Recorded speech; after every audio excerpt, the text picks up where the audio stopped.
We have reached the Yahar'gul Chapel. Alright, that's why we got the sidetracked, because we went down into Parl's little area and smickety-smacked Parl into oblivion, because Parl with a +7 at the time hammer, it's not a fair fight. Poor Parl.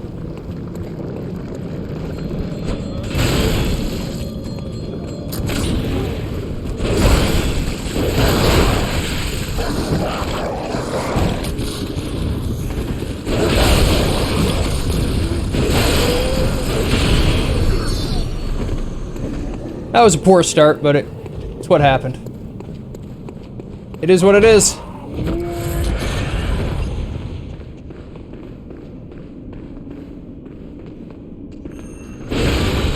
Whoa! That was 2,000 damage. That's amazing.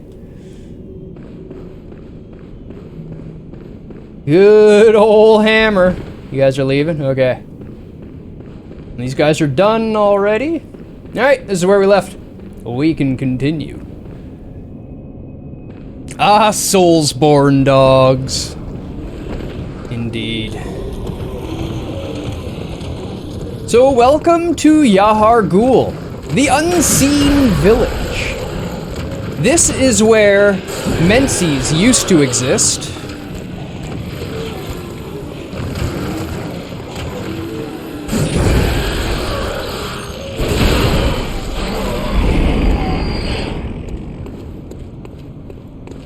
But Menses went ahead and did some dumb shit. And blew themselves away. Teleported themselves away. But it's right there. Points at it. No, Yahar'gul is still here. Menses is not. The school of Menses is gone. We've visited it once already. That was when we got, I don't know if you were here for it, but we got grabbed by what's called an amygdala and like squeezed and made insane and our head exploded and then we woke up in a place called the Nightmare Frontier.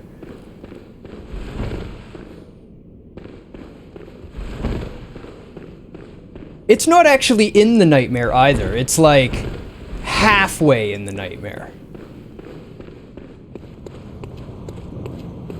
It sort of exists between our realm and the Nightmare realm.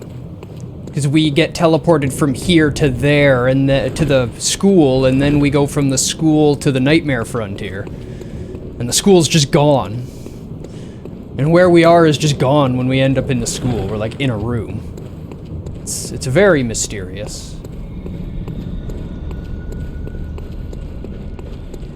They don't tell you a whole lot about it, but we do know that they were trying to commune with the Great Ones when this happened, so.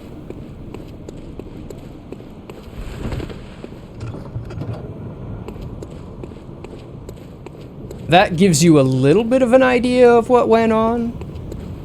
And we do know that some of them made it into the Nightmare. Behold a pale blood sky. Oh, hey, there's an Amy up there.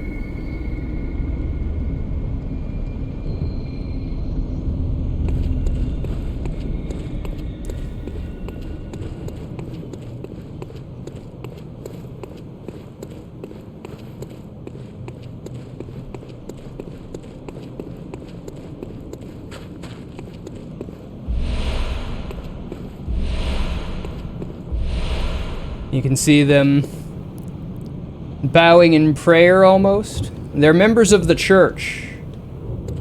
They look like black church garb. They've got the shawl down the back.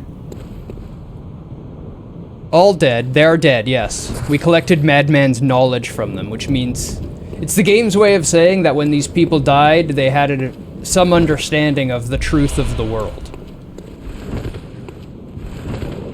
Insight is literally insight into the world. It's called insight for very good reasons. Thought maybe we just asked them on our way by. Hey, you! Who do you think you are, huh?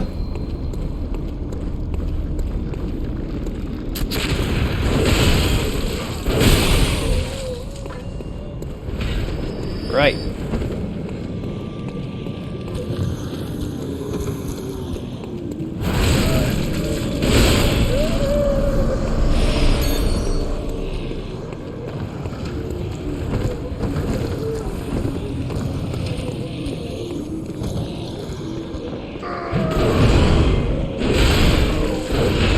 Yeah, it worked out for both of us.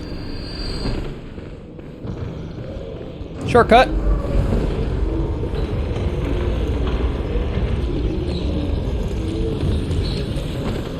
That goes back to an elevator right at the very start of Yahar Ghul, the very first checkpoint we get.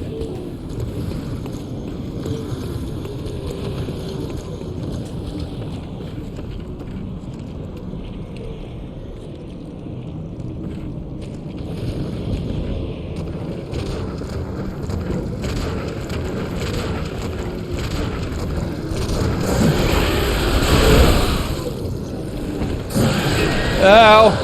Not what I wanted.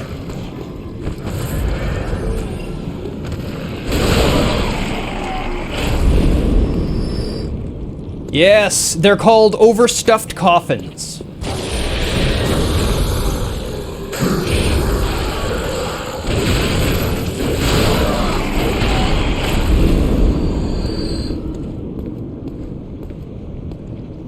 Cramped casket. Thank you, Pookie. Thank you, Pookie. I don't know why I always forget that one.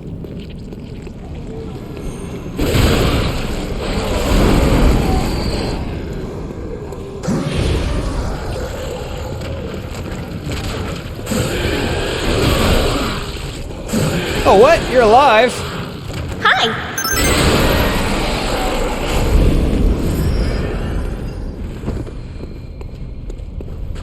How you doing, my pokey? How are you this evening? We got our Tonitrus. Alive due to float imprecision.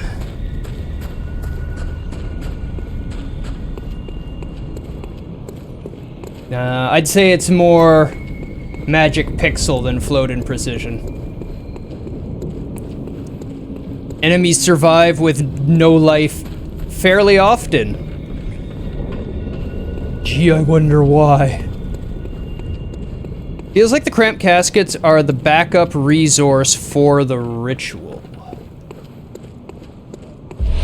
Or they could be a result of the leftovers of the previous attempts of the ritual.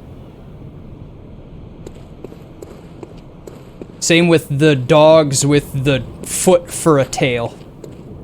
The leg for a tail, stuff like that. A lot of stuff is just bodies mashed together at this point.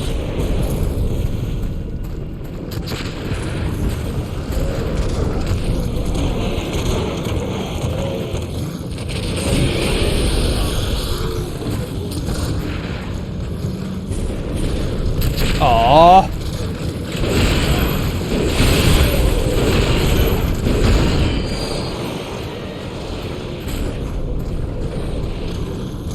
That's messed up, right?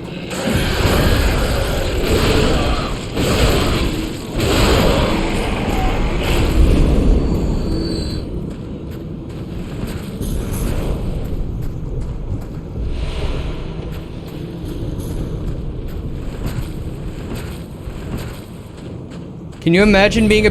Oh my god! Oh god, I'm dead! Oh, I'm dead! Oh, I read the Pookie message, you got me killed! Ah!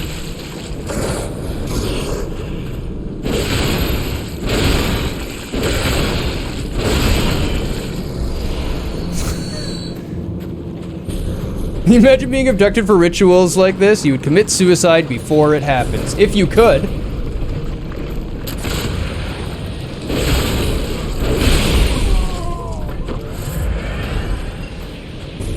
If you could. What if you were a dreaming hunter? What would you do then?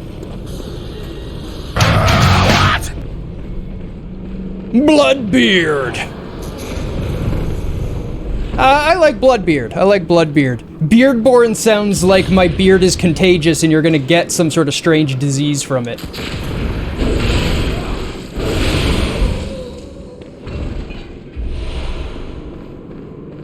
Bloodbeard sounds like a great pirate name. I was thinking the same thing. Big agree.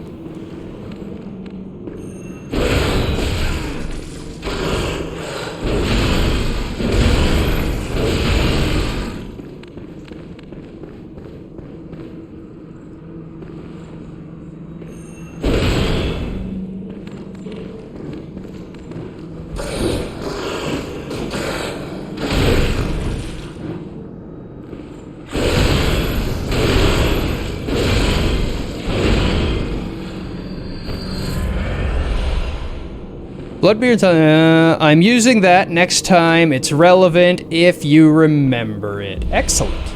I look forward to it. Ooh, we got the... Oh, that's the best damage gem in the game, I believe. I think that's the one.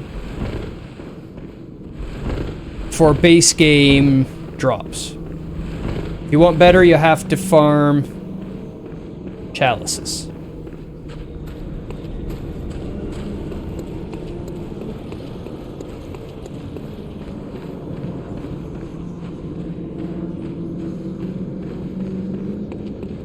I've already done a few of them.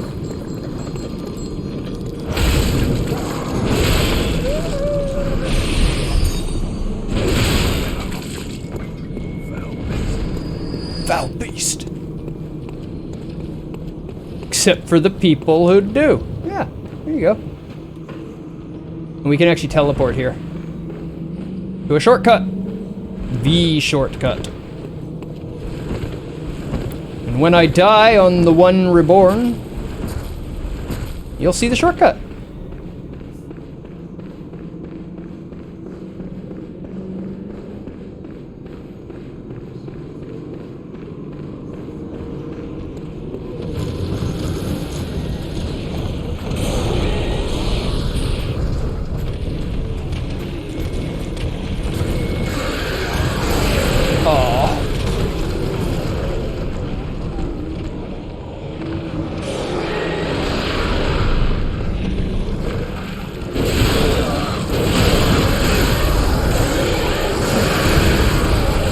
Well, rip. Well, rip. Cramped caskets will do that. The moment you go, fuck it, I'm just gonna go kill them, they'll just kill you.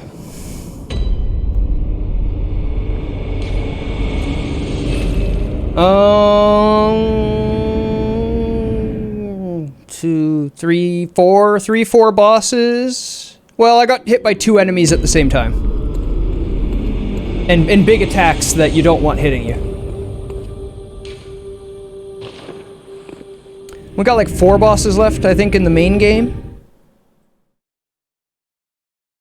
4 or 5 bosses, because I'm gonna have my umbilical cords.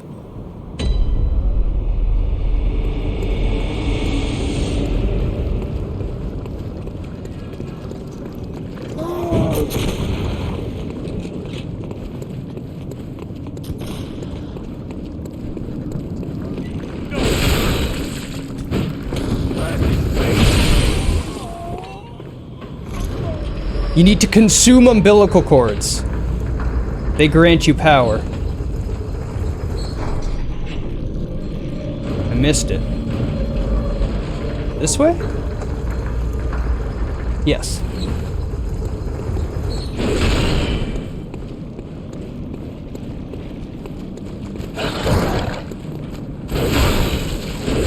Well, to be fair, they're not human umbilical cords, and it's nothing that you'd recognize. They're umbilical cords of the Great Ones. And it's more of a precursor to an umbilical cord.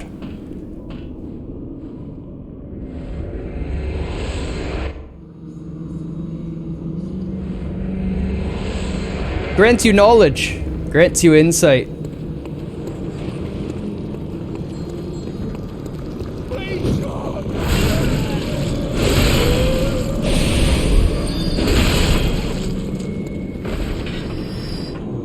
Hey, Incaria, welcome. Thank you. How you been?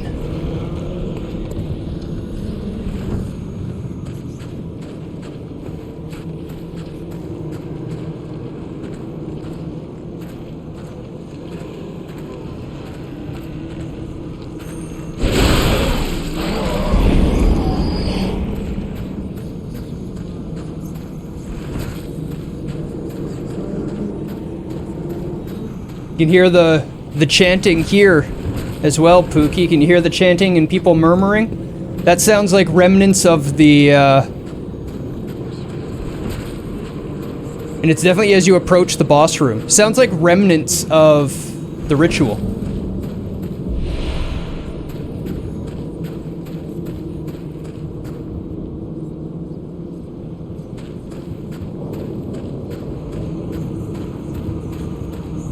Yeah, you absolutely need to see more of this game, Incaria. This game is easily the best game I've ever played.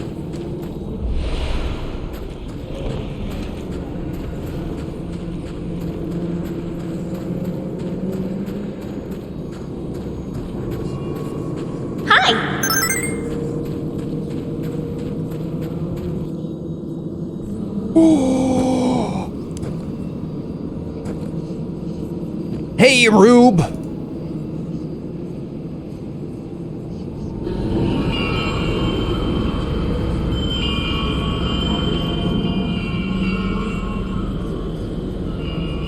Meet the One Reborn.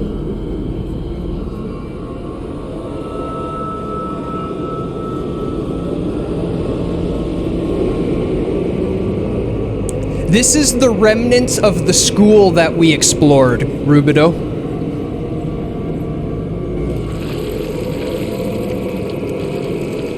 This is what happened to the students of the school.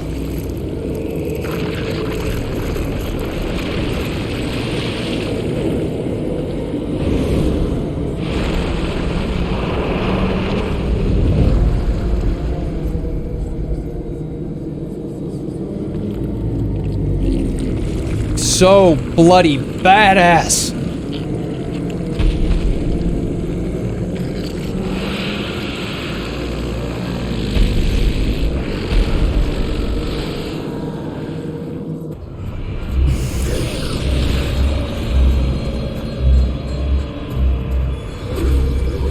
What's the lore of the school? The school is what starts everything.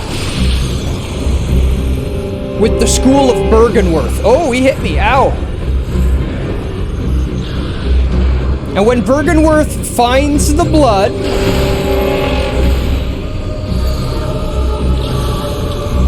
and starts the school, Bergenworth finds the blood as a school, one of the people in the school named Lawrence breaks off and starts a church because he discovers how powerful this blood really is, in that it can heal anything. And he uses the power granted to him, being the head of this church that can heal any disease,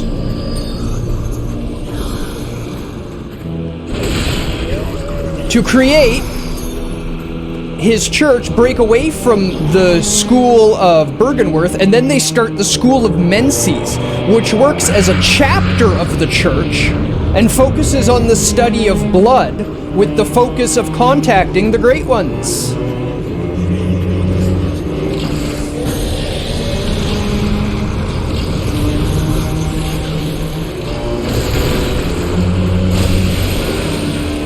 Aww.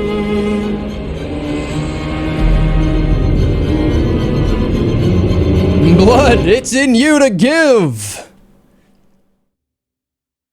Yeah, I'm normally much faster. I'm using the slowest weapon in the game right now, in its slowest form, and like forcing myself to use only this slow weapon in slow form to get through the game.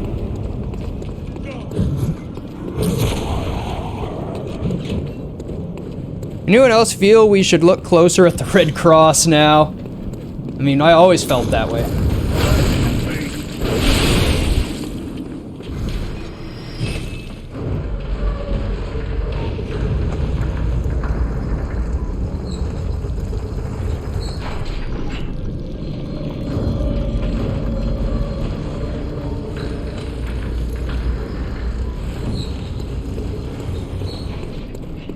Deal with the doggo. Lunge, dodge, slam, slam. Oh shit, second doggo. Didn't see that one coming. Oh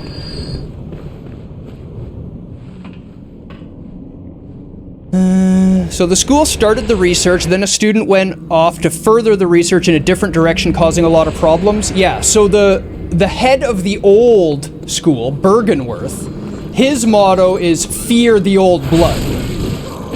Right? Like it's an ancient blood from a being that we don't fully understand. We have to take care. We have to be very careful with it. And then his student went, hey, it can heal anything, screw you. This is way too powerful to ignore. We have to use it.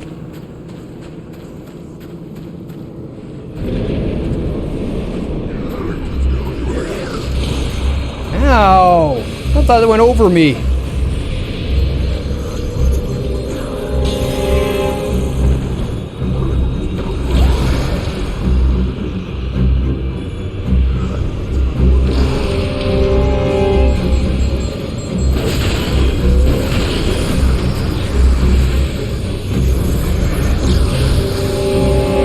What? He hit me? Again? I don't remember getting hit this much up here ever before.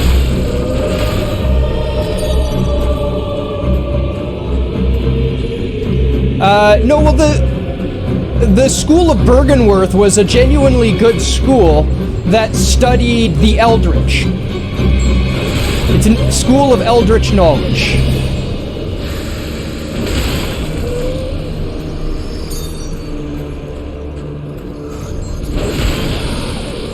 There's not very many echoes there, it's not worth much.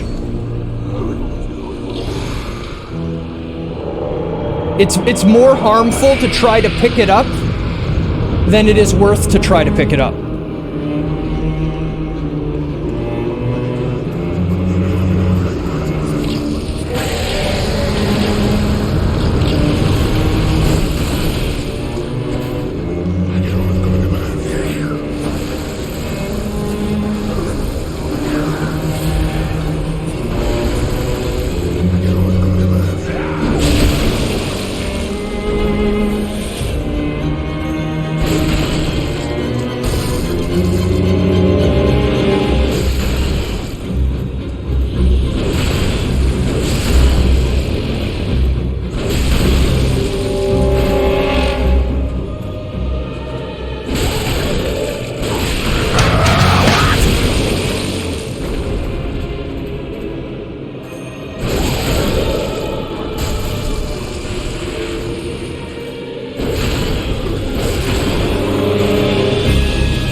See, I got them just fine. And we killed the boss. No worries there, Mole. I got it covered. You're more likely to die if you try to pick them up right away. You put yourself out of position. Just fight the boss properly and you're good to go.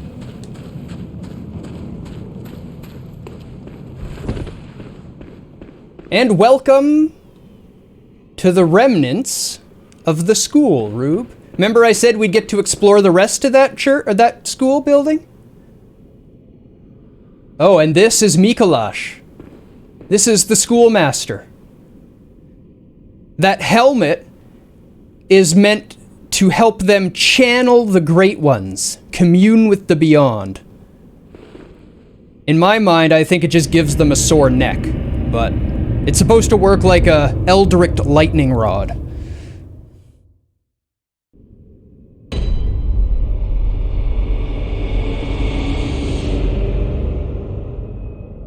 So that's where the ritual must have happened, right? Because that room where everybody is dead in the real world links us right back into the lecture hall between worlds.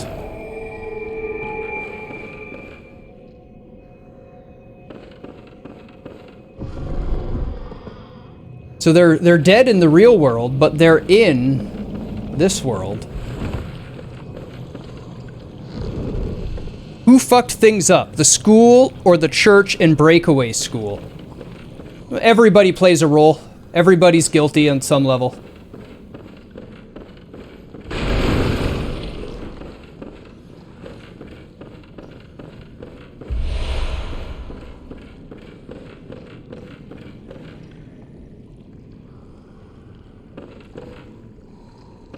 Kind of disappointed you can't get the student's hat as an equip, I know. Me too, honestly. I got excited about it when you got excited about it. You're talking about the size of the helmet? Because it's varying sizes? I would agree with you that the taller the helmet, the higher the rank within the school.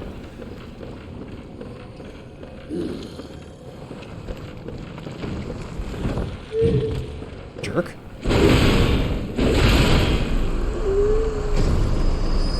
So this also kind of shows you that this is where a lot of the technology of the day does come from as well, like Quicksilver. Quicksilver used for fighting beasts. Quicksilver in the real world is mercury. It used to be called Quicksilver in the old times. We call it mercury today, and that's what these guys are made out of.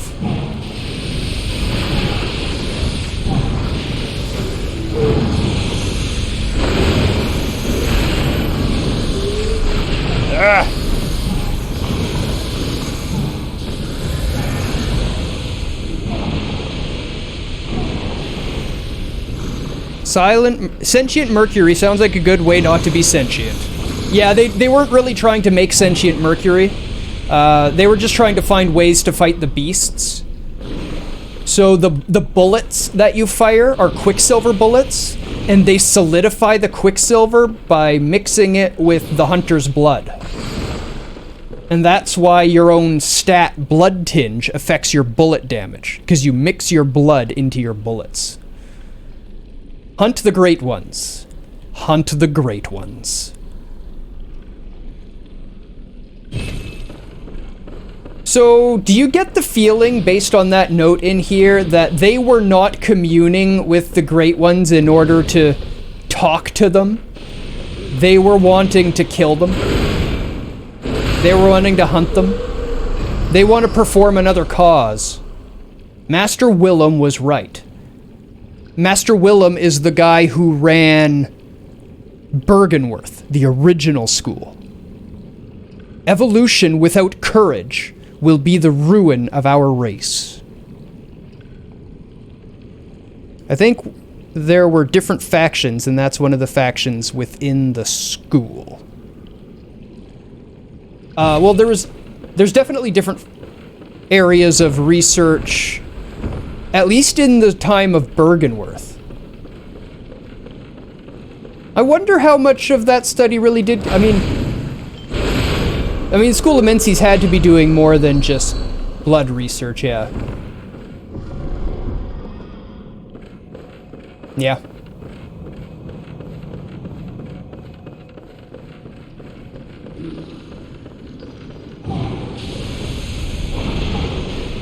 F for students.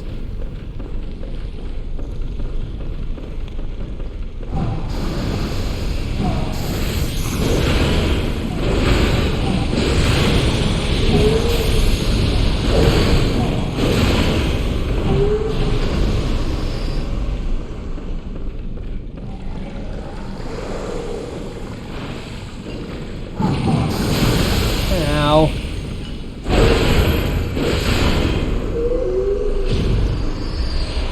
Uncool. Think for the School of Menses wanted to contact the old ones, but whether that was to become them, kill them, learn from them, was up to the individual faction. No, their purpose would have been driven by the church. The church would have dictated their goal in that. Most definitely. The church does have one great one that they've captured and can talk to, but all of this, everything started due to a great one being killed. Communion. Communion is found in the back of the school, thus again tying it to the church. The hamburger school still researching the great ones, just carefully, or were they keeping it to itself? Bergenworth, I think is what you're thinking of. Yeah, this all starts with somebody killing a great one. That's where the curse comes from. The hunter's curse is the great ones killing, or the great ones cursing the hunters for the hunters killing a great one and its child.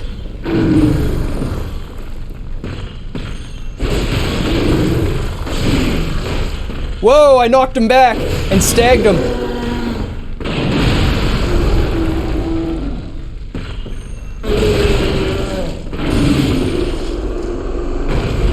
Yee, big boy. They're called church giants. Oh yeah, we knock hard.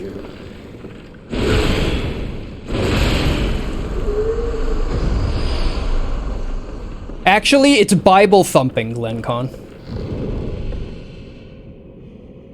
If you look at the side of the hammer, there's scripture on it.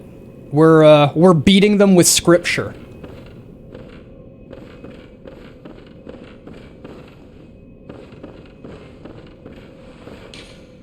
The nameless moon presence beckoned by Lawrence and his associates.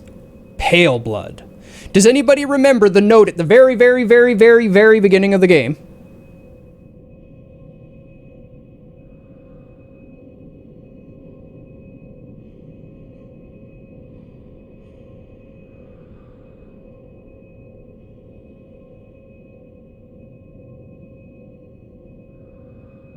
You're bringing judgment to those in your way. Yeah, that's the idea of it.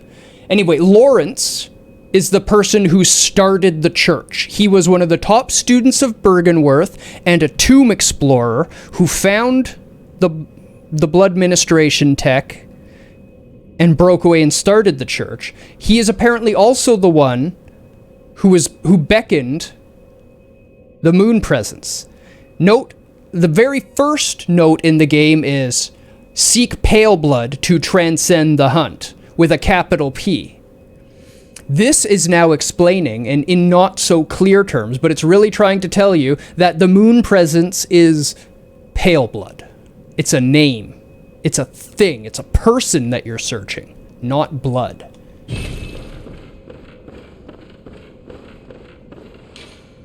Three third chords.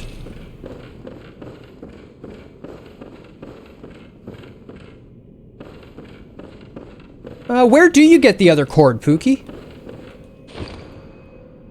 I've forgotten now. I guess the other one's in the DLC, isn't it? So here's the chords that we were talking about. You can see they're covered in eyes.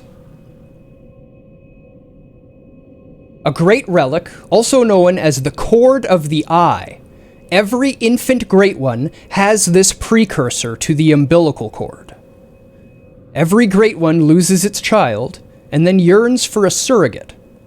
The third umbilical cord precipitated the encounter with the pale moon, which beckoned the hunters and conceived the hunter's dream. I don't have Ariana, thank you. Thank you.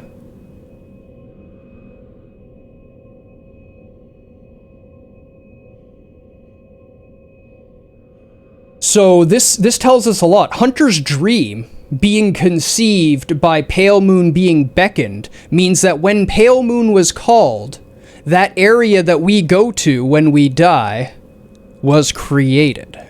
Conceived, yes. Hey Devin, welcome. To conceive a dream within HP lore is to create the world by thinking about it, essentially.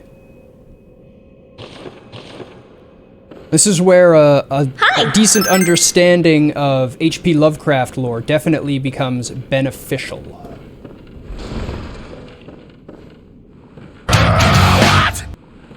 You said Bergenworth was the first school and acknowledged the Great Ones were not understood and couldn't be understood. Then the student found what you just said and then broke away from the school and made the church in Menzies.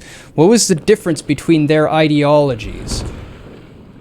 The master of the old school wanted to study the blood but not use it. He believed they had to fear the blood, respect the blood, whereas Lawrence, the person who broke away, wanted to use the blood and borrow the power from the blood, essentially. He thought it was foolish to ignore such a strong power, and he founded, you know, a hell of an organization with the power of that blood. As you can tell by the state of Yarnum, the grandiose architecture, the intricate design, the large area. It's a wealthy, wealthy area. Lots of money, lots of power, lots of people. The church did very well.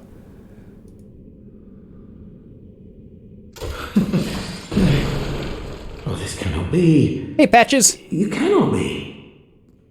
No, you didn't. Lord Amygdala? Oh, how did this come to pass?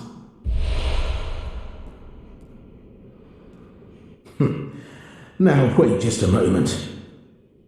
Do you think ill of me? Me? So he did the typical Patches thing, Rube, and threw me into a poison pit full of enemies. Oh, it pains me to hear it. I'm supposed to say I don't feel ill to get something, I believe, but that's okay. I shared with you a thing most secret. Now, you're witness to a miracle, and all the stronger for it. It's plain as a pikestaff. Now, the Hunters of Bergenworth. You were as a lamb to my God.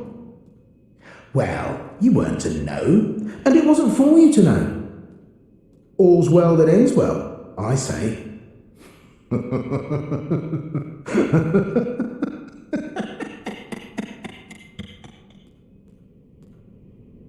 In fact, we even know that it was... Yep. I've already killed a great one and some kin, and I'm gonna kill another great one later.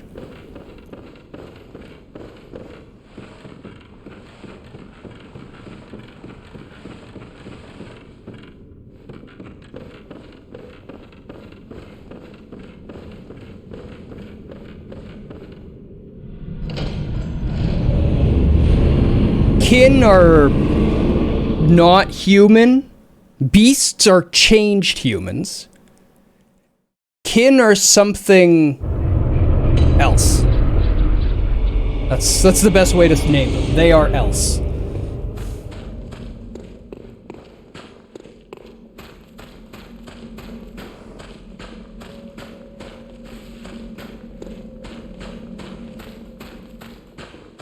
And now we are in the Nightmare Menzies.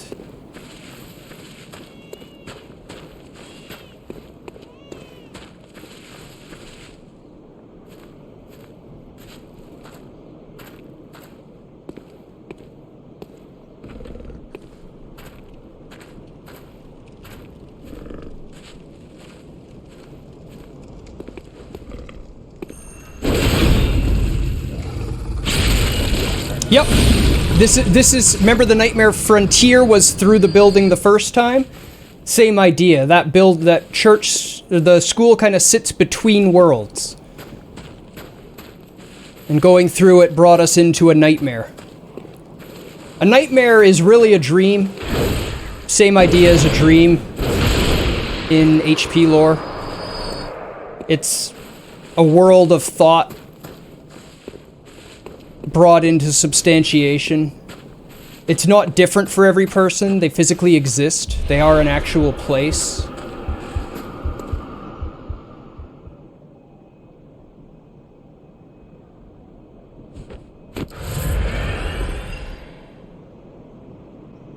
I can see how someone with night terrors would conflate a dream and a nightmare.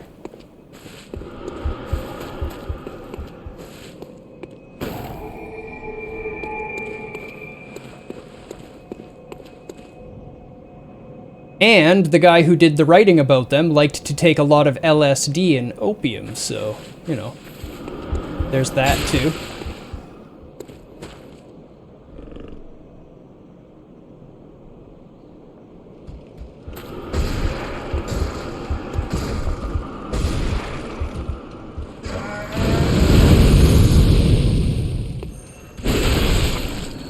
Shitty. No! Run! Run!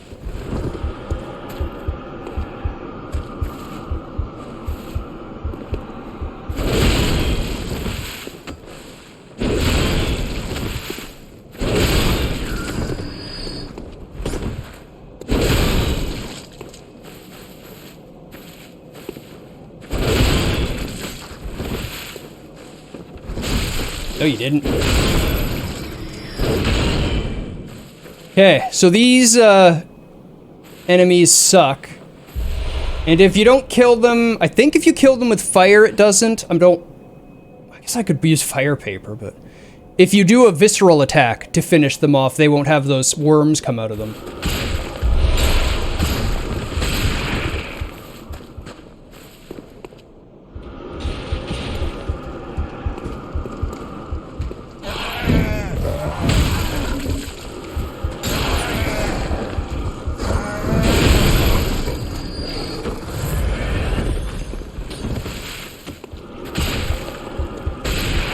We're just gonna run it and hope for the best.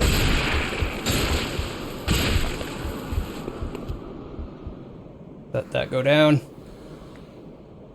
There's a piece, something in there. I'm not gonna tell you what it is now. We'll see it when we get to it. But just looking at it, just being within sight of it, causes you to go insane. Just having line of sight to it. That's what that spiral status is. It's called frenzy. It represents the insanity caused by knowing the unknowable.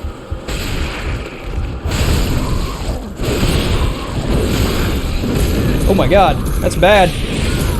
That's really bad. I thought they would die quicker. Okay. That was not nearly as much damage as I expected. Oh shit, that was a lot of blood echoes, wasn't it? That's not good.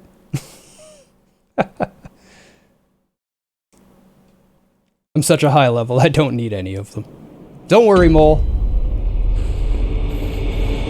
All it does is make the game more interesting if I don't have them.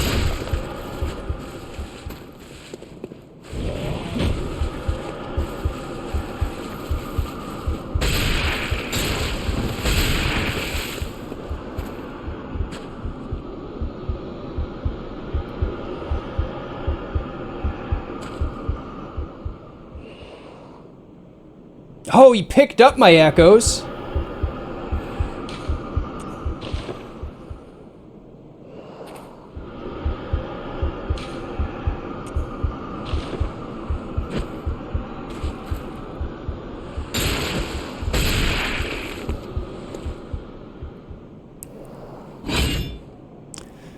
So you're entering dreams of the past and going through past events, or is this all after the events that brought the curse? This is all present time.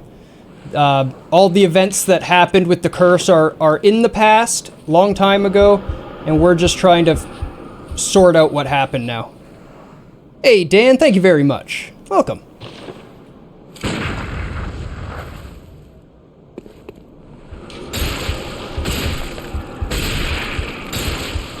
F. Want to aggro the one. Just want the one.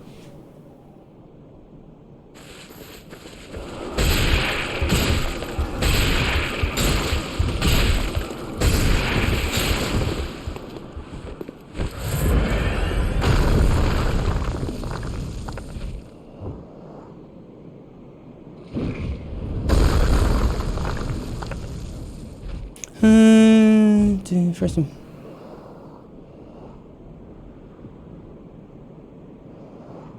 Torments about losing blood echoes.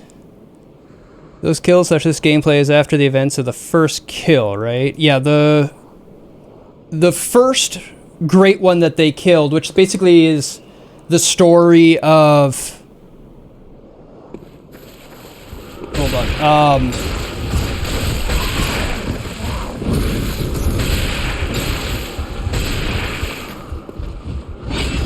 Shadow over Innsmouth.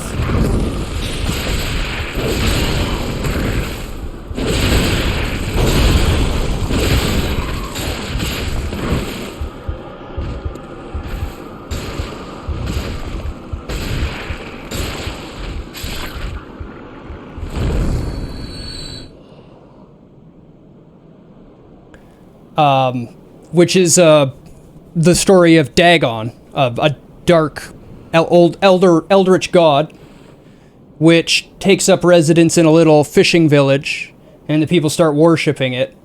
And it's a, you know, they treat each other well. It is a mutually beneficial relationship, of which I forget the term now. And that's unfortunate.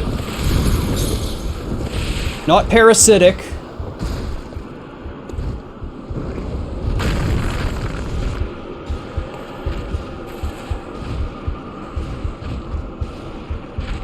I'm paying a lot of attention and trying to remember a word. Symbiotic, thank you. Yes, symbiotic relationship with the Eldritch God.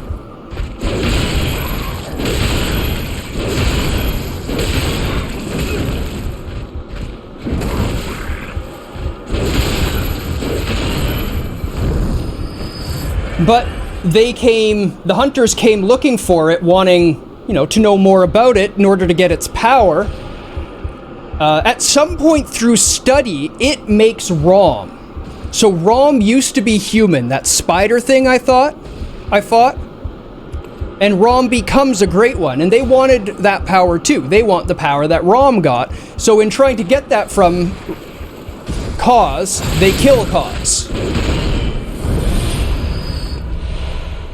Just greedy humans seeking power, basically.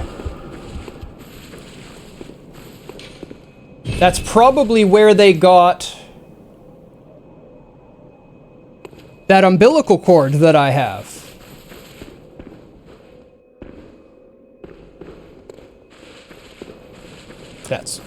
There we go. Has Rom become a great one through some kind of hack? Maybe a Rom hack. Who killed Cause? It would have been Gehrman, Maria.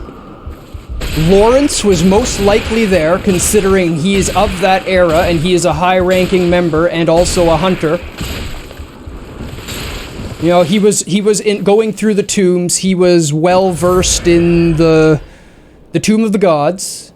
So I'd imagine he would go on something that important. But it's definitely Gehrman and Maria leading the charge at the Cause battle.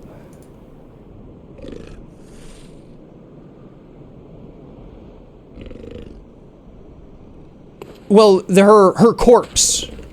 Her corpse washes up. But they definitely came to that place already looking for her, and it was them that originally killed her. Oh shit!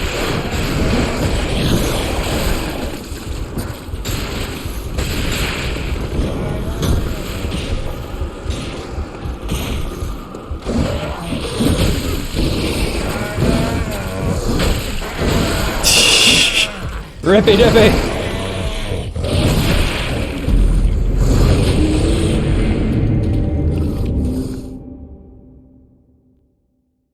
It was Gehrman and the hunters killing Cause that caused them to be cursed. That's what started the hunter's curse. That's not what started the beasts. That's what started the hunter's curse. Big difference. Big difference. Yes, I understand that. This game's lore is confusing.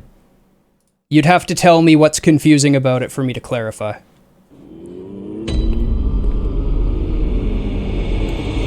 Yep. Well, because they killed Cause, they were cursed. Think of it that way.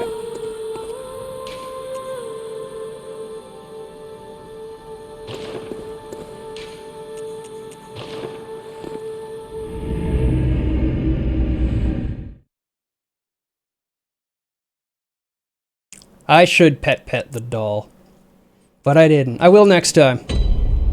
When I have some echoes to pet with.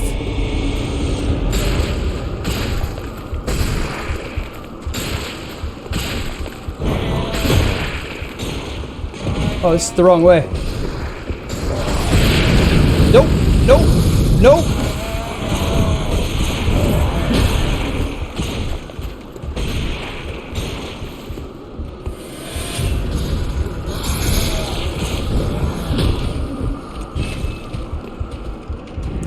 Hearing cause and cause in the same sentence temporarily confused you about the meaning of the sentence. That's understandable.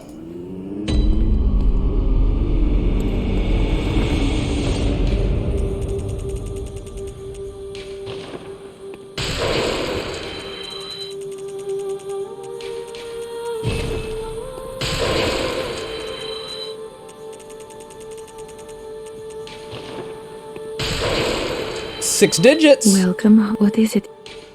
Very well. Let me.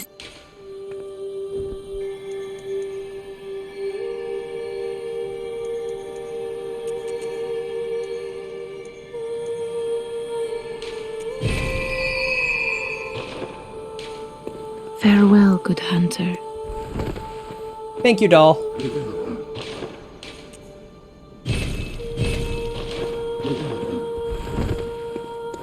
Welcome. What is it? Good hunter. Your presence somehow soothes. I sense the ancient echoes. It might be, Bufuki, it might They be. course your veins. Farewell, good hunter. Yeah. Now we can just YOLO run it all the way up.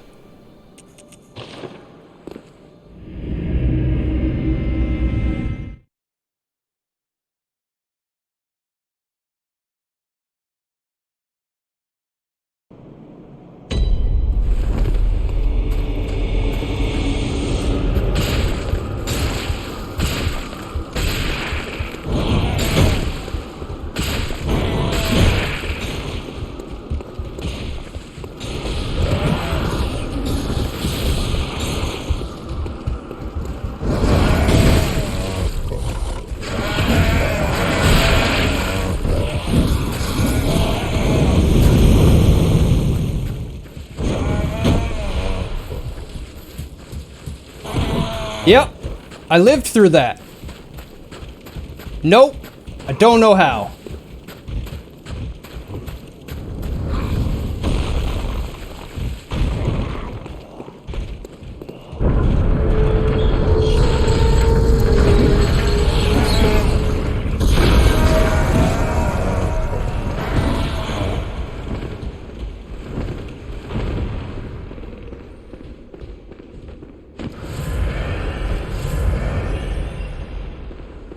Welcome to everyone's favorite room.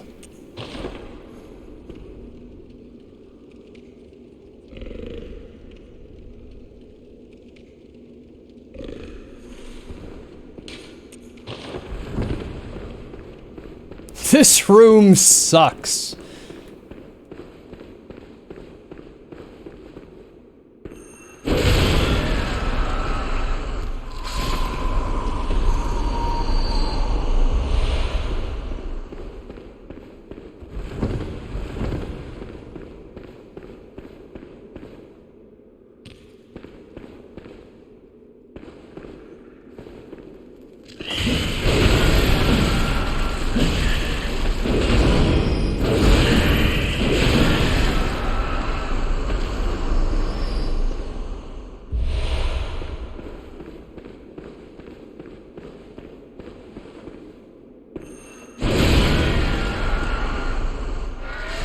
Hey, I'm Mega Man!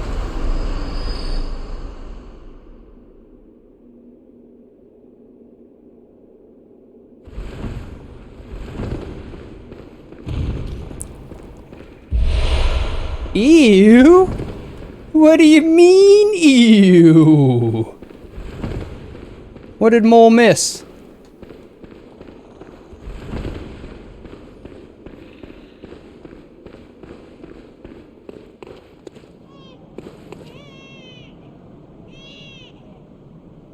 You took a bath and he missed out on the chance to be a pervert. Well, knowing Mole, he'll find more chances to be a pervert.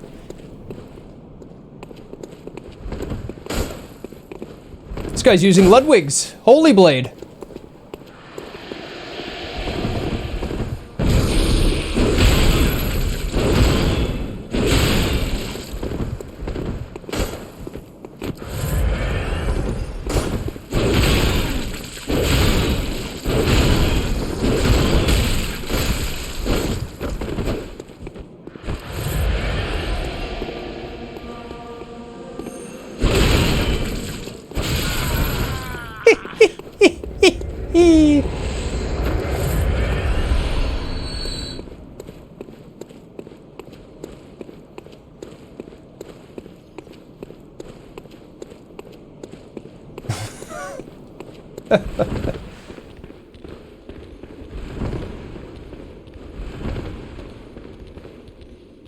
I like how all the spiders have the little stabs through them. Just like you saw the blades appearing in me from that vision, whatever horror there was I could see.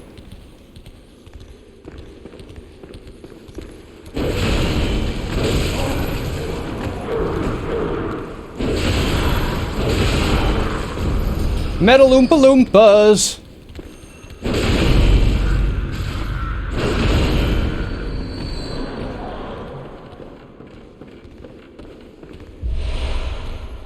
The Moompa Loompa. This will be down to that. You thought they're eyeball spooters? They might be eyeball spooters, but they also have the little knives through their body. They are dead spooters.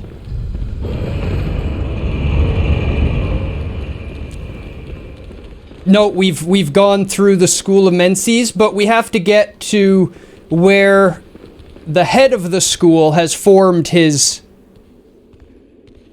base. That's where we're trying to go right now. And he's got a hell of a library there too, actually.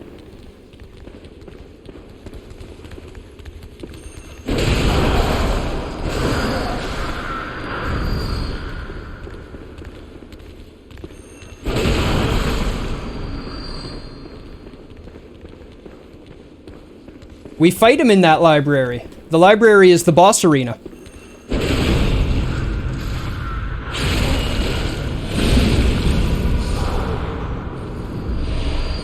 Ooh, BBPs. I agree, Alice Cooper does know what's up. You know, Pookie's seen Alice Cooper.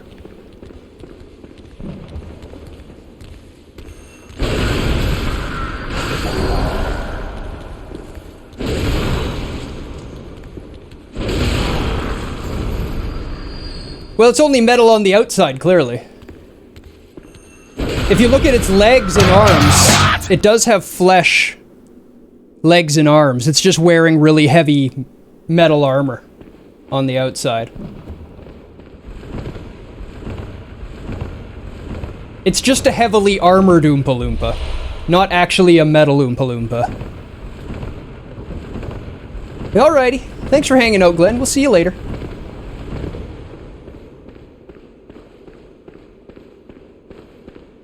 He is indeed. And you know what? He still puts on a hell of a show, too.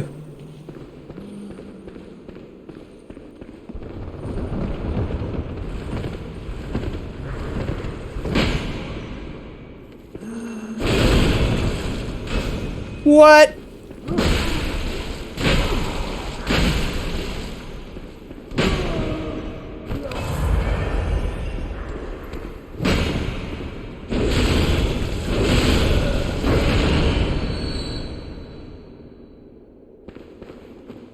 Him with the Muppets is still your jam. That was a great episode. I've got that episode. If you ever want to watch it again, let me know. I can hook you up.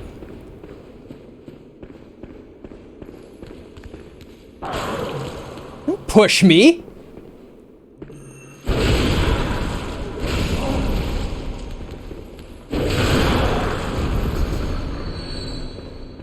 Try to push me.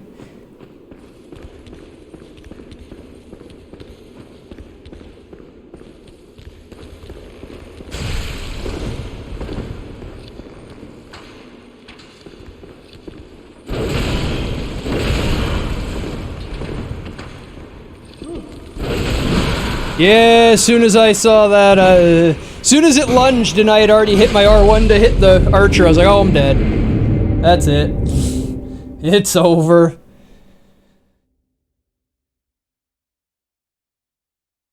Excellent. Excellent. And I will hook you up.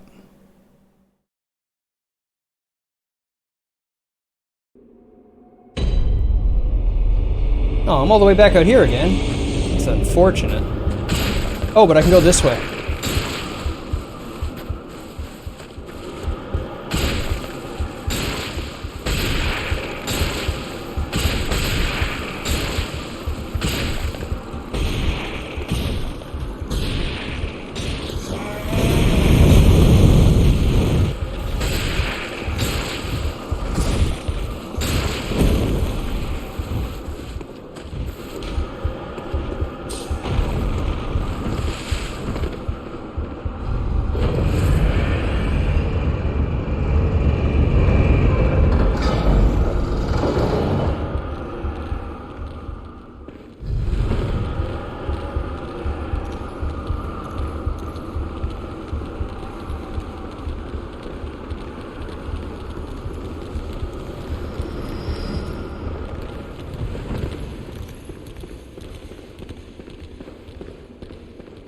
I agree. That's not even sometimes. That's always a huge victory.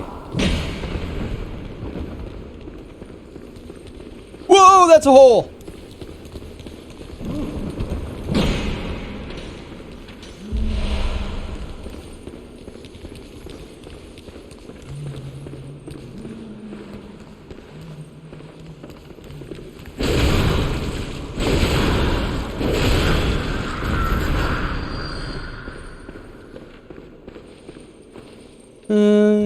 Oh.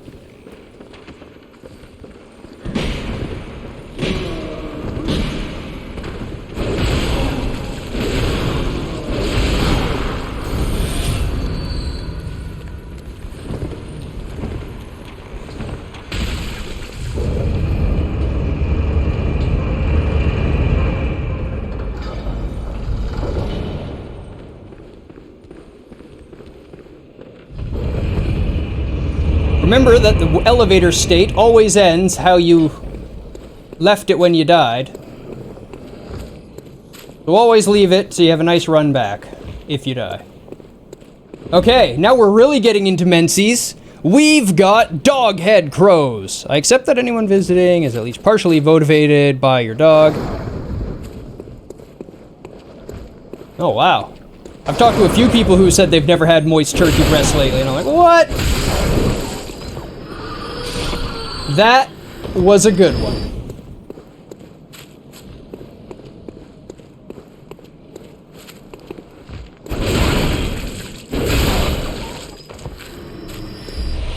We are truly entering the nightmare with doghead crows.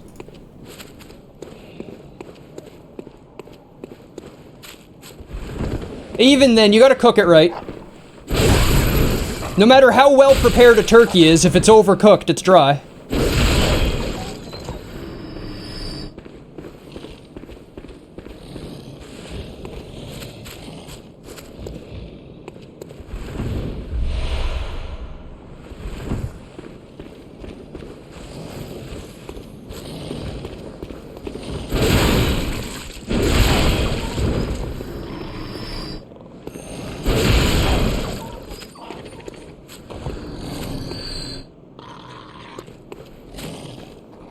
And there's crow-headed dogs.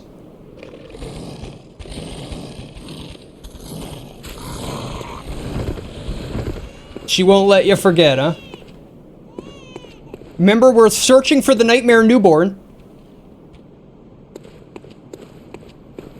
I don't know if you heard that baby cry there. There was most certainly a baby cry in there.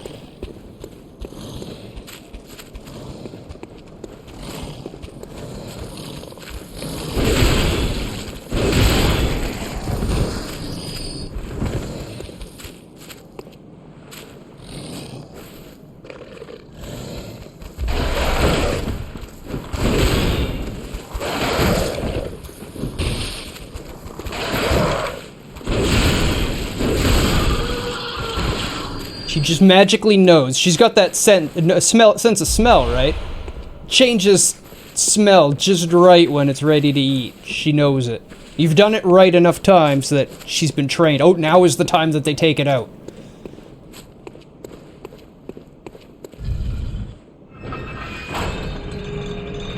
Last time she grabbed your pant leg and dragged you. Excellent. Good doggy.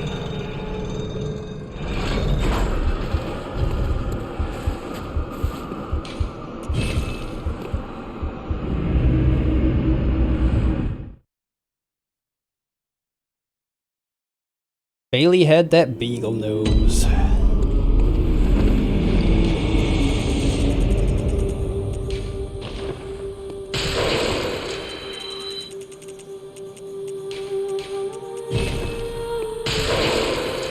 Welcome. What is it?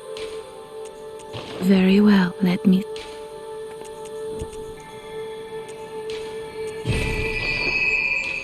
Farewell. General Foyle is your friend. Never been much for cooking, so I don't know much about cooking a turkey. Oh, yes! So what are we at right now? 195 plus 252. 252, 309.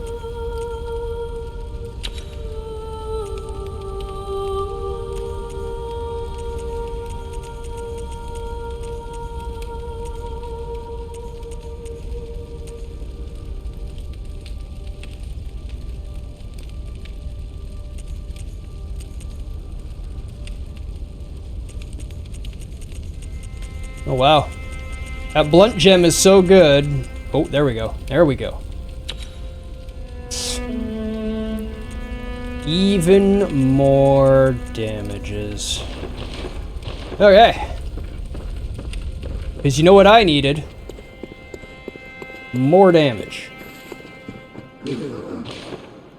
If it's worth killing, worth overkilling.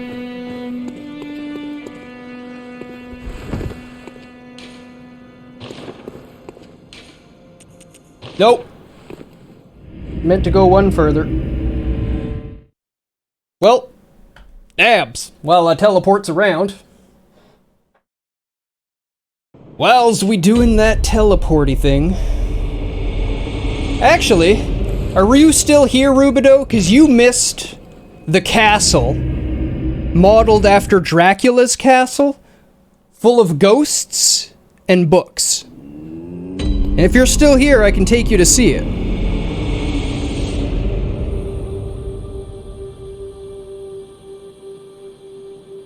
Playing Monster Hunter Freedom Unite. How is it?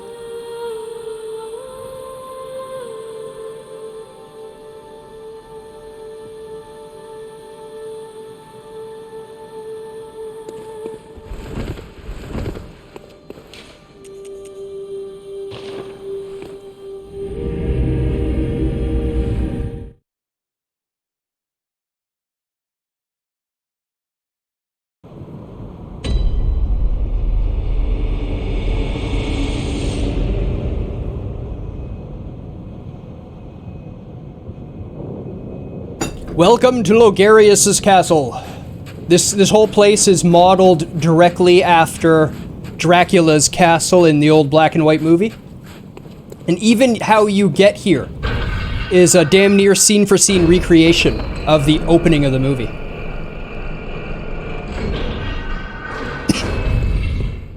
Here you go, Rube. Is this what you were looking for?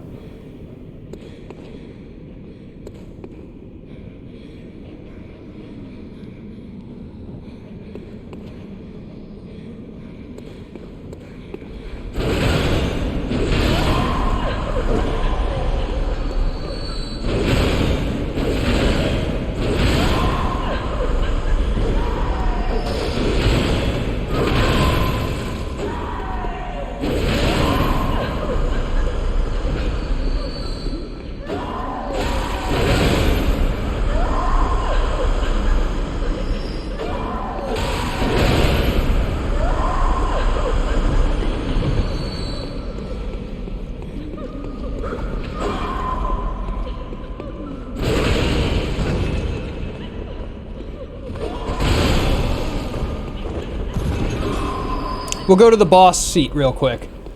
So this is the shortcut through it. This is a massive library, as you can see. Many floors of books.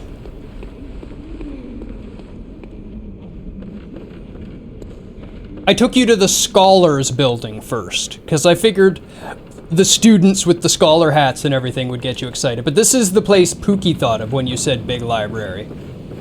And now we're on the roof, and this is how we get to the boss. You'll appreciate this pathing. This is the intended path to get to the boss.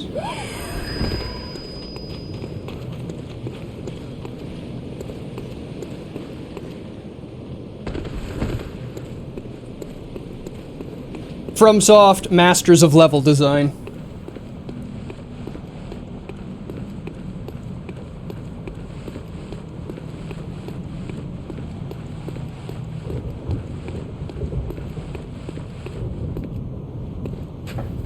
You saw a lot of what you saw there, the real-life ones in that area, because they used a lot of real-life Victorian and Gothic libraries to model this place.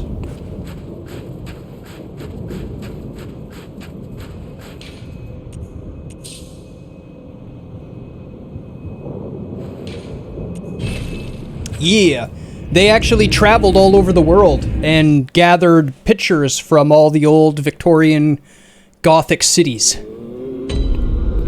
Took back all the pictures to really model it after a true city, to make it look real. They wanted to make it look like it belonged. Yeah. Yeah, they knew how to do buildings back then.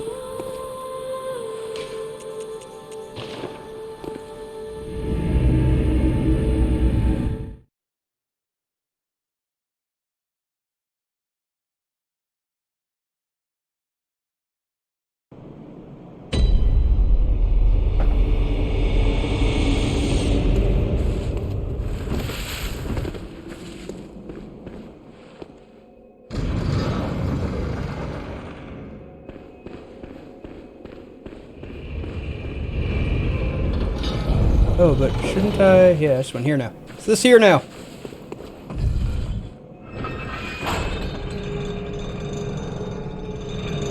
I love this. That one point there is used for 3 different shortcuts up this building.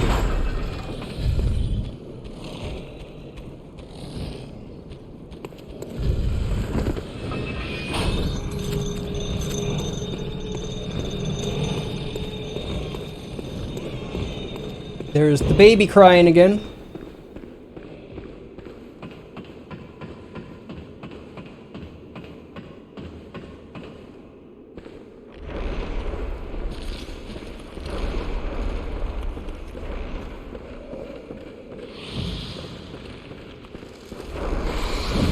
I mean, I don't disagree with the article. I'm sure it was a good read, but that's all architecture really nowadays. Everything's the same. Modern is just glass and steel.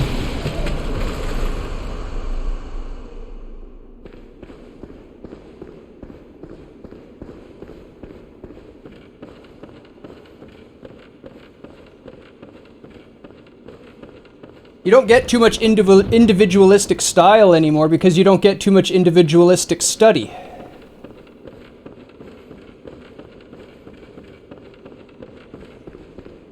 Everything's globalized.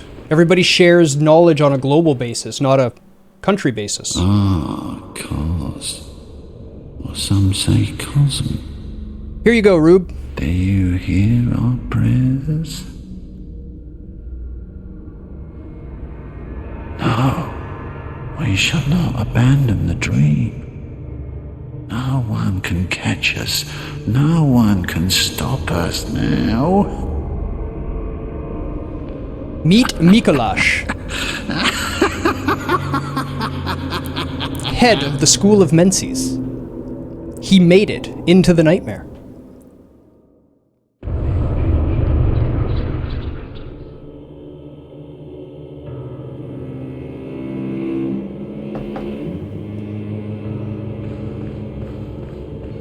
It's interesting they call him the host of the nightmare when he doesn't actually sustain the nightmare.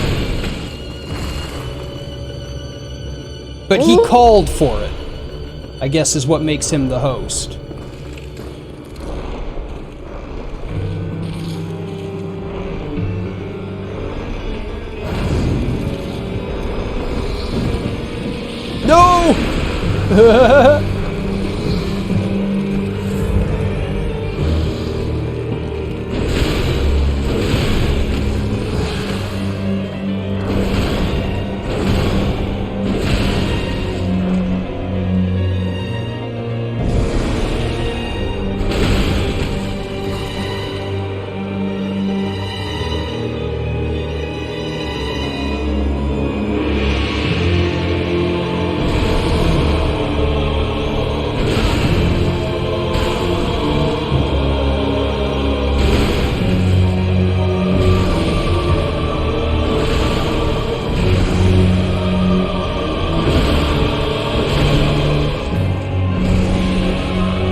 This guy is the head of the school? Yeah. This is the head of the school of Menses. Oh, majestic! A hunter is a hunter, even in a dream. But alas, not too fast. The nightmare swirls and churns, unending.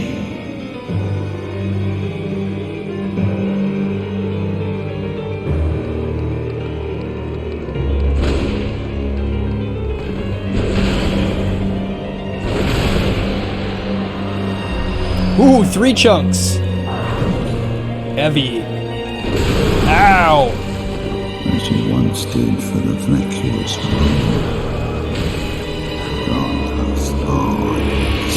See? He's saying, cause, grant us eyes, give us insight, give us power, make us strong. That's what they mean by grant us eyes. As you once did for the vacuous Rom, which is the name of Rom the spider. That's how we know that cause granted Rom the power that they have. Cause turned Rom into a great one.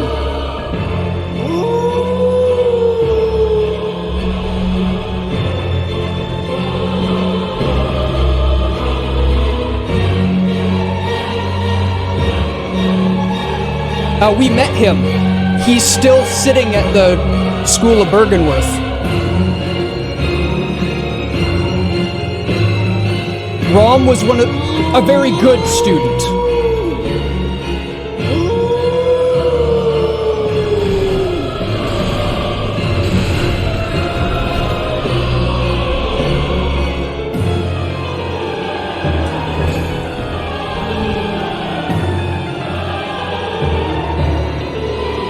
In this, Rom is a woman.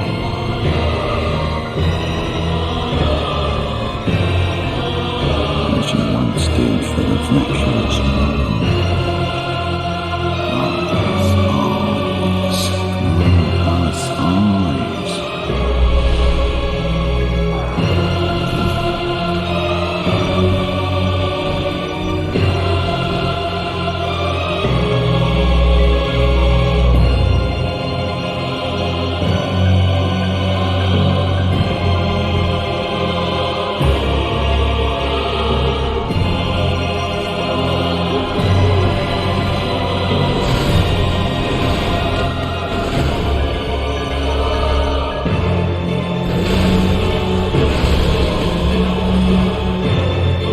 Oh no, you didn't!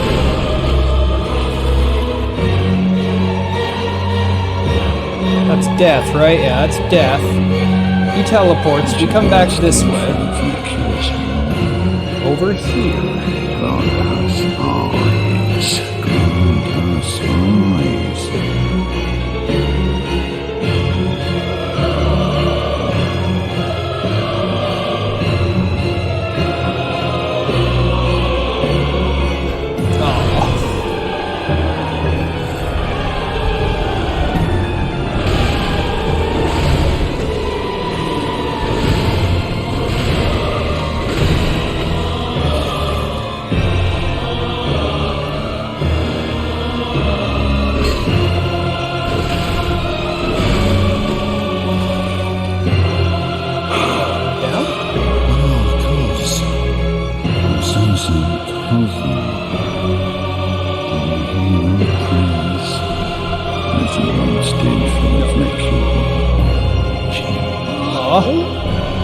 you.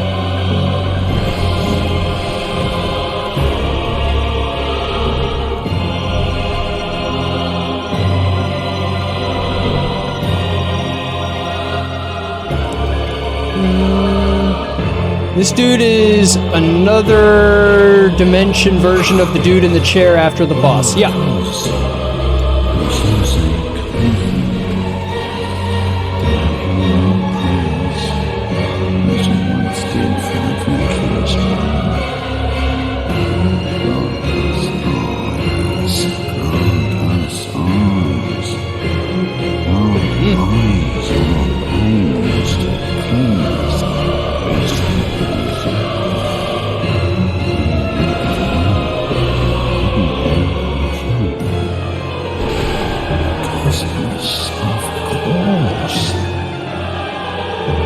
Sit about and speak feverishly, chatting in the wee hours of new ideas. You hear it? Kind of remain.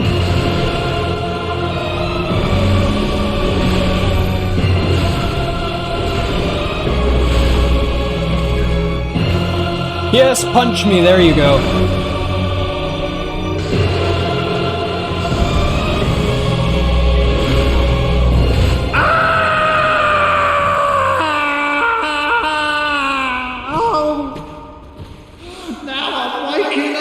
He didn't have the lobes. Forget everything.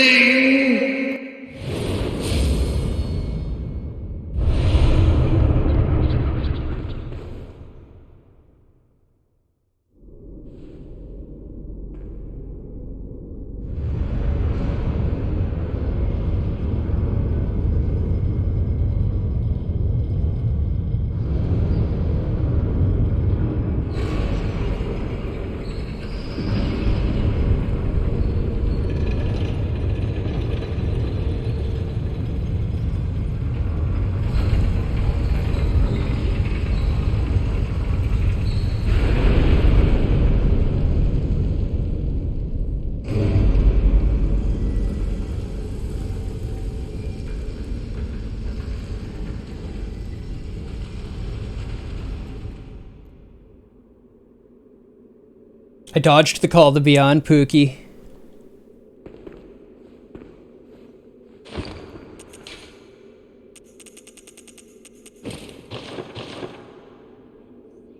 My god, my nose sticks through it. This is amazing. Must use from now on.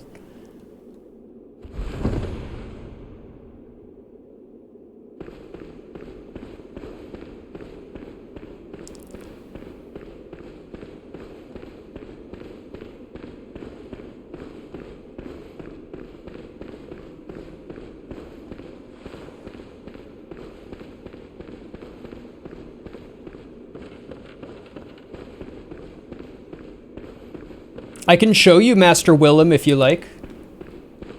Actually, I should go back and deal with him anyway. So we've hit that switch and that brought this bridge up, which we used to be down there. So now we cross the bridge. The same bridge again. Back this way over the bridge. And now we're in a new area. Thank you for the good short, Pookie. Wonderful level design. You're just going back and forth over the same bridge and raising it up as you go.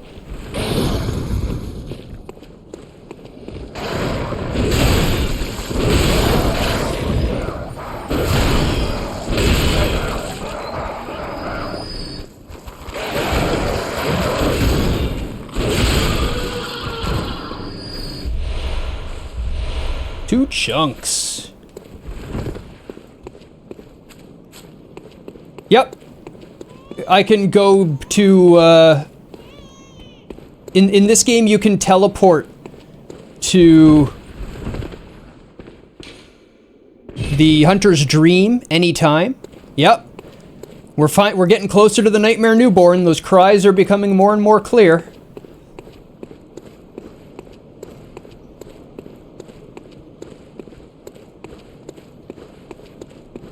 Ooh, delicious spring rolls. Should we go spend our blood echoes first, Pookie, or should we just go for it?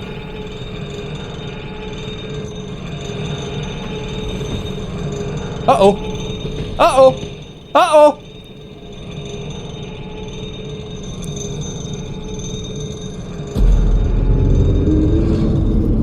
Hard to say. There's been some debate within the community over whether or not we killed the newborn.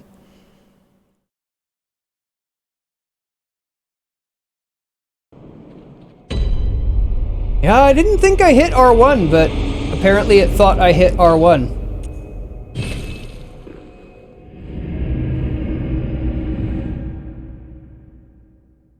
We kill its wet nurse. And that's the boss at the end of the place, is the wet nurse. And after we defeat the wet nurse, the baby's cries go away. But the baby is the baby of...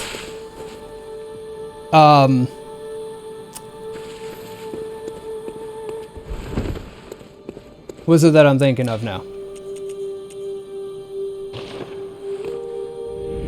The baby is the baby of Odin, which is the formless Great One.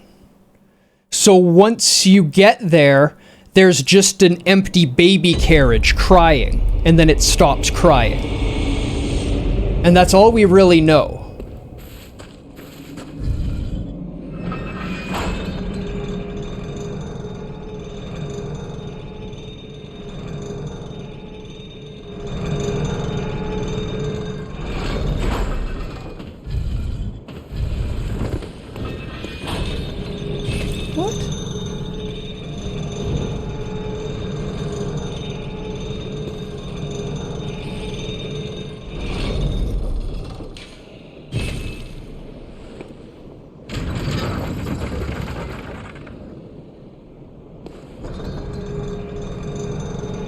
This is only up and down. Once, yeah. Why are you not operable yet? That sucks. I guess because it was the first time I was riding it when I fell off? Okay, so let's take this down.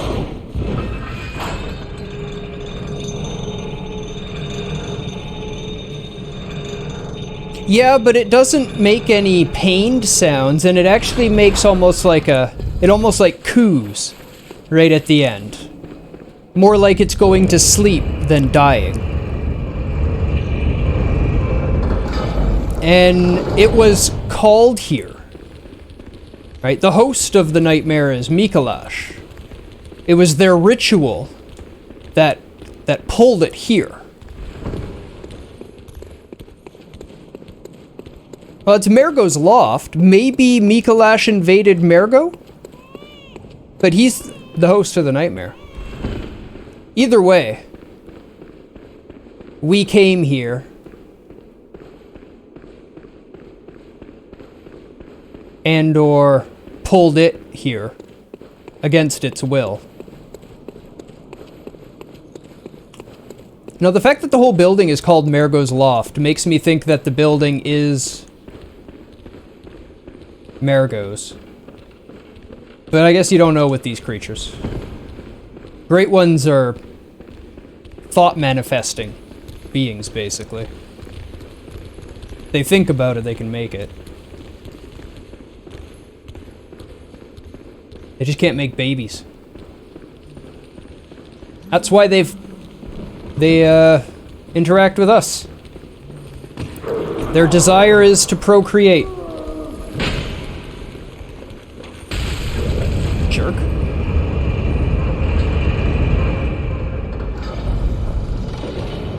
They just want to make babies. They're super powerful. And they came here. And then we killed the pregnant one. So yeah, we pissed them off real good.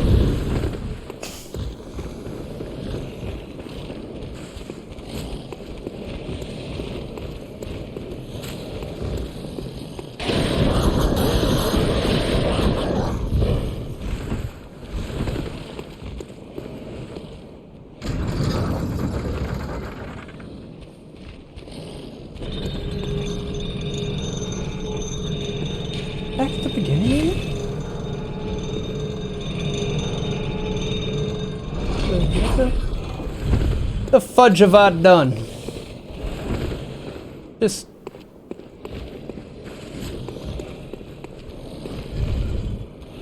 It's gonna teleport back to the middle. I've gone and gotten myself lost.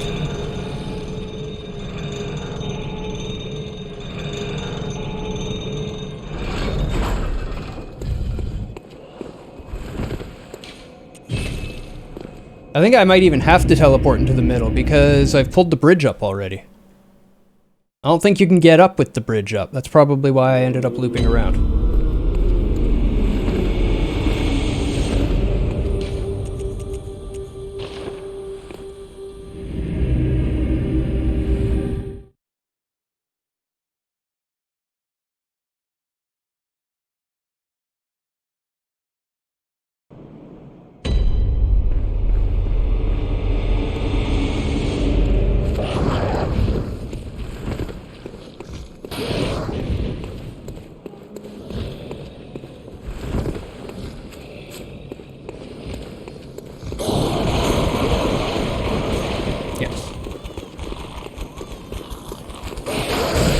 Jerk.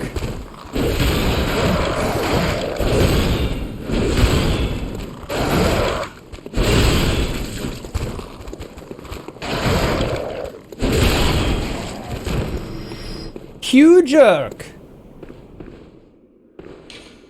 That's a shortcut for later. My echoes. Now let's actually take this down so that it activates it.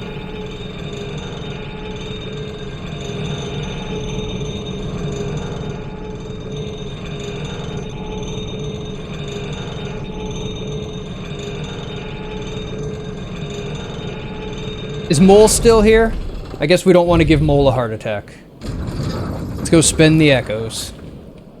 Spare the Mole, spend the echoes.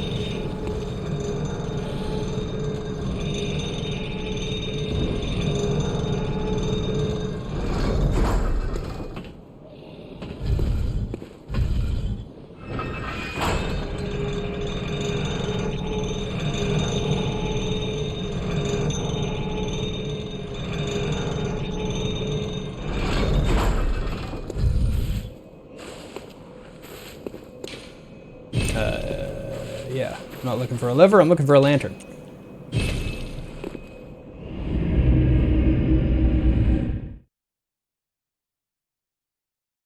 You're welcome, Mole.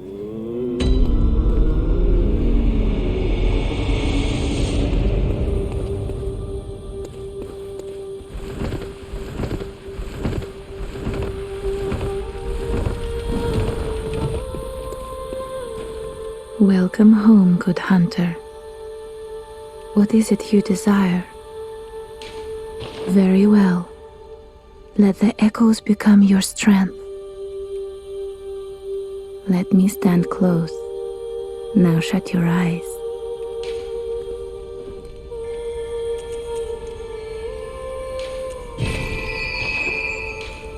Farewell, good. May you find your worth in the waking world.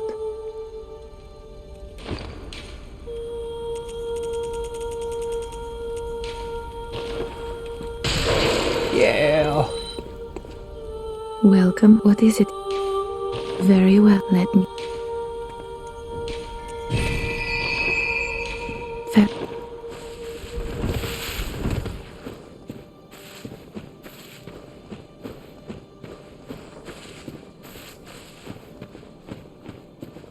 No sleeping Gehrman.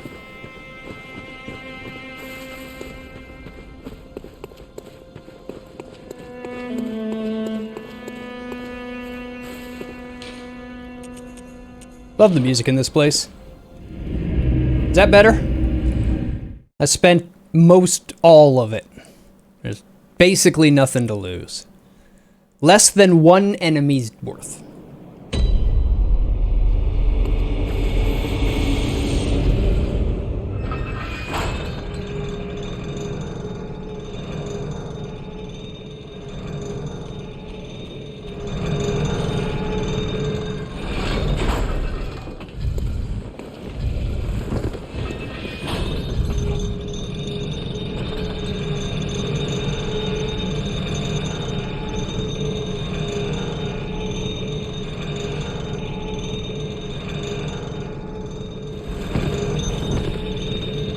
And now we go to arguably the most dangerous area in the game.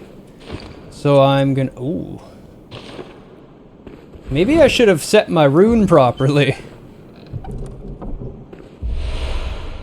The inflicted organ.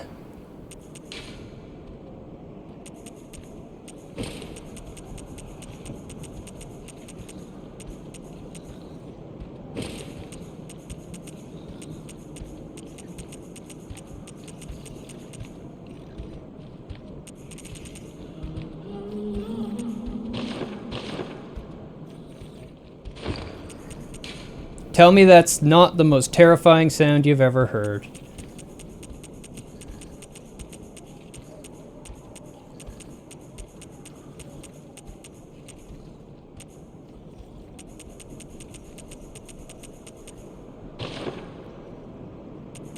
Really, is that actually more than the Huntress?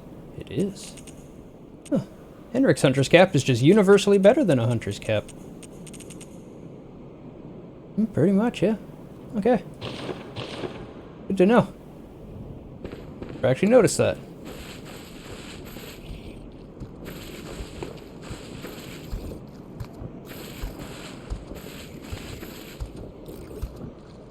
Aren't they beautiful?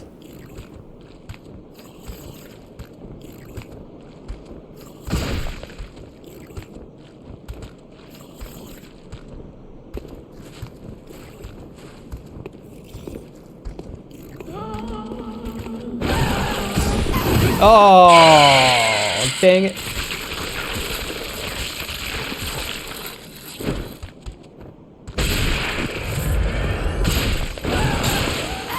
I win.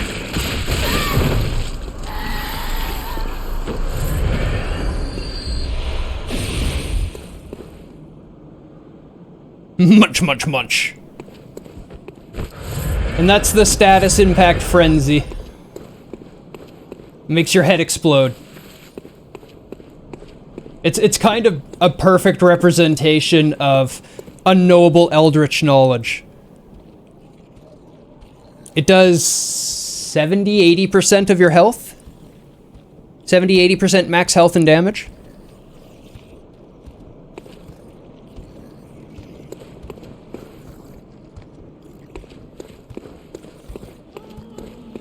Hey Johnny, welcome.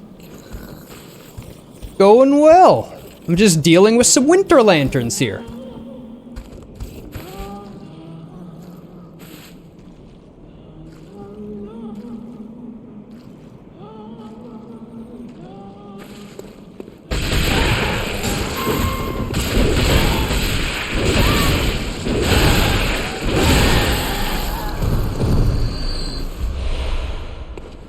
Do I go insane? Yeah! No head explodey! How's your evening, Johnny? I got a second while I wait for my head to calm down. Guess I could just put on sedatives. Oops.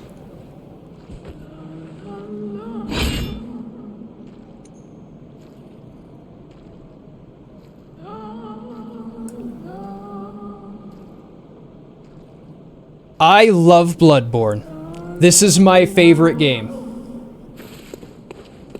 I would say this is the finest piece of gaming, finest game ever crafted.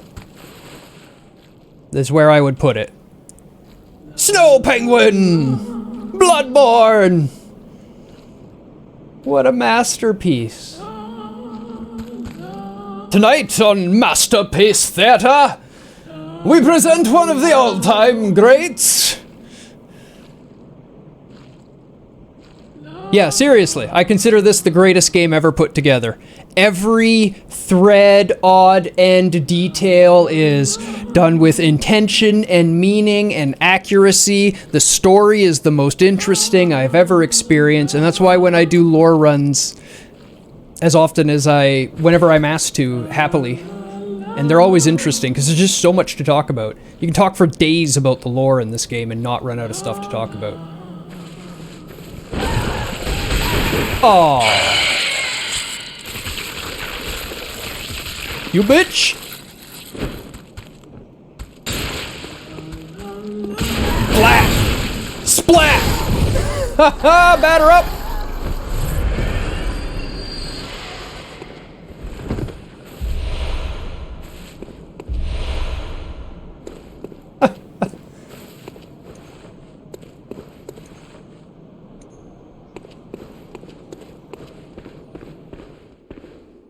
And now we see where Patches escaped from. Nice to meet you. Hi, thank you for the follow. Welcome. This is obviously where Patches has come from. Here we find spiders with human heads. Ah.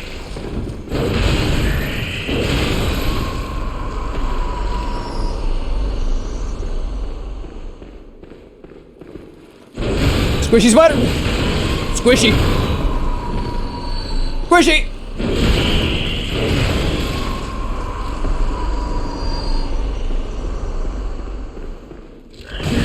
Have you met our Lord and Savior, Kirk?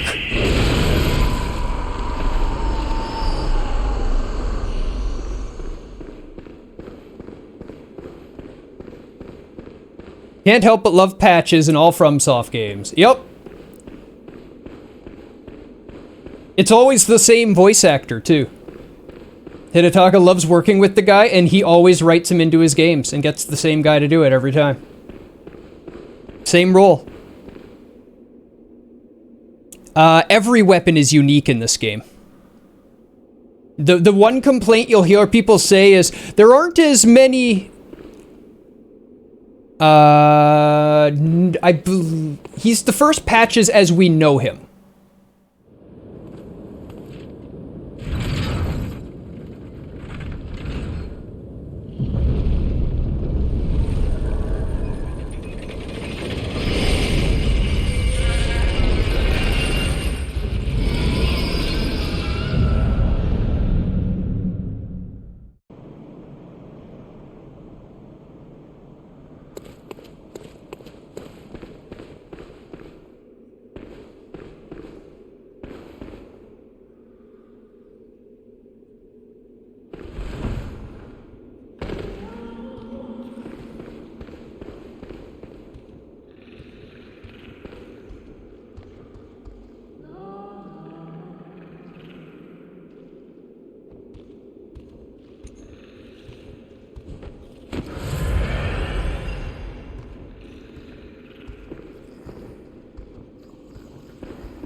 You love my shirt? Thank you, Snow.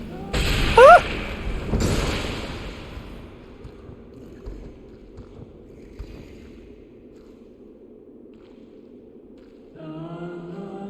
Winter lanterns make you go crazy just by looking at them. Their form is so unfathomable. Your favorite weapons in the entire Souls series is twin blades. Sad they didn't carry them on in DS3. Do you know how the weapons work in this one, Rube? Because the one complaint people usually have about Bloodborne is there aren't as many weapons as Dark Souls. But there's actually more weapons than Dark Souls. There's just less number of weapons.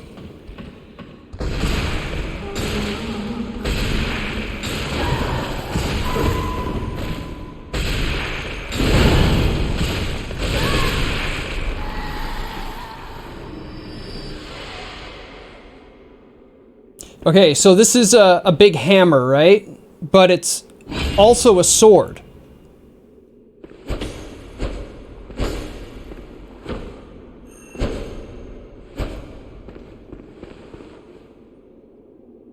And all of the weapons transform. Every weapon in the game has two forms. You see that little yellow dot under the 20 bullets in the top left corner? That tells you what form your weapon is in.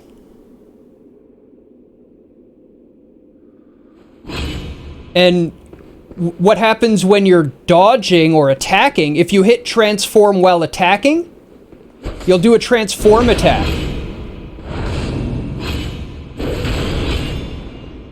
And you can do it mid-combat.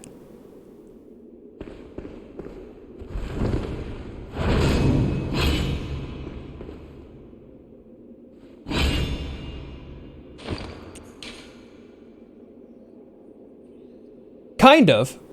But every weapon does this in the game. So here's the saw spear, right? In basic form, it's like this quick little slashy bit. And then when you hit L1, it turns into a spear. And you get stab distance and range out of it.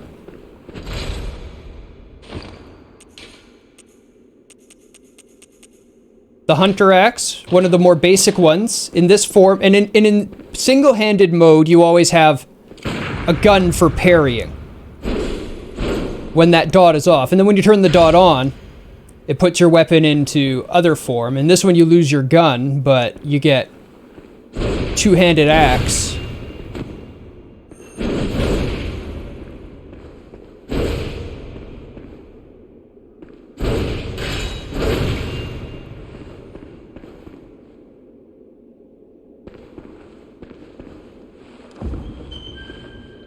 So, while there may be less weapons total in Bloodborne, there's more unique weapons.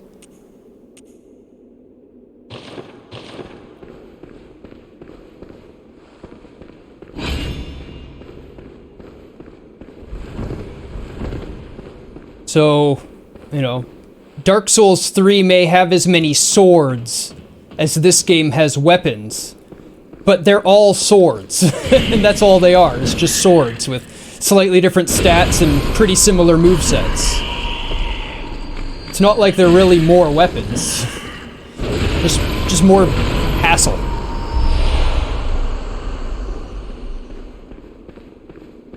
I'm not a big Dark Souls 3 fan in general, either. I beat it, but I wouldn't go back to it. Some people's favorite, more power to them.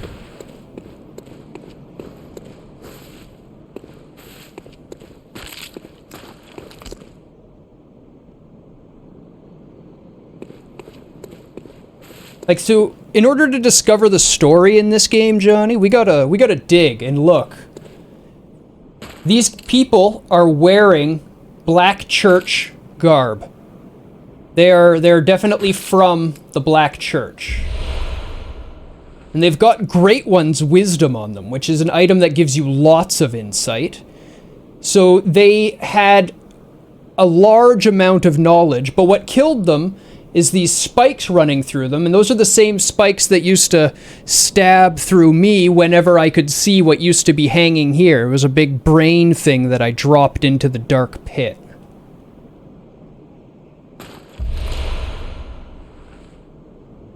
So we can reckon that these people came here from the church by their garb with a great deal of knowledge, looking for something. Nikolash is here from the church as well.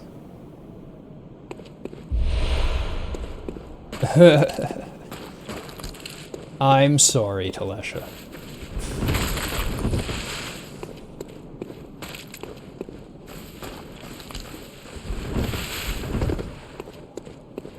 But she's not a giant brain.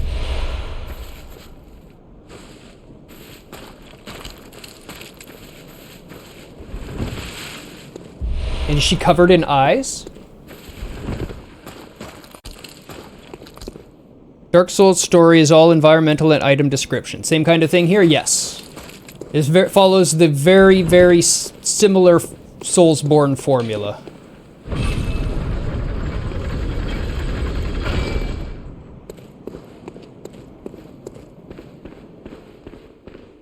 And now we're back to the library. This was the iron door on the first floor that I couldn't open, and I got the key in the second area. I mean, I didn't play any of them for a long time. It was Dark Souls 1 was my first one that I eventually finished. This was the first one I played. It got me hooked. And essentially I consider, so you're a fan of the old Squaresoft era, right? The golden Squaresoft era, where everything they did was gold in the late Super Nintendo and even early Super Nintendo for them, but through the PlayStation era. Yeah, there was no real companies that can compare to that kind of quality in craftsmanship and attention to detail. And that's, oh, the Blood Rock! That's what set Squaresoft apart back then. Craftsmanship and attention to detail. That's what it was all about. This is the only company that does it to their level today. So this is today's Squaresoft. FromSoft is today's Squaresoft, is the best way to put it. They're true artists when it comes to game design. They put love, care, and attention into all of their work, all of the time. Square Enix is not the new Squaresoft. Not at all.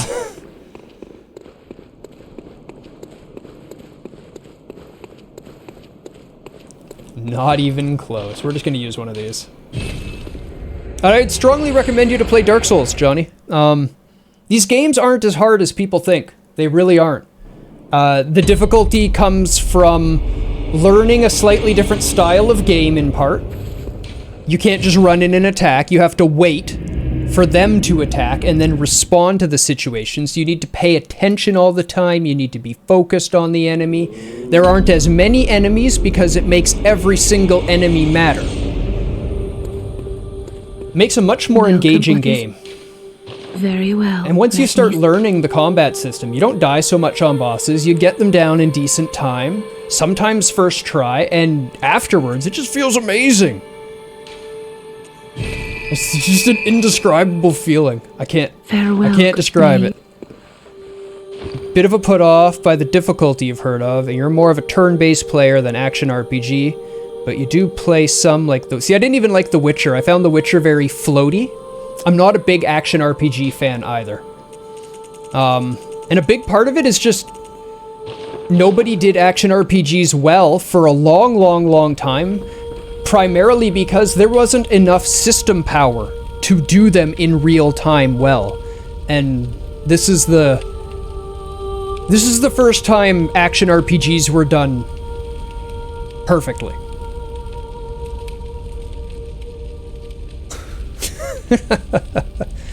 For me not liking Witcher?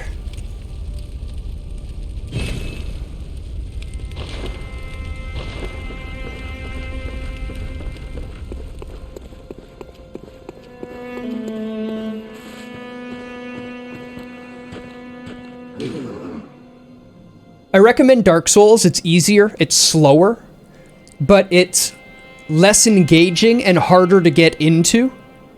Whereas this game doesn't let you play it any other way.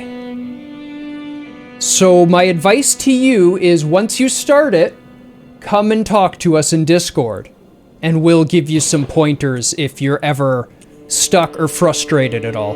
Because a lot of it is how you approach the game.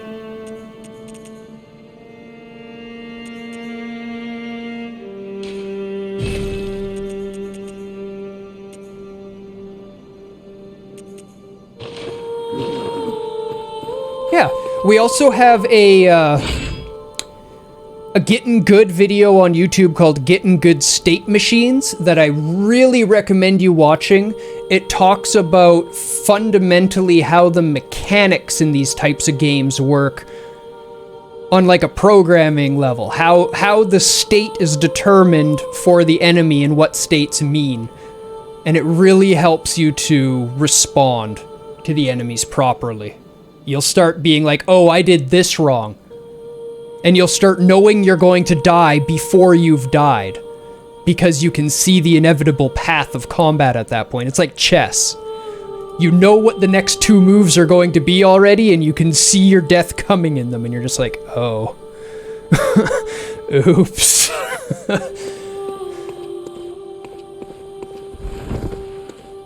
Where am I going now? Oh, I know where I have to go.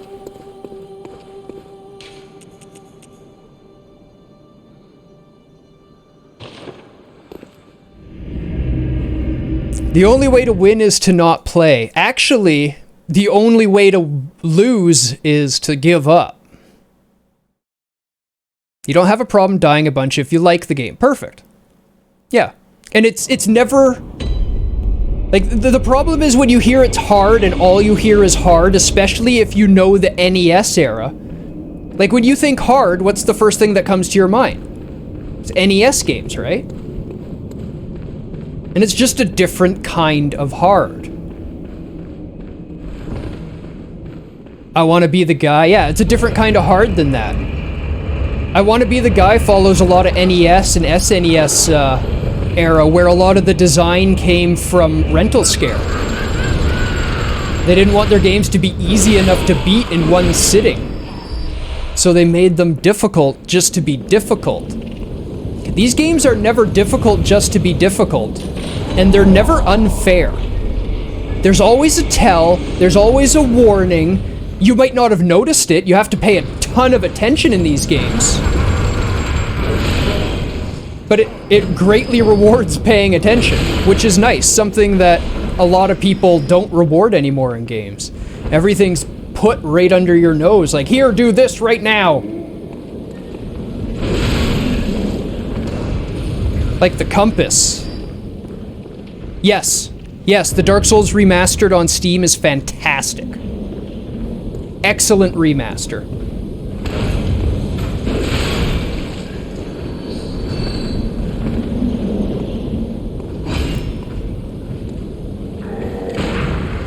Oh, I got lucky. Get off me!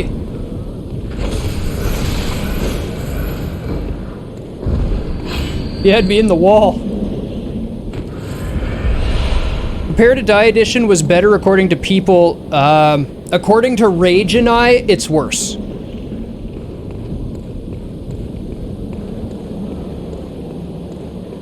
The reason they did the remaster edition was because the Prepare to Die edition was not good enough. The only time Prepare to Die is better is if you have a potato. Because Prepare to Die can run on lower specs.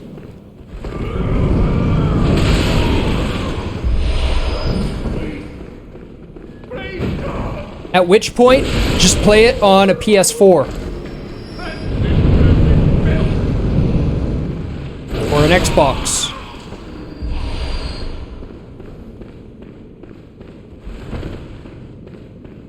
Now we can use that key that we found in Yahar Ghul. We got it off of a church person tied up and tortured in a cell. Welcome to the Upper Cathedral Ward. This is the area of the church that they keep locked and sealed away from the public. This is where the church does their things that they don't want people to see.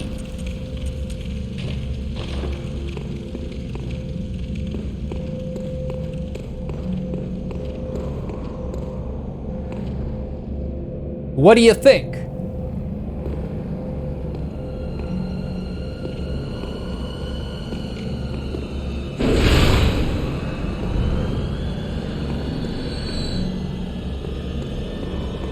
Oh, I know. I mean, the entire Healing Church is modeled directly after the Catholic Church. They even partake of communion when they ingest the blood. They use all of the same postures and mannerisms and motions.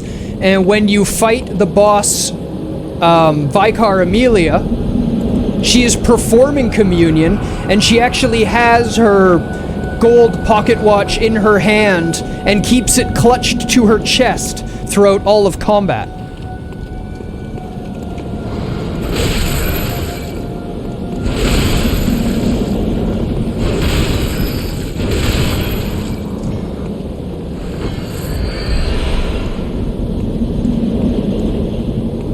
You got that feel, to be honest.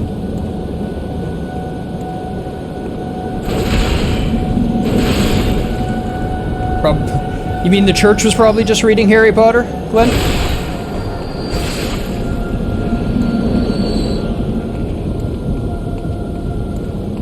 Blasphemous! Blasphemous Potter.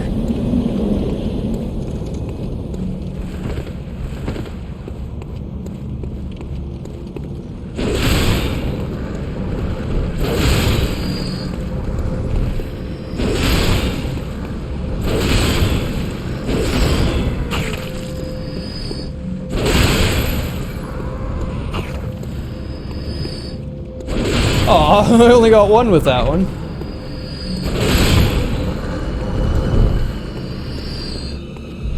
The Great Lake Rune.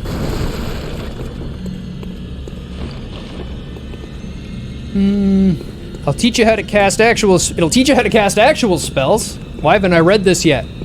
Luckily, no one who makes those claims has read the books as to avoid learning things that should not be known. Indeed.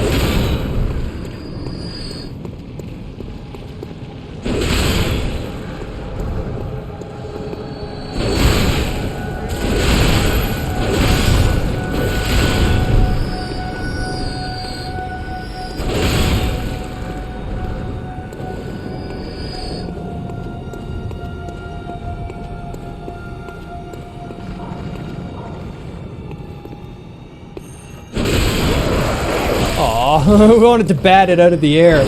If I would have hit it with the spin attack while it was in the air, it would have gone so far.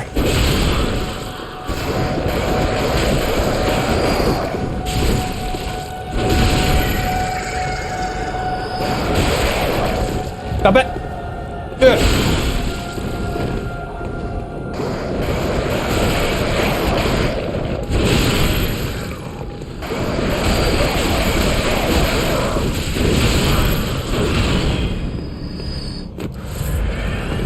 Take the crows not seriously for a moment, and they can wombo you to death.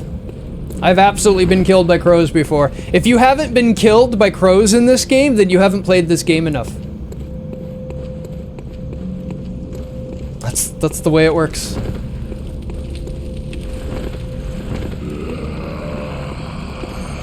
Oh, I thought I had that one.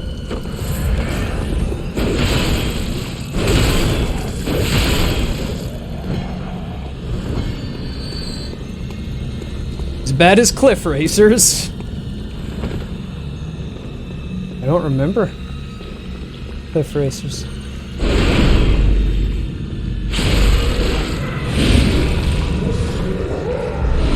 Choir garb.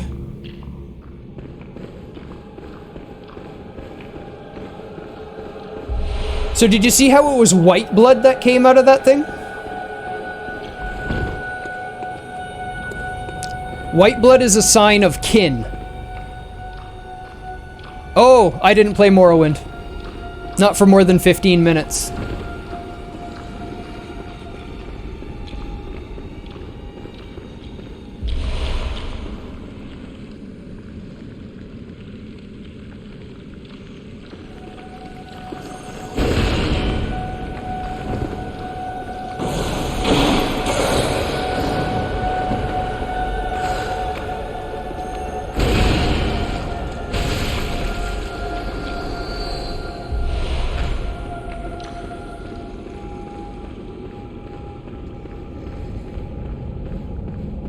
But it was so okay. I played it for like 15 minutes, I pissed off a guard, I got into a fight with the guard, I died to the guard, but that's not what pissed me off. What pissed me off was I couldn't tell if I was missing the guard due to my distance from him while trying to fight him, or if I was missing him because I was just swinging and not rolling high enough to hit him, or it was just so UI mess. I gave up. What was that werewolf thing? It was a human turned into a beast.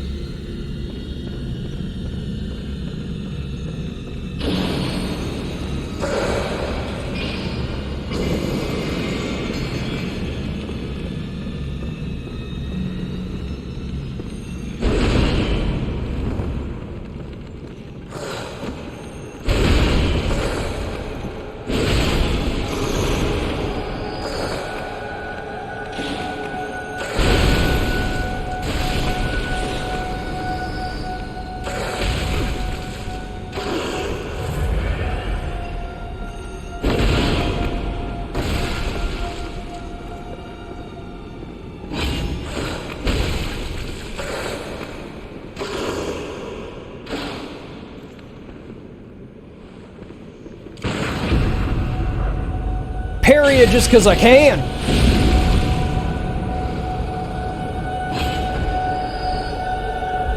Oh yeah, this game's atmosphere is super spooky. They're really good at getting the adrenaline pumping.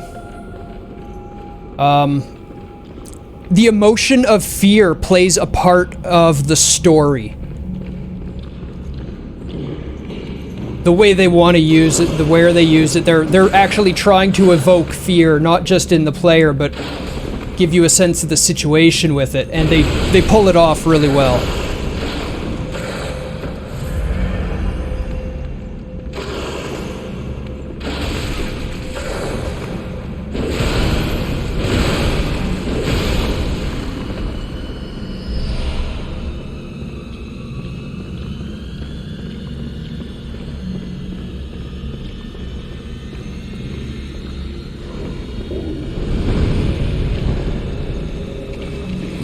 No! What? I disagree. That thing sucks your insight. Yeah.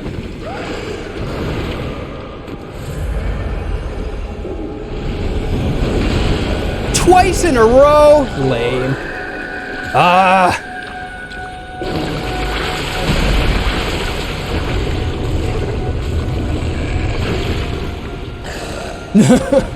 Yeah, I'm usually better against these things.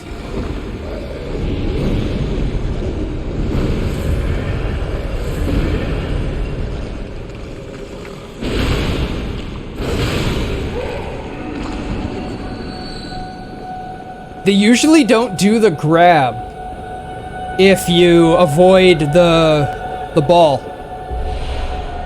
Now Pookie will want me to show you that she gave me one. I can't really get it too close to the camera, but I do have my own. I have my cosmic eye. Yeah. Yeah, they're terrible.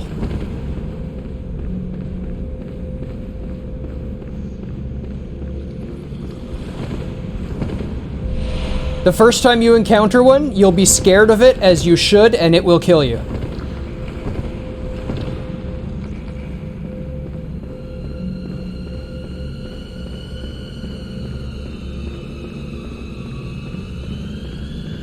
I'm also realizing I haven't bought my, Run into the trap!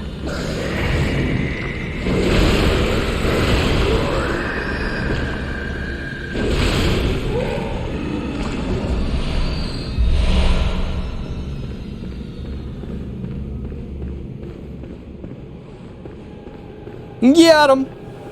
Cosmic Eye! Yeah, the badges allow you to buy weapons. And I heard one person complaining about it, like, why not just let me find weapons in the game? And sure, you don't find a ton of weapons, it's mostly badges. They open multiple weapons on each one, but they typically also come with... It's under here, go. Information. Right? Badge of a member of the choir. Elites of the Healing Church. The eye signifies the very cosmos.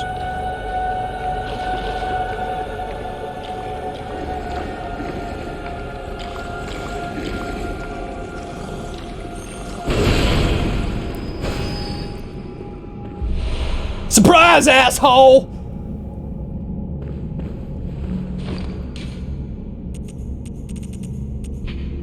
The eye signifies the very cosmos. The choir stumbled upon an epiphany, very suddenly and quite by accident. Here we stand, feet planted in the earth, but might the cosmos be very near us? Only just above our heads. And it's talking about the thin separation of worlds at that point.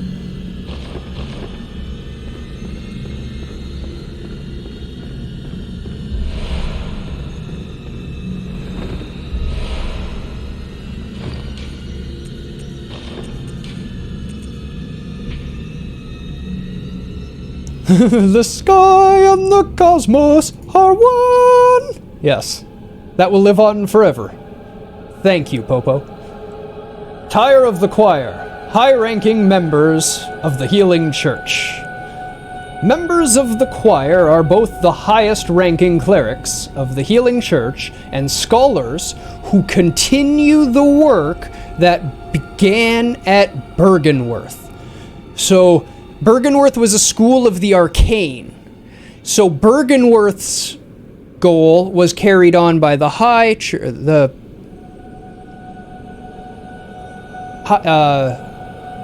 choir. Yeah, Bergersworth is carried on by the choir, and Menzies started as the school to research the newfound powers of blood that they wanted, and to contact the Great Ones that way. But both of them are working to contact Great Ones.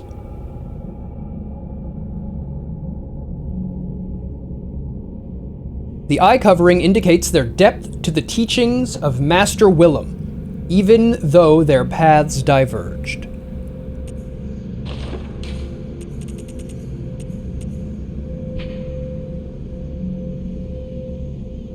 Members of the choir are both the highest-ranking clerics of the Healing Church and scholars who continue the work that began at Bergenworth. Yes. Together with the left-behind Great One, they look to the skies in search of astral signs that may lead them to the rediscovery of true greatness.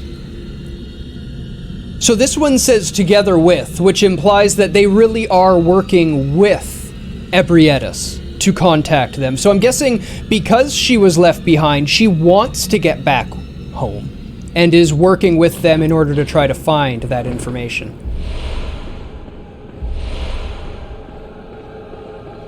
So again, we see the Great Ones being open to a symbiotic relationship. She gives them knowledge, and they help her try to get home.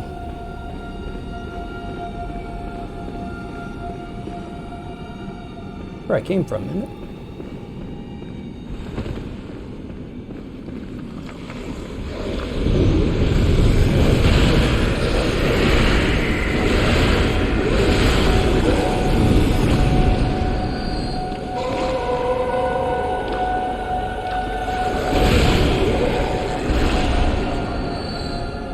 The orphanage key. Do we find out if Ebrietas was excommunicated by the other Great Ones, or was the event that left her behind an accident? We don't know.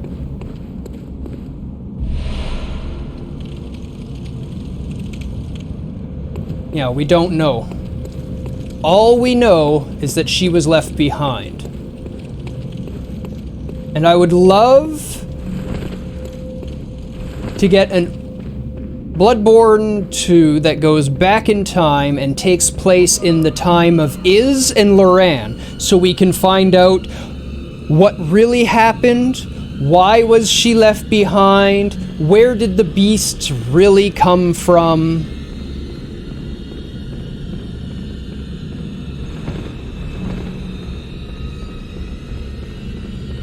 Like, we know that Loran is the origin time of them. That's where all of the blood ministration tools and stuff start to be found in the Chalice Dungeons. The Chalice Dungeons tell you the history and the past,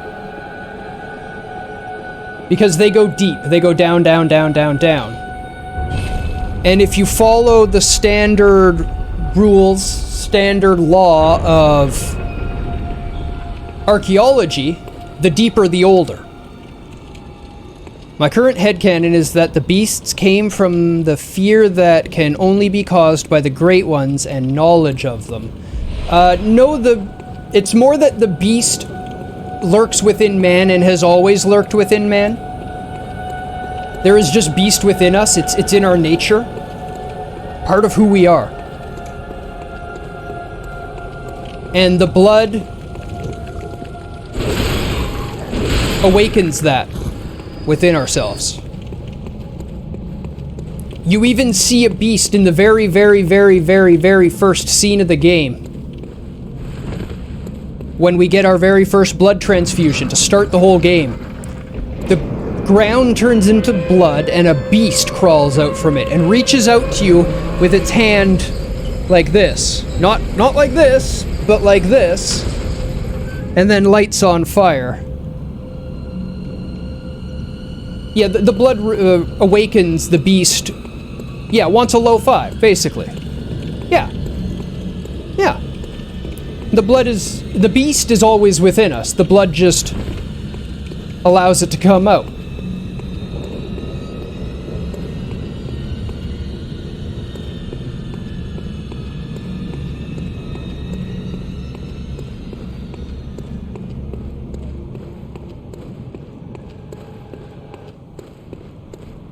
The Celestial Emissary.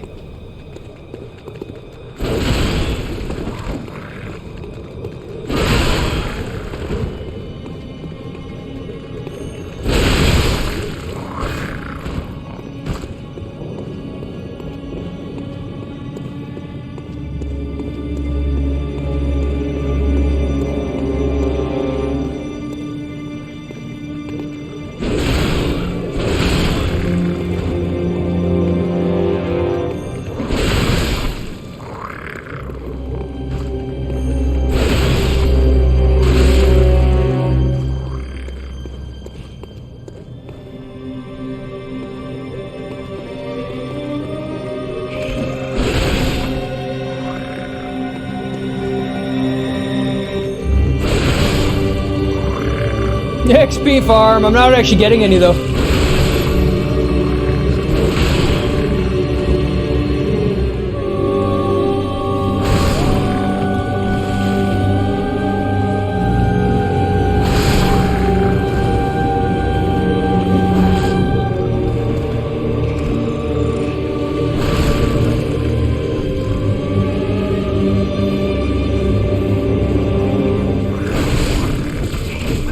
Ow. Damn wall.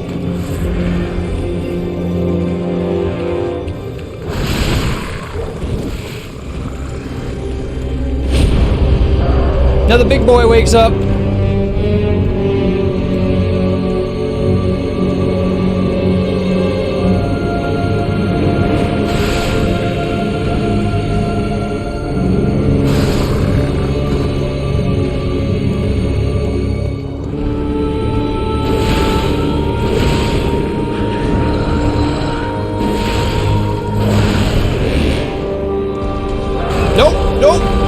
Don't die to this guy.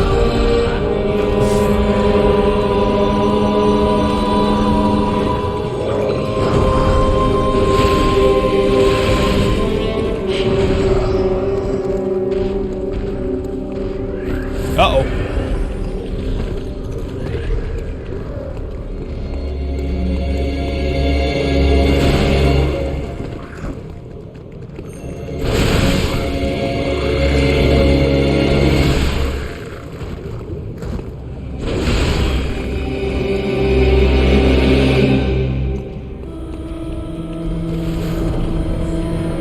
Uh-oh.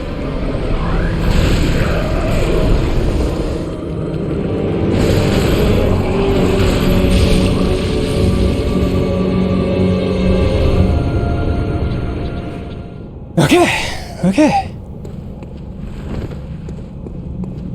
Nice haircut, indeed. Thank you for the GG, Pookie. Does the beast look the same for everyone, or is it different per person? It depends on the blood more than the person. Thank you for the GG, Glenn. The purer the blood, the more sacred the blood, and the more powerful the beast that you turn into. Very well, let me. Like, if you're familiar with the first boss, the cleric beast, Farewell, good that's hunter. what clerics turn into because of the quality of the blood that they get.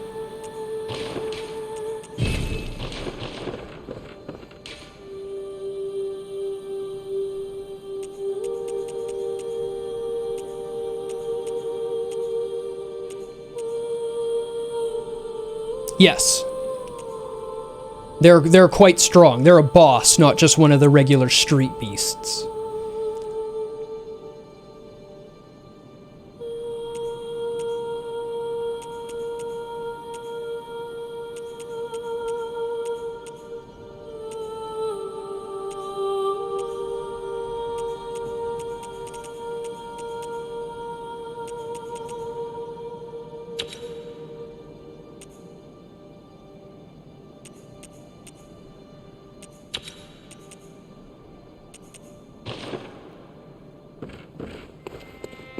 No, you do not want the knockoff blood. You definitely want to know where your blood is coming from. And unfortunately, if you're getting it from the church, you really don't know where that blood came from. We'll see where it comes from.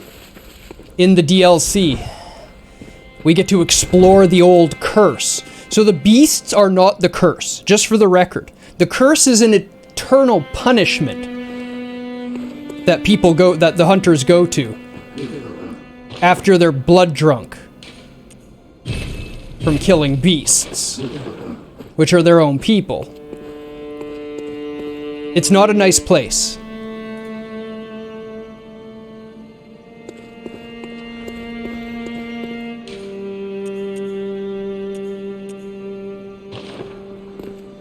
Not a nice place.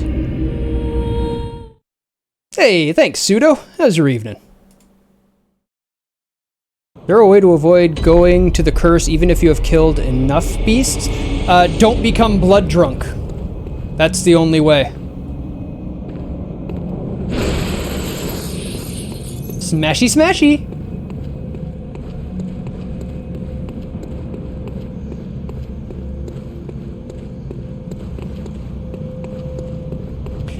Blood drunk is just, not like drinking them, but drunk on blood. Like bloodlust. Yeah, thank you, Johnny. Time just flies by. A call beyond. One of the secret rites of the choir. Long ago, the Healing Church used phantasms to reach a lofty plane of darkness, but failed to make contact with the outer reaches of the cosmos. The rite failed to achieve its intended purpose, but instead created a small exploding star, now a powerful part of the choir's arsenal. At times, failure is the mother of invention. Just got home. Now you have to take a quiz. Well, I'm sure you'll do fine. You're a smart dude.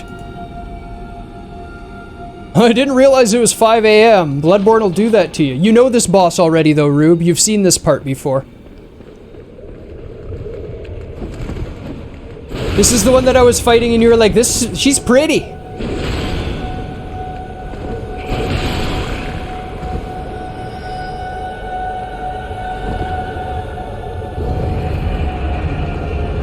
She's one of the great ones that we kill. An actual great one. Not a kin. A full-on great one. She is the left behind.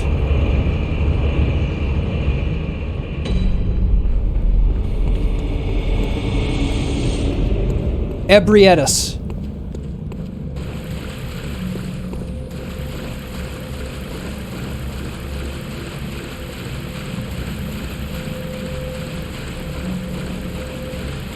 She's praying at the altar of despair.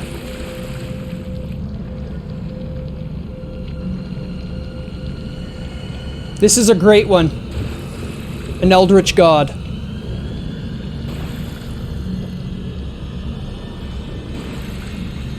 Definitely not Cthulhu, no.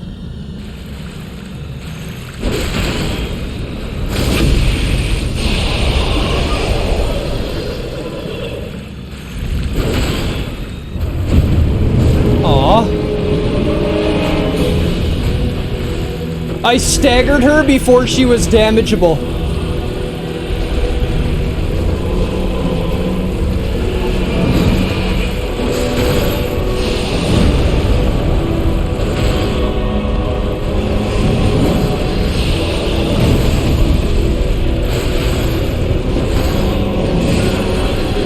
You'll stay for the fight.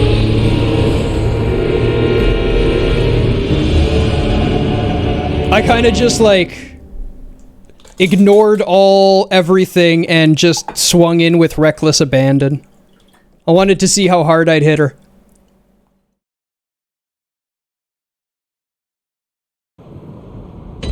She's definitely not easy. She is arguably the hardest fight in the base game. And there is an argument that can be made for it. She is not easy.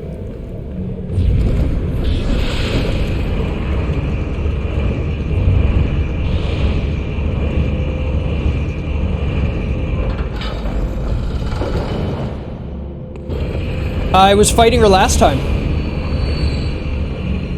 This fog wall is their version of it's what a boss wall is. So it's like enter boss arena. Whenever you see that, it's a boss, and then the life bar at the bottom.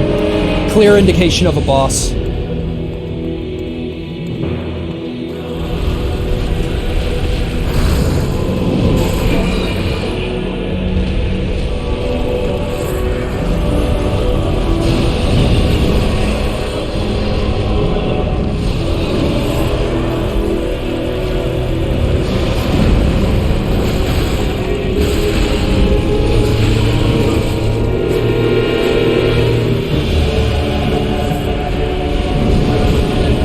Stop that.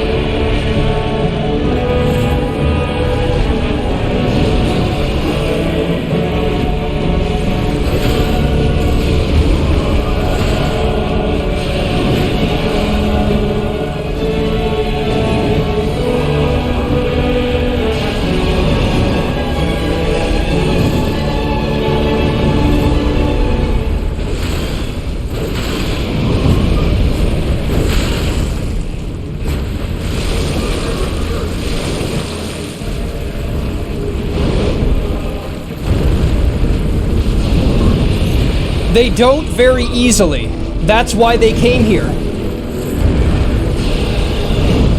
They come trying to have young.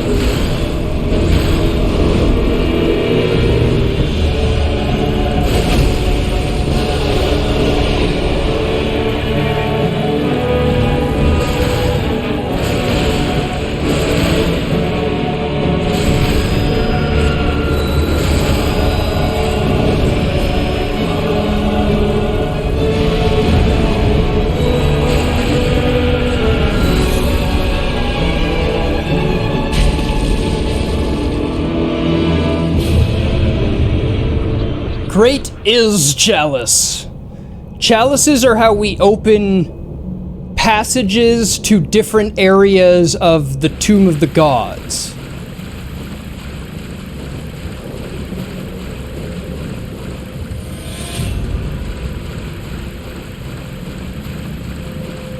So that would allow us to go to the realm of Is.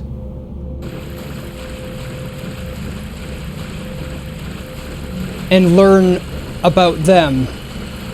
Fun fact, when we look at our chalices, see that little 3-line mark that goes down? That's a depth indicator. It tells you how far down into the earth each area begins. Loran, ailing Loran, the sick Loran, is depth 4. Whereas the beginning of is depth 5. So is older than Loran. Something happened to Loran carried on but got sick, and all through the areas below ailing Loran, in lower Loran, is where you start finding all of the blood ministration tech. I haven't gotten to them yet. They're hinter tombs and some other stuff. You have to actually go down through the Thumerian chalice and whatnot to get the other chalices for those depths. So the story is essentially that Lawrence, while a member of Bergenworth, found Loran. They got down to the depth of Loran, and they found that blood ministration tech, and that's what started all of this process of the healing church and all this power from the blood.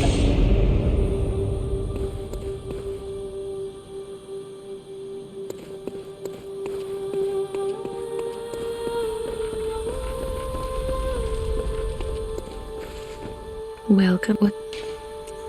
Very well. Let me. Don't even have enough.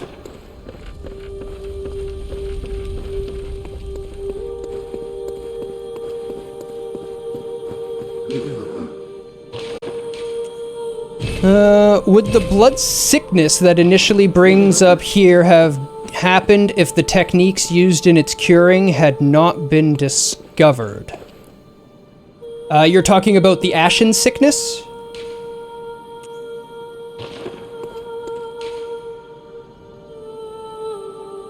Ashen blood?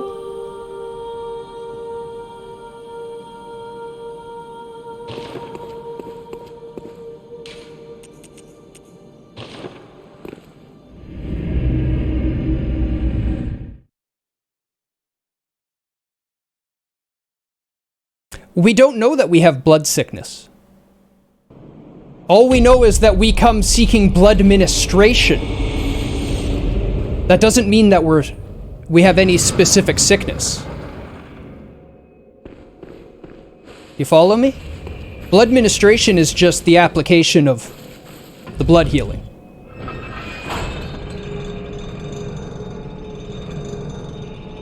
Yeah, it just cures everything and anything. That's why the church became so powerful.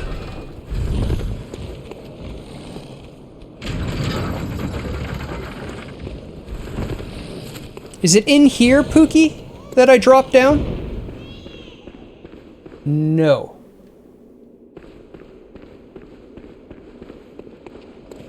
Yeah, no, it's just a cure everything. It's the answer to all of life's problems. And this is why Lawrence was so gung-ho to be like, hey, we gotta run with this. I got, contact, and I'm trying to find the big brain now. I can't remember where it is.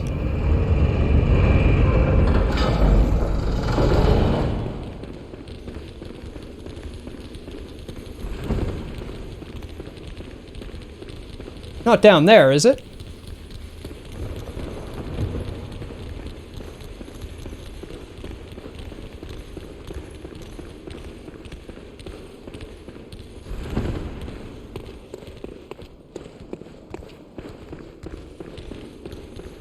Where'd that thing go?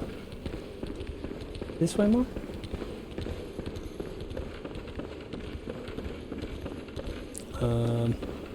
I've lost my elevator. That's where this is.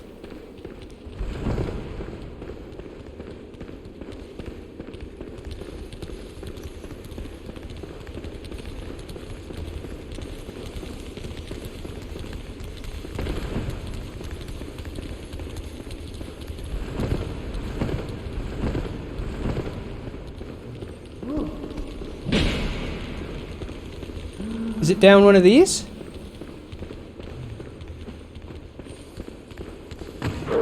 Or do I take this? That elevator, okay.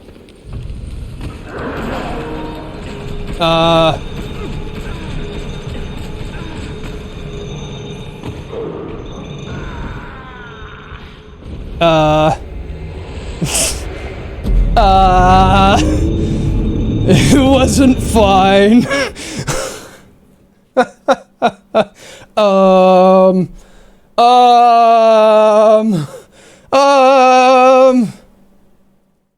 Crap.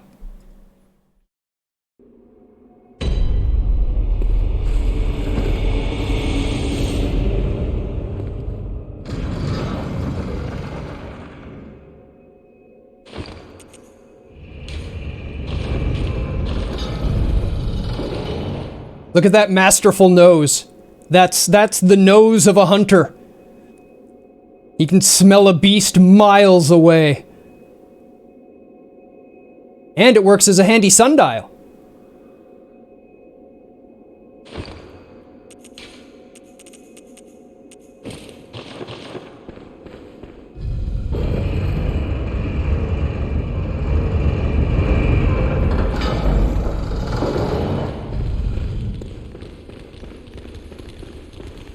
Yeah, I'm sure that clip will make it into the BRB clips. I'm positive of it.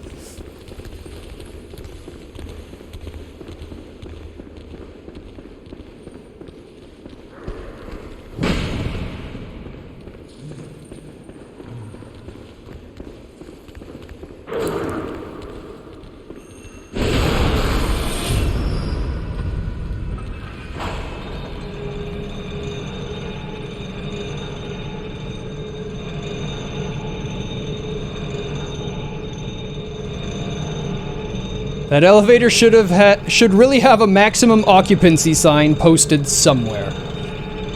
I mean, Victorian Gothic era, there weren't a lot of signs for caution.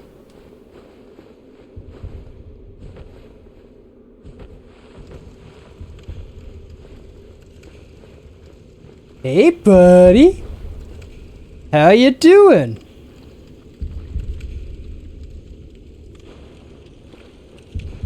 Meet another great one.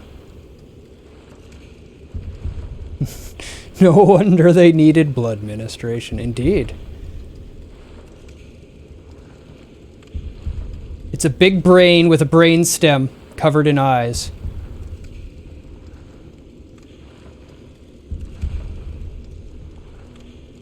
And the parts of that should be brain are all like chunks of body smashed together. I wonder if this is what became of the students of Menzies when they came into this world.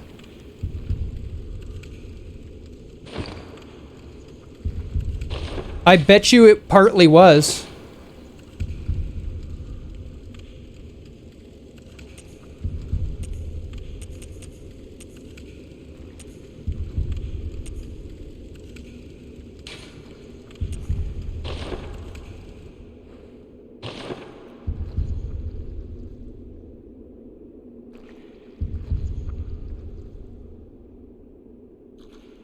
I mean, all of the great ones have eyes everywhere, including the things that get mutated by them. I've been pointing them out as we go, but there's been a lot of eyes, and there will be more coming in the future.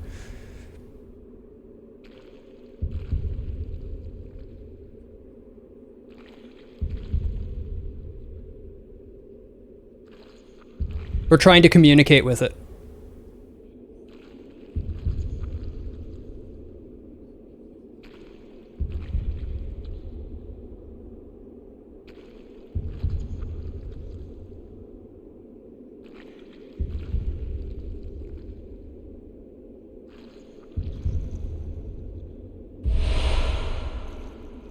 There we go. We have communication.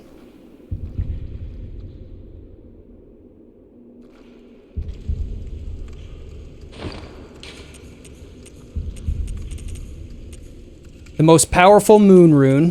Very clear vision of it. Secret symbol left by Carol. Transcription of moon as spoken by the Great Ones inhabiting the nightmare. Gain more blood echoes. Do you think it's telling us moon? Do you think it's actually trying to tell us moon? Do you think that's what that means?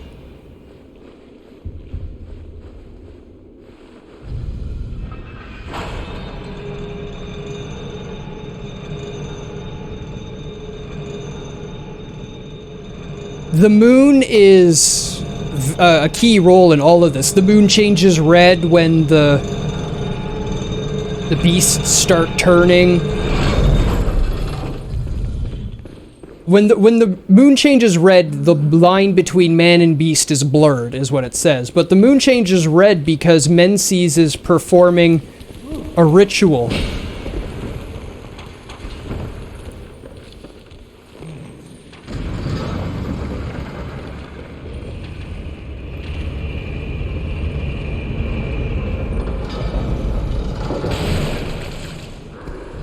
Damn it!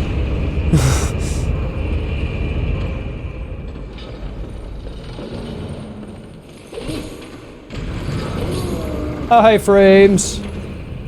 Ow.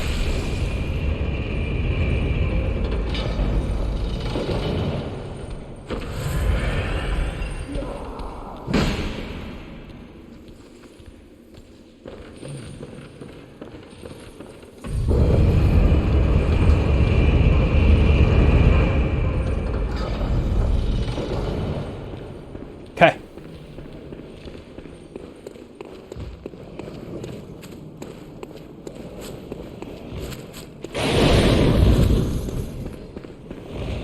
We're done with the mini bosses and the mid bosses and the maybe bosses and the side areas and the special finds.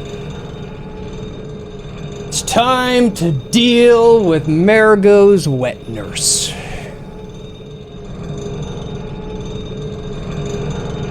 Let us pay attention to the baby's cries.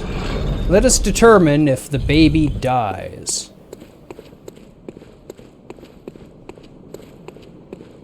Things human do cause other humans to become...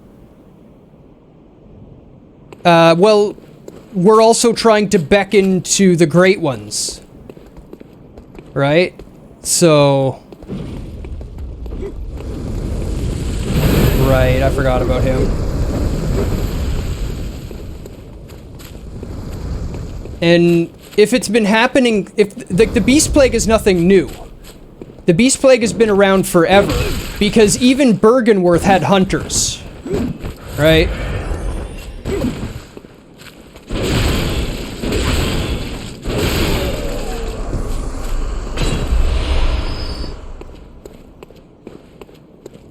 So, before the curse, before our dealing with the Great Ones, there's always been beasts and beast hunts.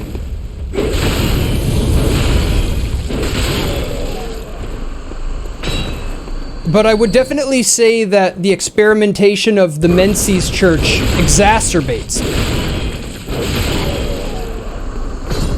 Which is probably why Rom works with them in illusion to hide the rituals. She prevents people from seeing the amygdalas on the walls hanging out that have come from the Nightmare Frontier from their fucking around. And she prevents them from seeing the red moon as a result. Like, the baby doesn't sound happy right now. As we're approaching, it sounds like an unhappy baby.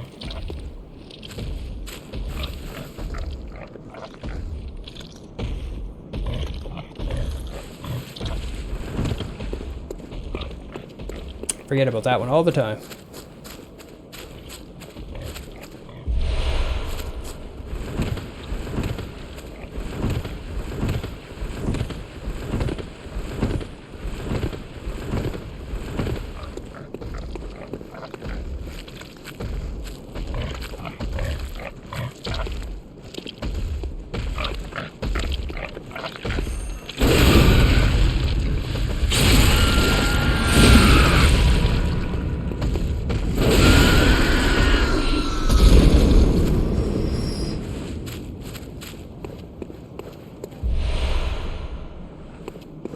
I'll make sure we see the front of the next pig. You'll notice it has a ton of eyes. Eyes are a common theme.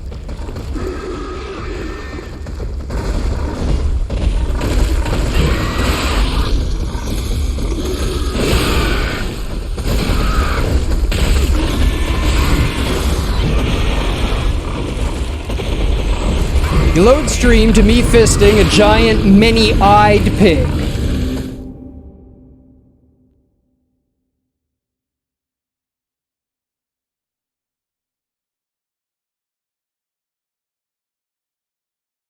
Seems fine.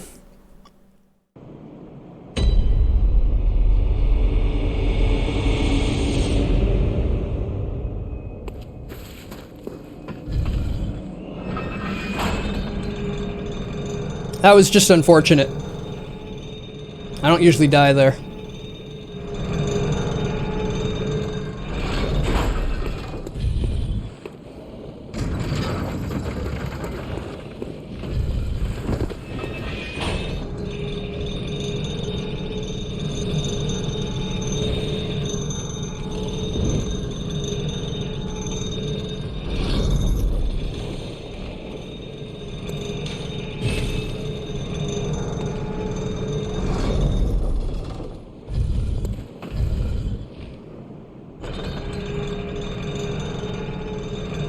I'm sure it will.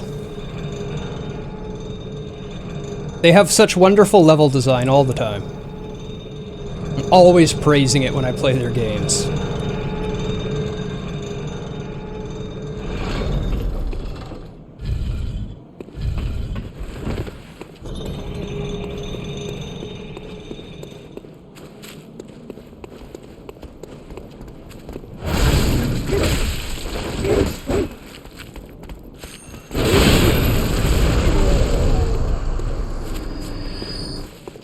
I got a little singed, but I won.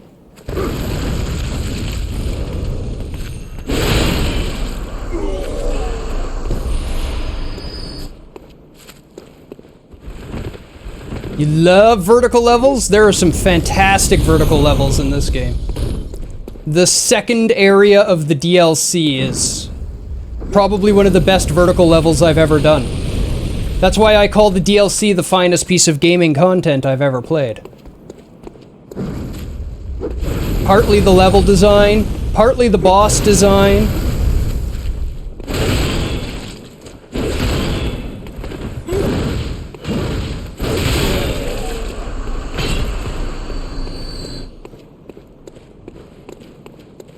And the story, and the way it ties everything together is just so well done. We can drop down there and get items.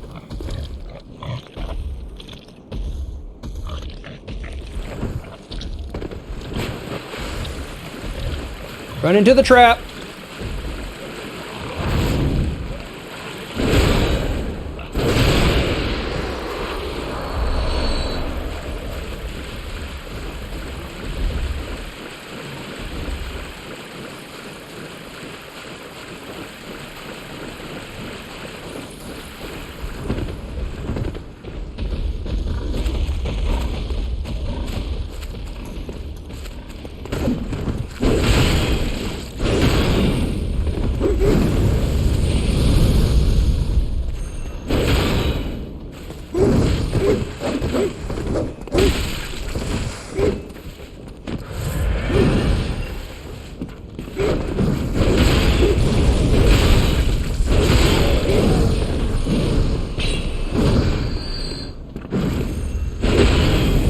Yeah!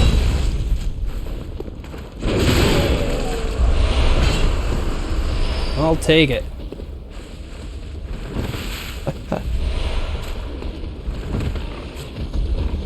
This level's been an all vertical level too. You fight 2.5 bosses through it, and constantly like pulling levers to raise bridges up behind you. Use the same bridge to keep going up and raise it up as you go. Fun things like that. Loop back down. Open up shortcuts all up and down the sides.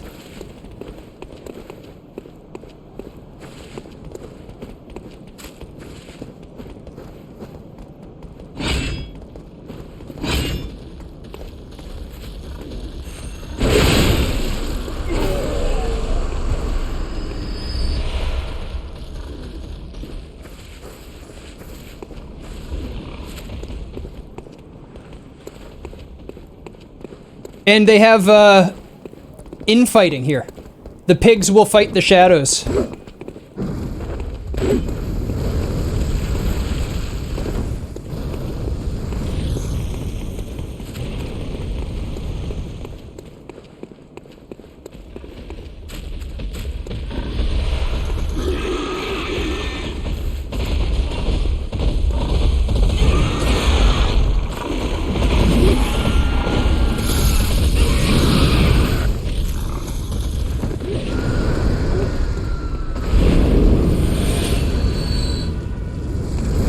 Like that.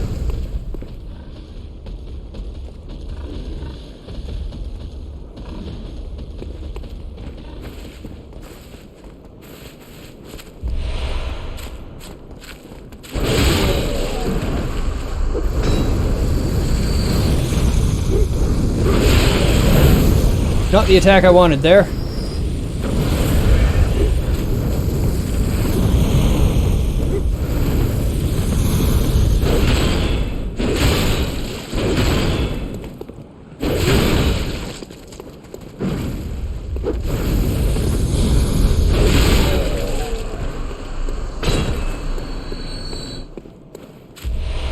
And there we go.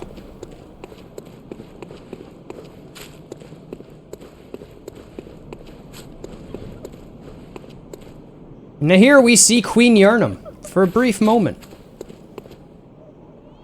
She's a Thumerian, that's why she's so tall.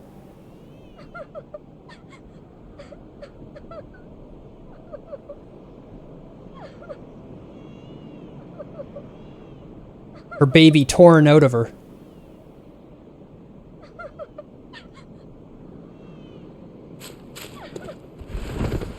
Now, important to remember when you're taking influence from the existence of Queen Yarnum and looking at who she is and what she represents, the name Queen Yarnum does not mean that all of Yarnum is named after her.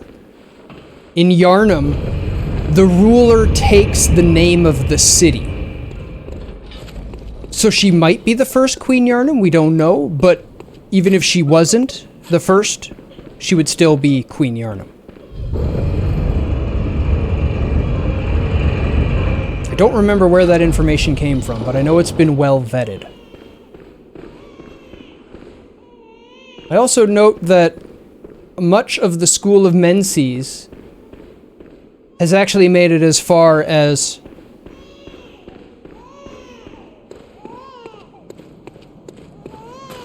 the top, where we meet Margot and Margot's wet nurse.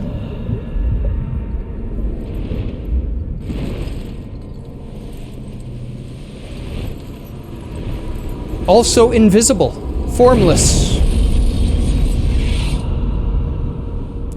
Except for the bird-like hands.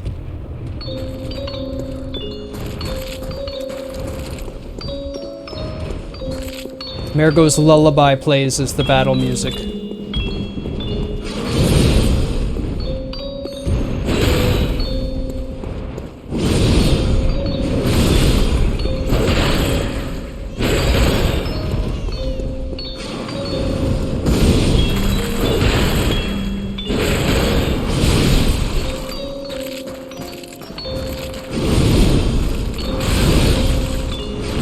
Ooh, I didn't know the third one.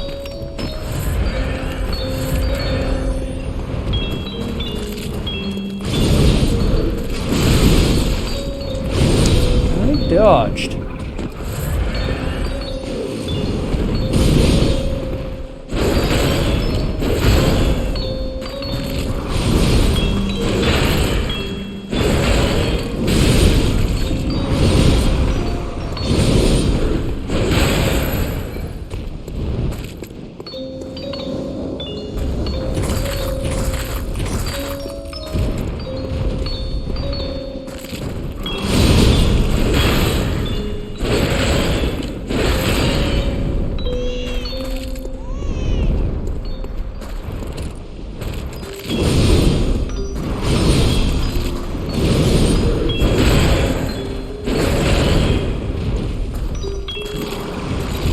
I dodged. My timing's just that little bit off right now. Can't blame the controller. It did say low battery.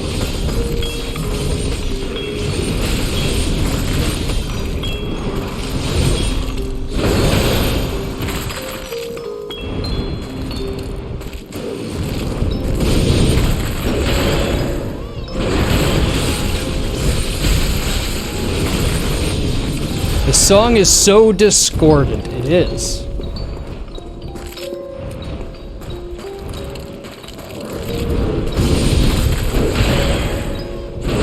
Don't do two, you can't do two, stop trying to do two.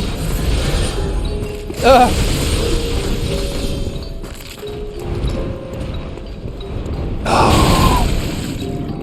That was just me being real bad. Chugging pots.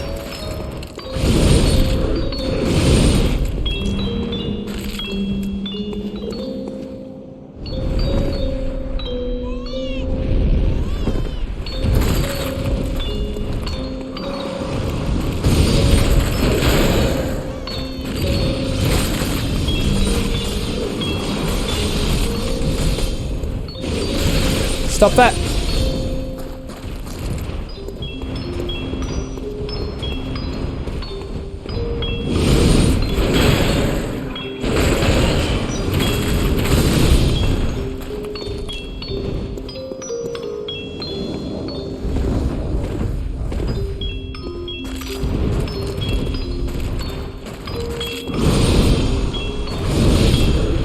Oh, real worried about what, if anything, this creature is providing to Margot.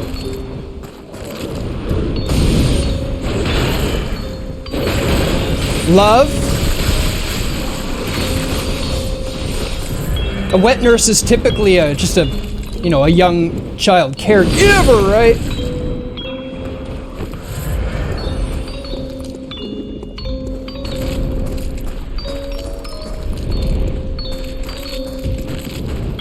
I disagree.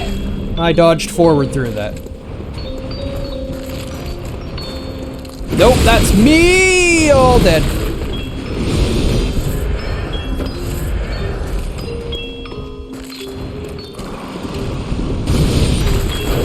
Well, it would also function as its protector, right?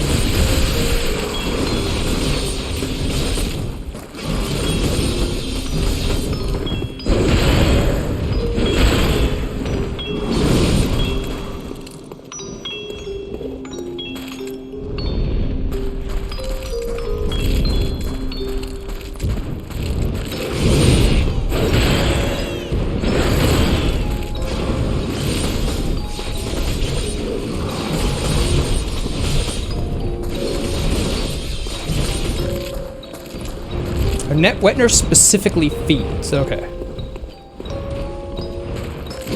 I thought it was just a nurse for a young child. Not an official nurse, like, but just like a caretaker of a young child.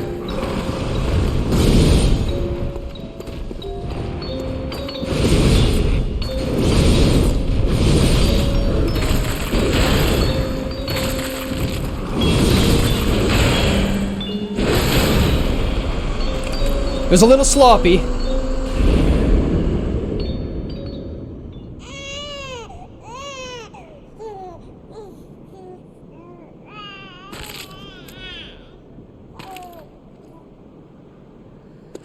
We can see that the cart's been destroyed and overturned.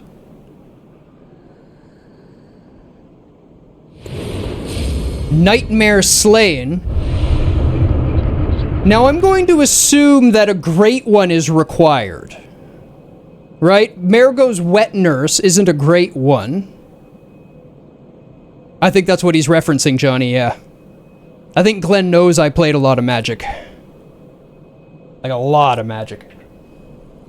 But, a great one is needed to make the dream. So if Nightmare is slain, I think that would imply that without Marigo's wet nurse to feed the baby really does die. So we really do kill Marigo, I think. I'm on the kill Marigo wagon. Right on. Yeah, I looked at it. I can't bring myself to buy digital cards when I have 20,000 physical cards. So.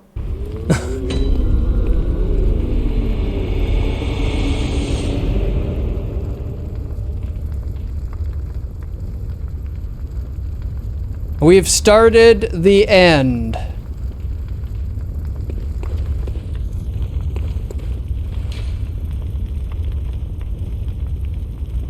I started collecting cards for Magic back during the dark.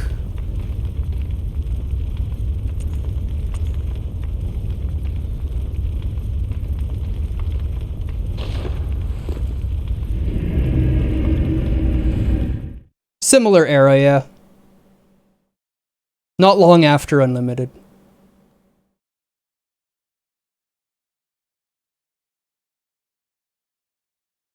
I was pretty young at that time. So, Ariana, the whore, is gone. But there's a bunch of blood here.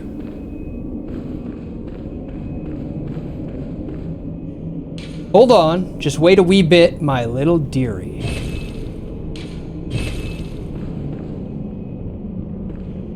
He sold his Magic collection and funded his university degree. Yeah, my Magic collection was stolen in the Urza's Saga era.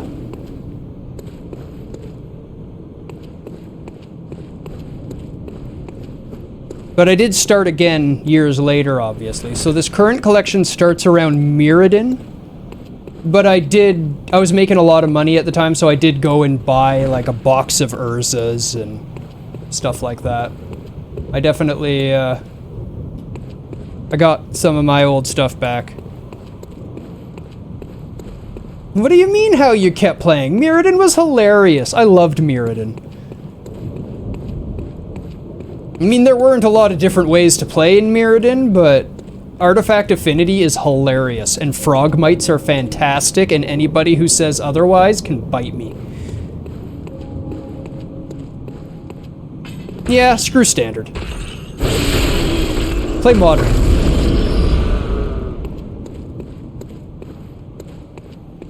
Or play Tabletop. Casual. Kitchen table. Yep, EDH. I love EDH. I've got 8 or 9 EDH decks here. Ready to go. Drop of a hat.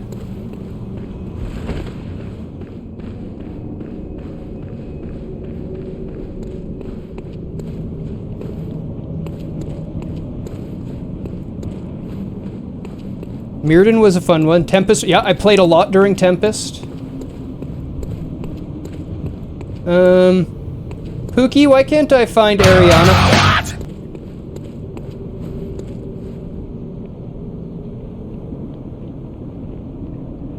EDH is... The acronym itself stands for Elder Dragon Highlander. I do want to see, of course I want to see.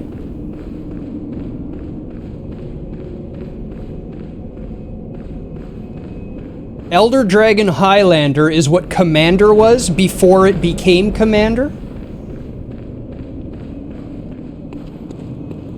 Oh, that way. I always forget. I always go forward instead of backwards.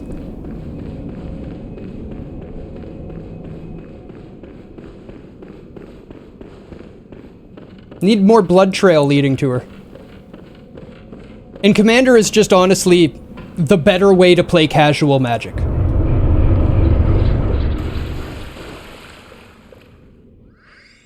It can't be. You recognize it?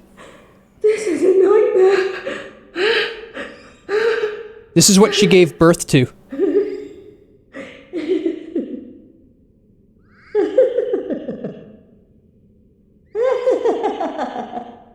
Yeah, I call it EDH too, Glenn.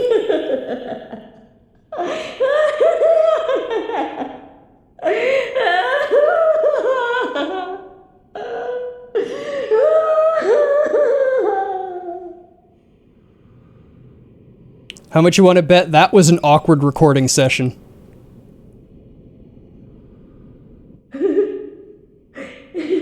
Old lady? She's young. She's probably in her 20s.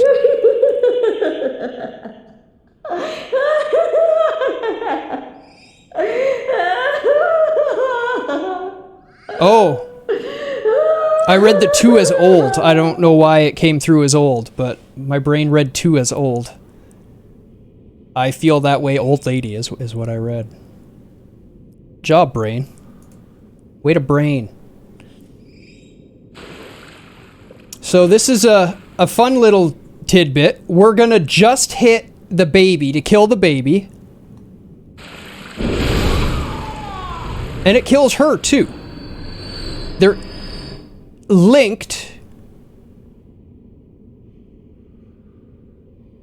She's literally linked to it still, which is probably what the umbilical really is. It's a precursor to an umbilical cord. It's not a physical umbilical cord. It's probably more of an energy umbilical cord. I had a chat with a nice lady who voiced GLaDOS, and apparently it's just another day in the studio after long enough in the industry. They're connected similar to Mergo and the Wet Nurse. Yes, that's my guess as well.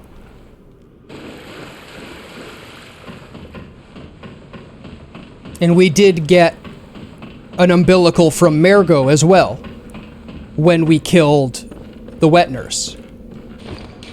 So that would again be we killed Mergo. So I think we can fairly definitively say Mergo dies.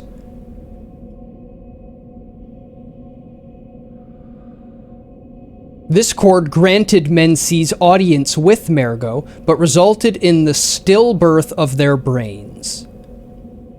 So this cord was what they used to pull Mergo in, And then the cord became connected to Mergo to bind it to that world, I guess. It did sound happy at the end. It wasn't pained. So I think Mergo is slaying, but it's not an unhappy thing. Probably just getting to go back to wherever it comes from, energy-wise.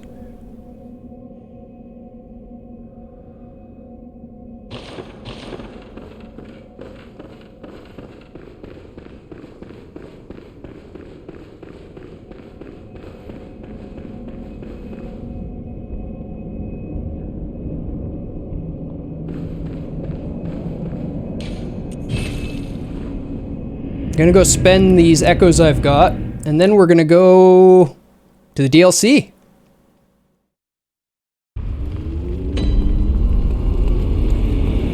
Good hunter, Dog Gammon. Very well, let me.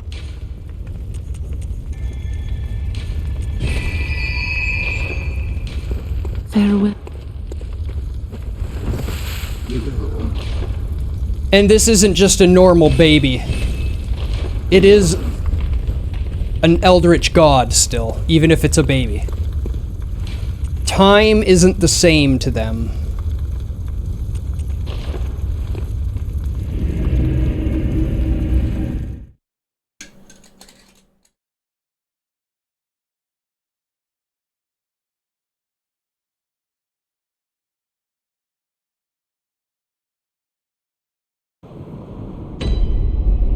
Okay.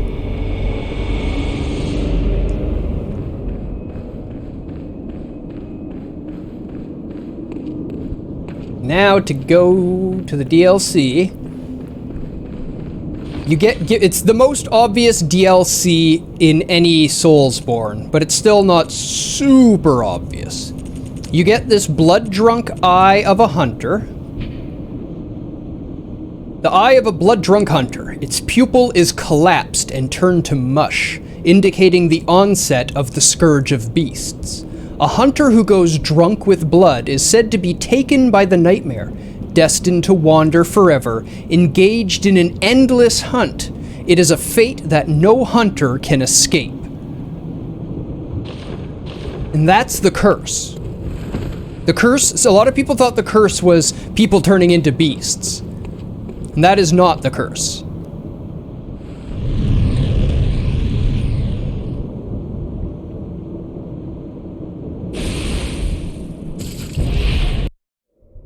Curse the fiends, their children too.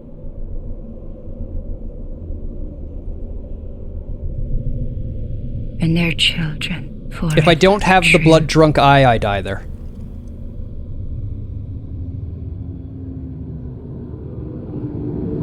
Otherwise, it works as a passageway between worlds. And that's not the first time. A couple times in Bloodborne, amygdalas channel an item in your inventory to send you to an alternate world. Welcome to the Hunter's Nightmare! And it looks pretty similar, doesn't it?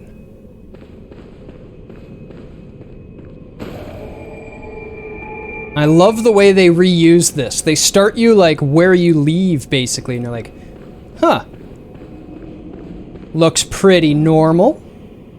Little different. This door used to be open. There used to be a door here. But otherwise, it's the same church until you come out here, and then it's like, well, that wasn't there before, but this was. You know, this looks normal.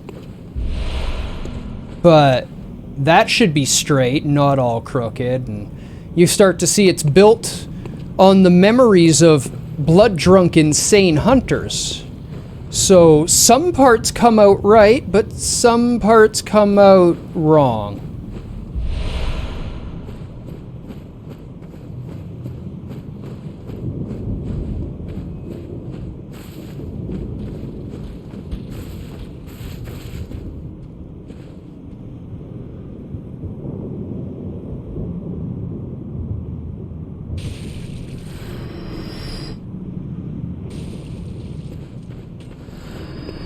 And that's the blood-drunk hunters' curse to wander the nightmare.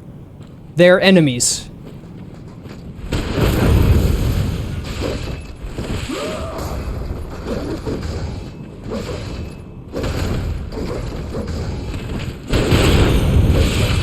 What? Why did you swing that way? I was even locked on. No, they just are blood drunk. Murder happy. Kill frenzy.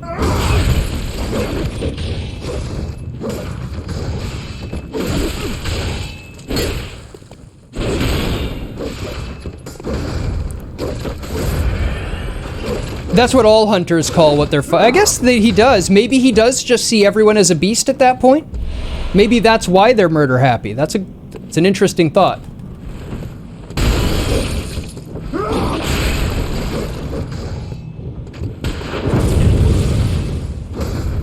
Man, I'm getting wrecked. No! Oof. Well, that was not a good start. That was not a good start. I guess I usually just parry those guys, yeah. That's the difference.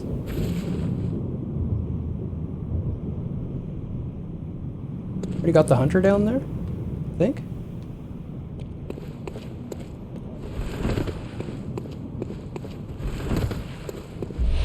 The old hunter cap. Oh, I didn't get him. Okay. Another one of the same type.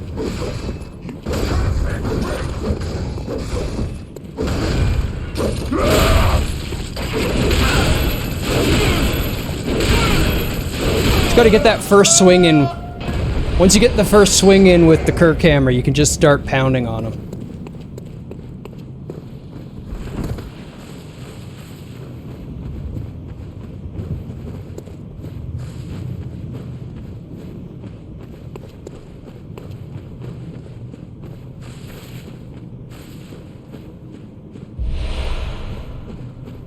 You think Kirk liked pancakes?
Okay.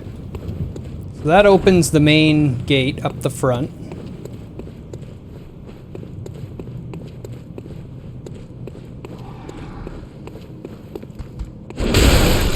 You'll see that even they're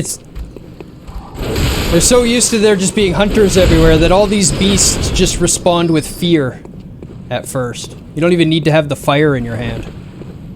Casual Google search informs me that I was mistaken and that they are doing something else when they fight us, so I think that hunter was talking about beasts but not in reference to us. Or maybe just calling us a beast, like calling us a monster for what we're doing.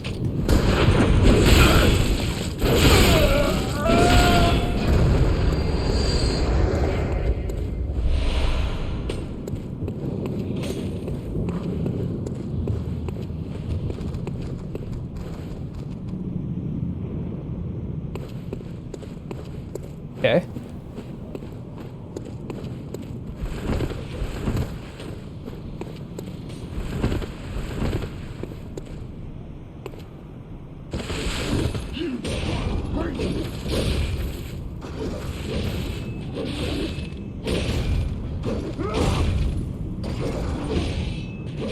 Could be an intentional insult, yeah. I think being called the thing that you hate and want to kill could be unsettling.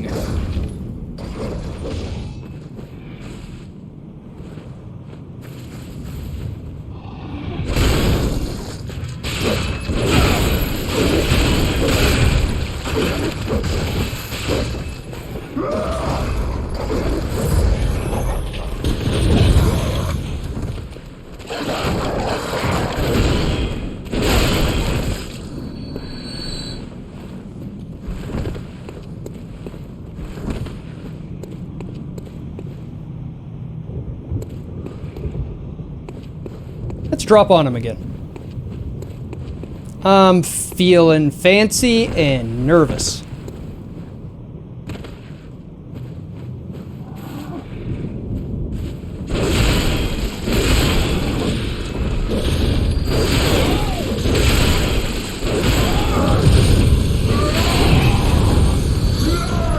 Oh shit, we got the boom hammer guy though too, huh?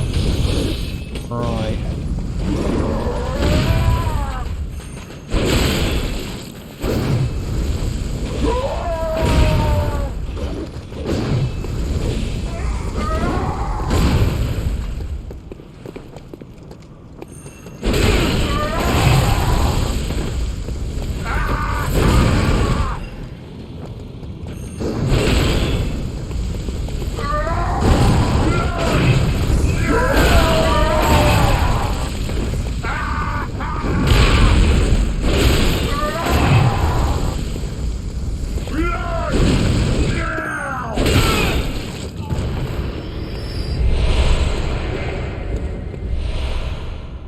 Vermin!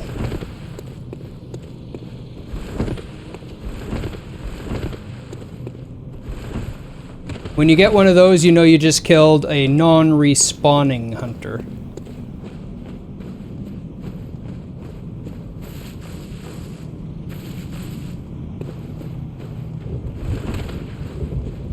The Beast Cutter. Now we're getting some really cool weapons. The heck did the... Did he step on the trap and kill himself, or did he run off somewhere?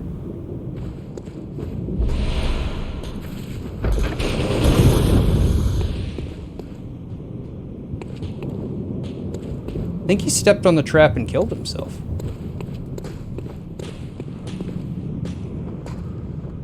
Huh. Okay. I'll take it. Could have some beasts and hunters out here. It's not that we hate beasts and want to kill them, but blood drunk hunters hate and want to kill them. I hope so, because that would be hilarious. Yeah, he seems to be dead. That he seems to have hit that trap and shot himself to death.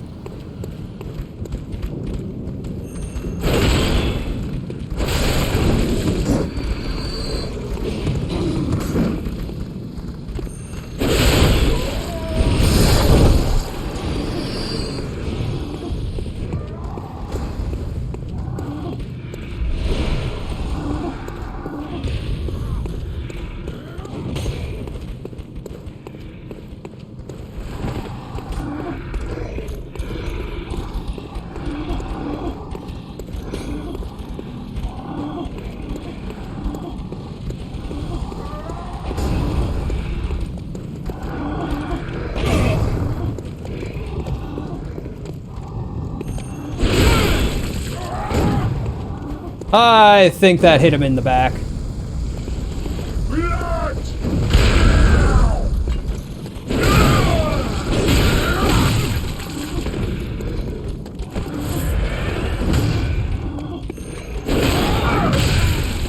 His hammer won that one. No, don't do that again.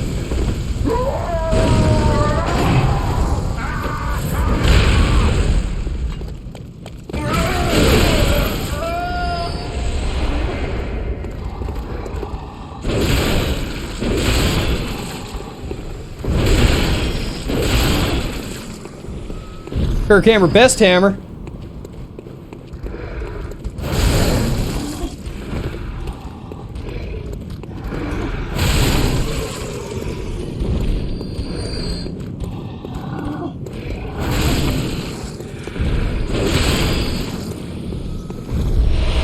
blood. More of the blood. Okay. Yeah, that guy's gone. Like gone, so he killed himself. You may laugh, Glenn. You may laugh, Glenn. He hath trapped himself.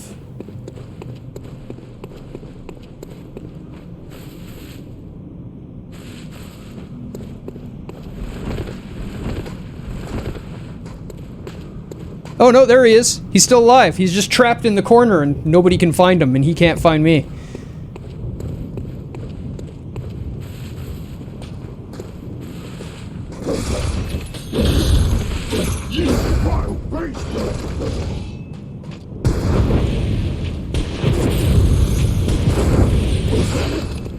Ow.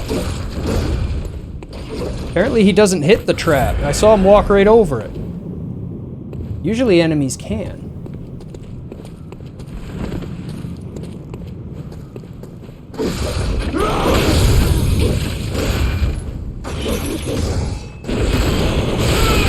There, I shot him with the trap.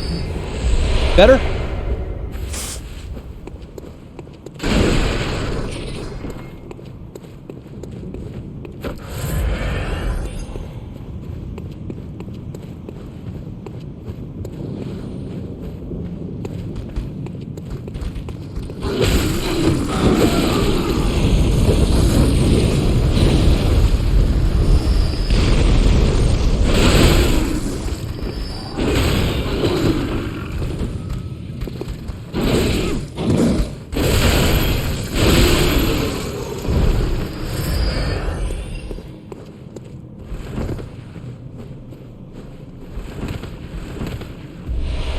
The old hunter garb. We're safe here. Found the old hunter cap in this area. Old hunter cap with a wide brim that hides their sharp gaze. In the old days, when hunters were 10 a penny, this was part of their standard garb. So hunters were more common the farther back you go. As the church came along, the beasts were more hidden from view, kept quiet, and the hunters became a thing of the past. But old hunters are more from the Bergenworth days. One day, the hunter disappeared, and Yarnamites began to whisper of the hunter's sin. Drunk with blood, chasing after beasts, they would pass on to the nightmare, every last one of them. So yeah, the hunters must have disappeared not long after the cause incident. That's the big sin, I'm sure. Old hunter gauntlets made of brass to protect their weapon-bearing hands. At the time, some hunters believed that certain metals would ward off beast blood. On a night of the hunt, it is no wonder that some resort to superstition.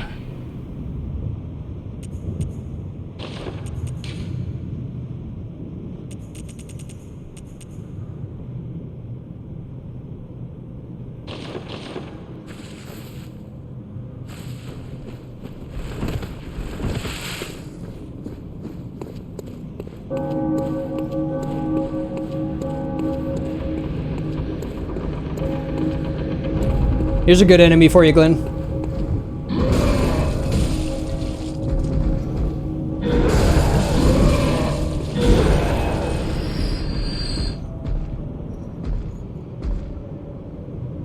Steroid Cthulhu with the cosmos for a face.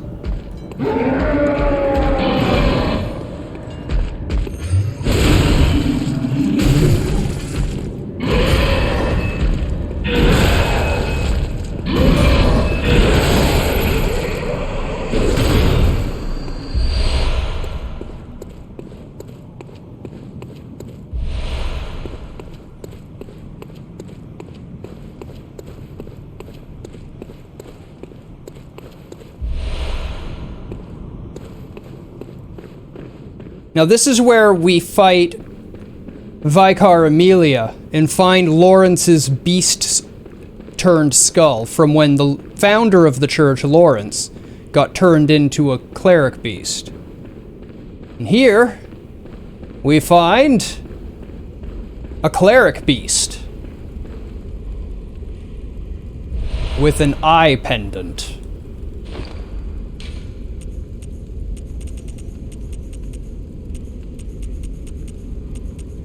An eye pendant which unlocks the surgery altar. There are 2 cathedrals in the hunter's dream. One lies past the River of Blood, and another contains the private research hall of the Healing Church. Only chosen members of the Healing Church or their lamentable patients can enter the research hall using this eye. Grant eyes to the surgery altar skull.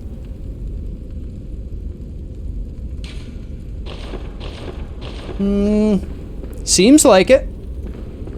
I'm just gonna leave. Quickly.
Yeah, I go from here over there, right?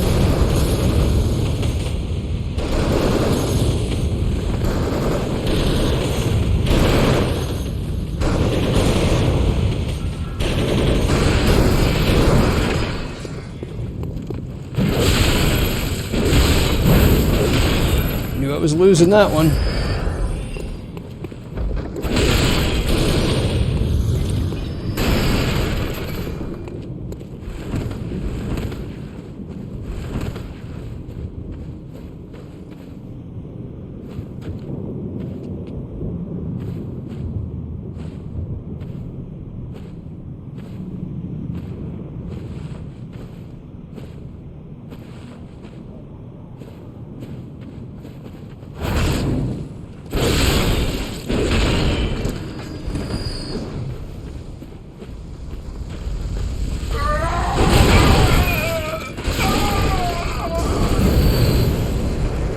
Worth.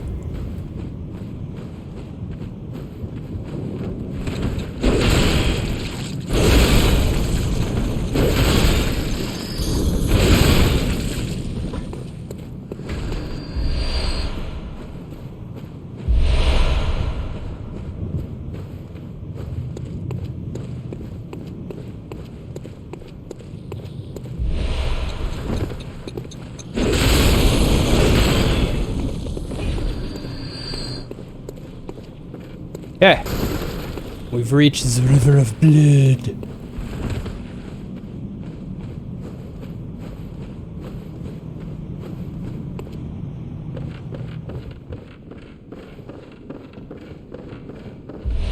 Delayed Molotovs.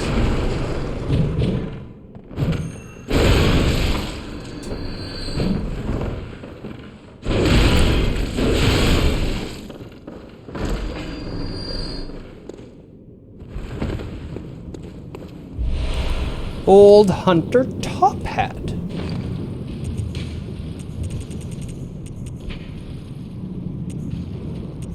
Same idea. Just classier.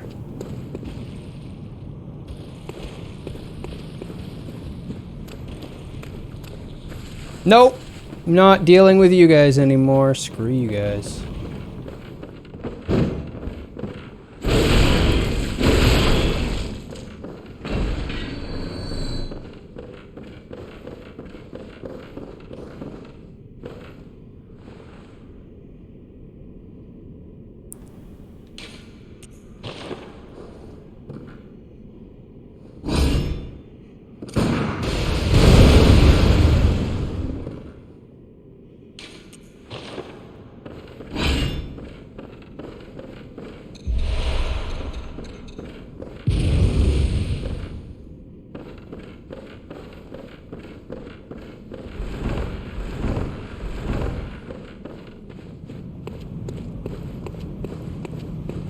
think there's a tough hunter in here, if I remember right.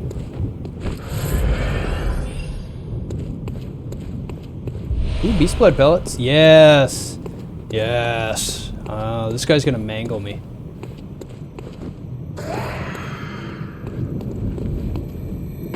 Never mind. Oh, that was not enough damage.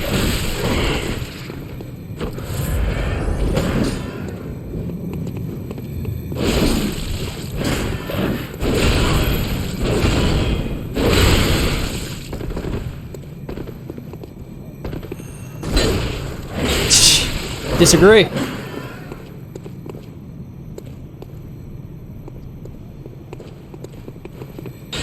Oof.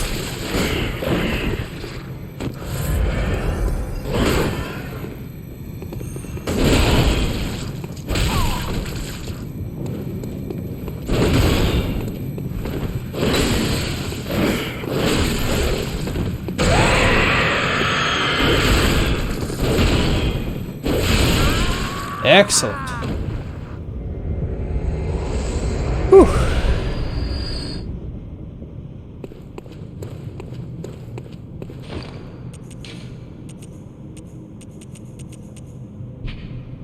Badge crafted by the Auto Workshop, precursor to the workshop of the heretical powder kegs. So even going back further. The powder kegs were driven by singular ideas and crafted strange weapons of great intricacy. It is clear that the philosophy of the powder kegs was already established at this time. Thank you for the GG, Mole.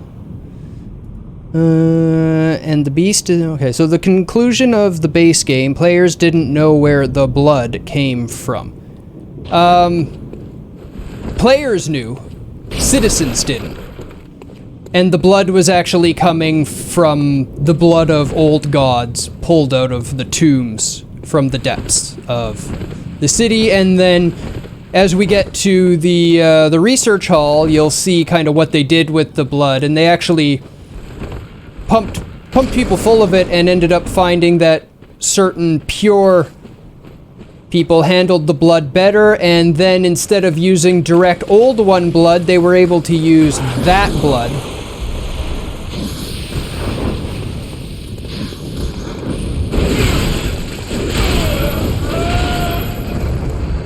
on themselves. So it's Great One blood put into a person who doesn't react poorly to it. Yeah, kind of like pure bloods, but it's kind of the opposite, because in this world it's the filth.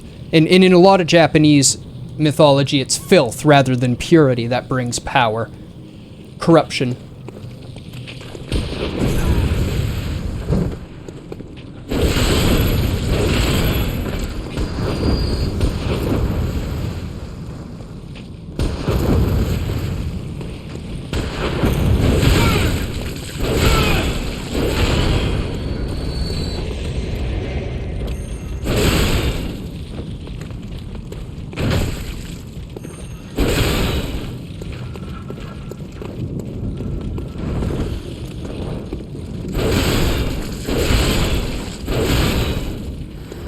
It's a Japanese philosophy and mythology trope that Hidetaka really likes to use. You'll see the same thing used in Sekiro a lot when they talk about gaining power through the sediment, the bottom dirt layer and things like that.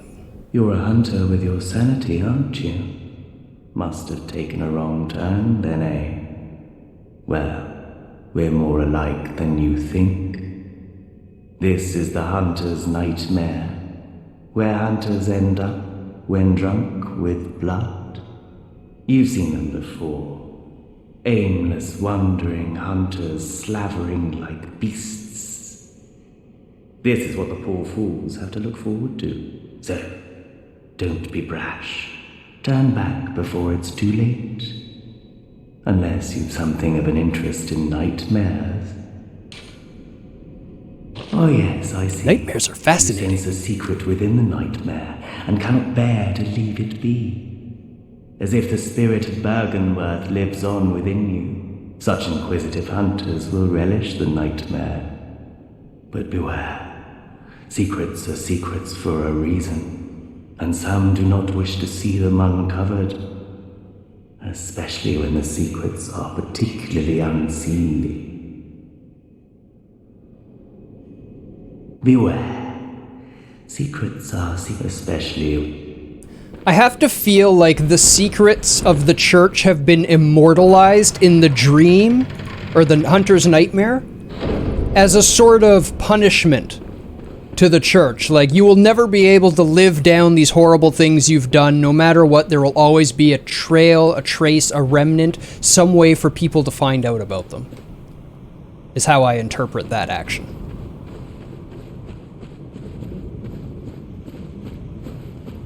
They want other hunters to know the truth.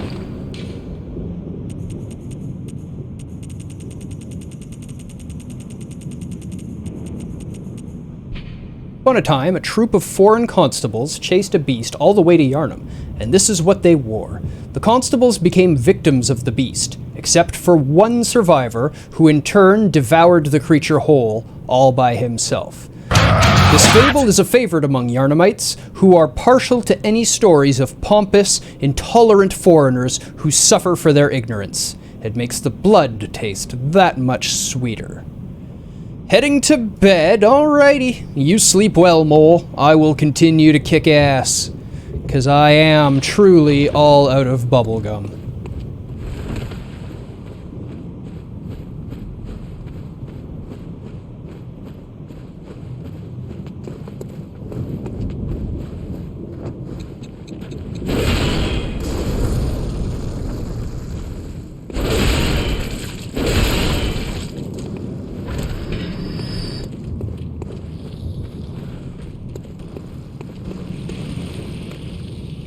Well, we've got the shortcut, so let's go for it.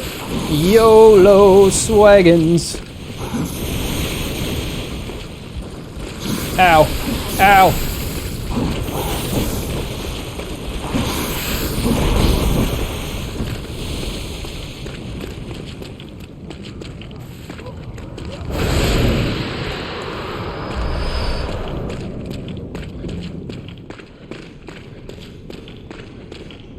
This is this part, damn it.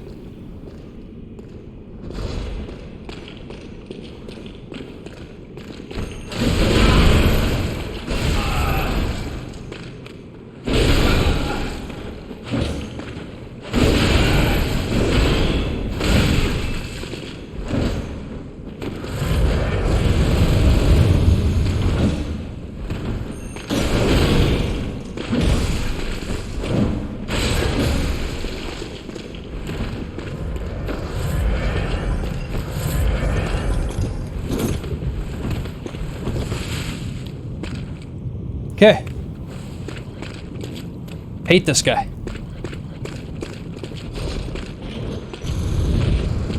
Especially when camera won't lock on to him.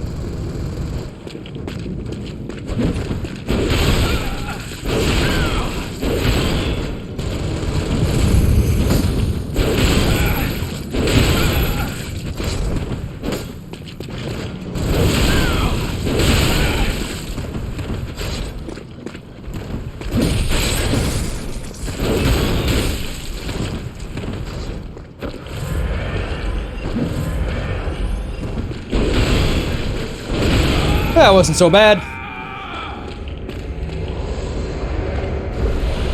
We got us the Gatling gun.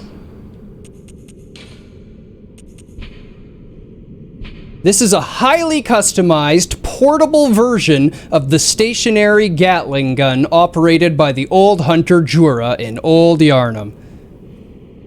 That enemy was even stutter-stepping you, yep. It was the weapon of choice of the youngest of Jura's three companions. The Gatling gun boasts exceptional rapid-firing functionality, but is considered a cumbersome weapon due to its excessive weight and insatiable consumption of quicksilver bullets.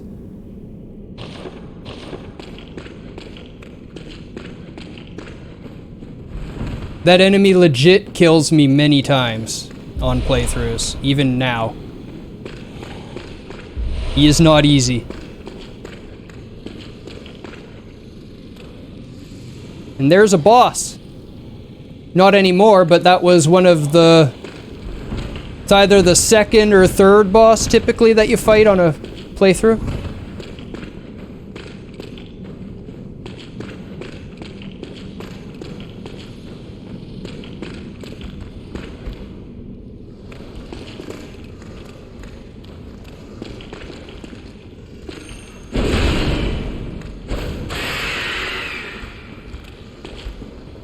Much like the gun wants to voraciously consume bullets, so too does the hunter want to voraciously murder enemies. Yes, this is true.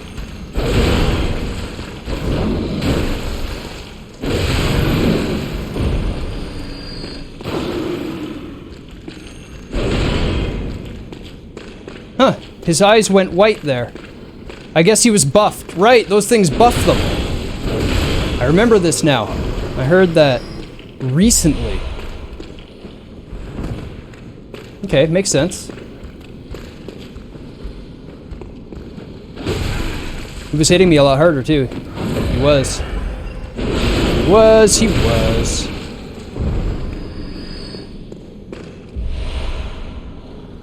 BSC.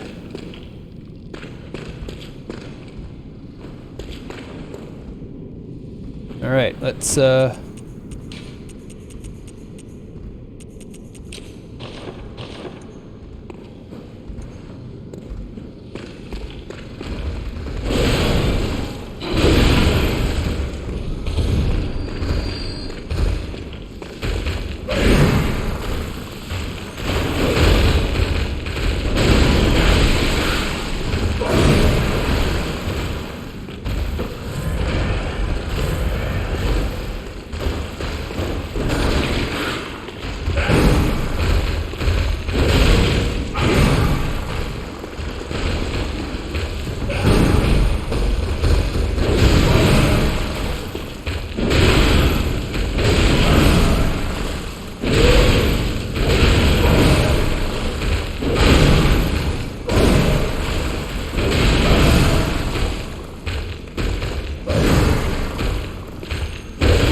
enough out of you.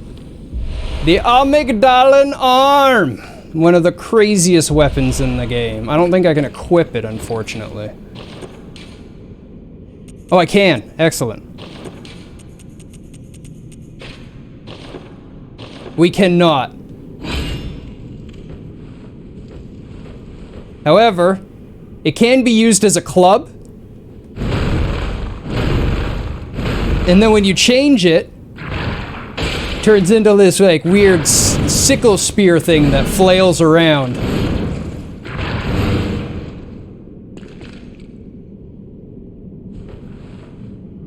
It's a pretty cool weapon. This is one of the other ones we've gotten recently. The Beast Cutter. In standard form, it's like a sword. But then when we transform it, it turns into a whip sword. Like those other hunters we've been fighting.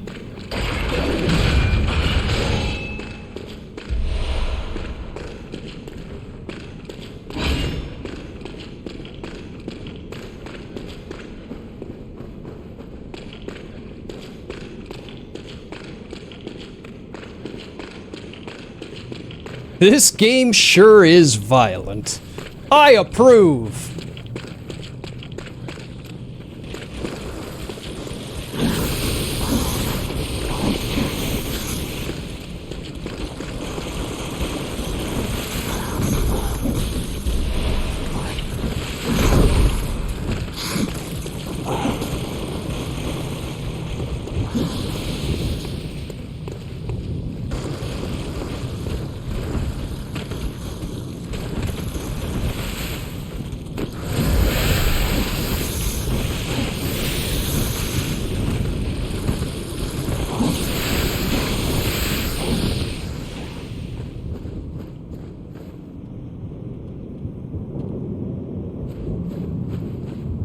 Okay.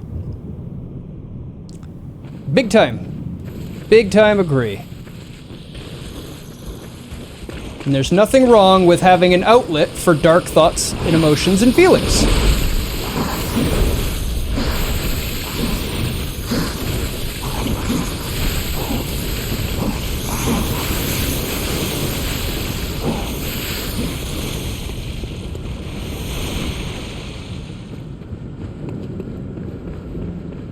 They're spitting toxic spikes out of the blood. I believe there's physical chunks in there that they're spitting at us. It just happens to be mixed with all the blood they've been drinking.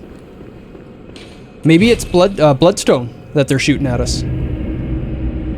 Little pieces of bloodstone. They do drink old blood. Gammon away. Go on, good. Very well. You're Let sorry the you echoes asked. Become your strength. Let me stand.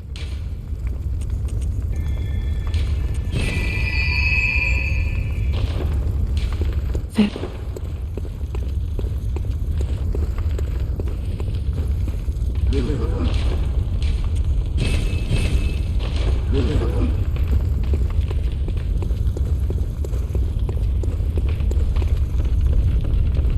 Get back there, we go this way.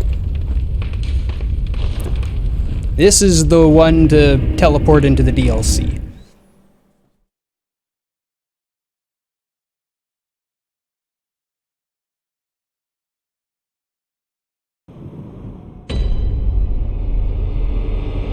Does the game address why the hunter's dream is on fire there? Well, we've slain the first piece of the nightmare, Mergo. So the dream is starting to come undone, I'm assuming. Gearman is now up and about and off of his chair.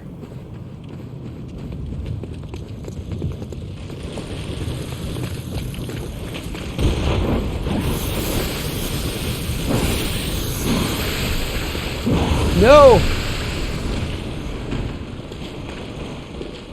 Stop it.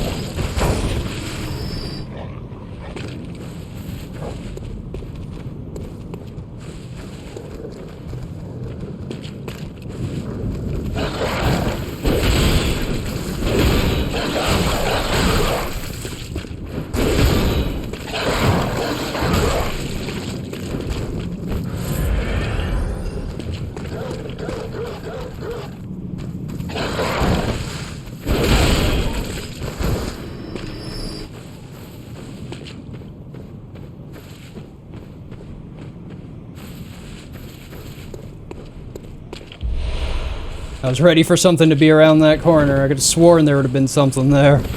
The dream and nightmare are connected in some fashion. Yes, the dream and nightmare are created in the same way. They're both manifestations of a world created by a great one. That's how those places exist. We just haven't met the great one that creates the hunter's dream yet. That's the final boss if you consume 3/3 eye cords.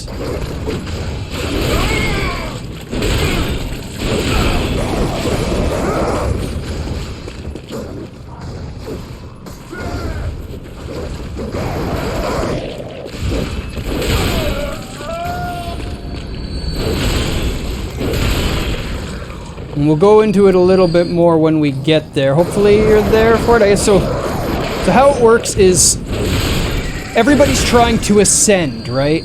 Everybody with different approaches is trying to transcend humanity and gain the power and access to the knowledge of the Great Ones. That's all anybody wants.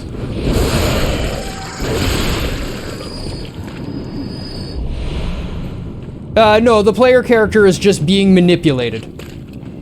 He's a hunter that signed a contract and was told to hunt, and you go hunting, and then you find out, what the hell, why am I killing people?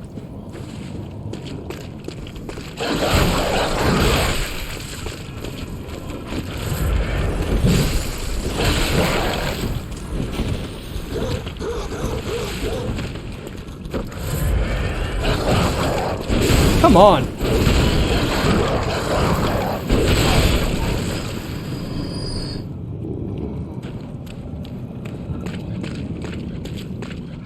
You're not from Yarnum. You're from a far-off land. You awake in a strange clothing with no memory of where you came from. Probably an effect of the blood ministration. I have to assume that the having no memory of where you came from is part of their plan to brainwash people into becoming hunters and dealing with their problem for them.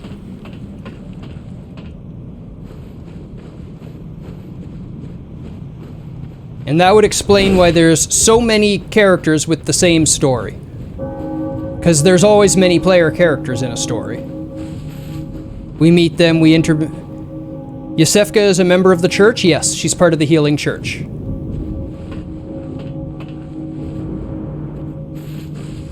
That's why she runs a clinic.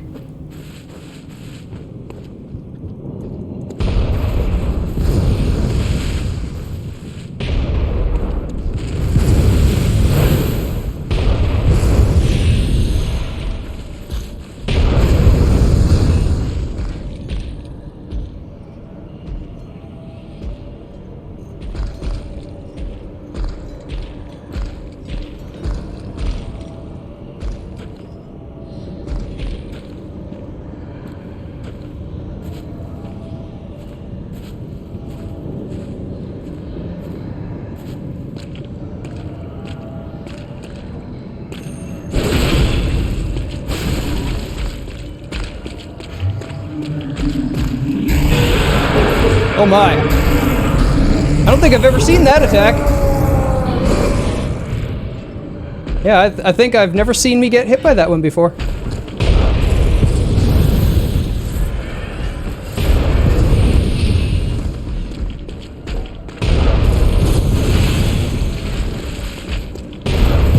What?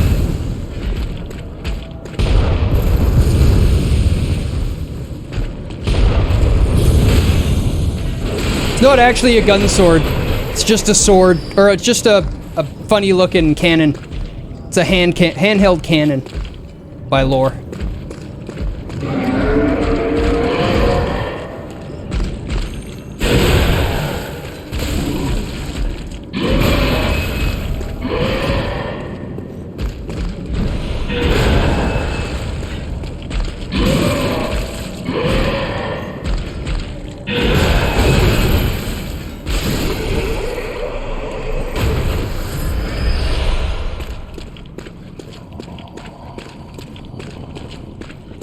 There's a shortcut somewhere around here?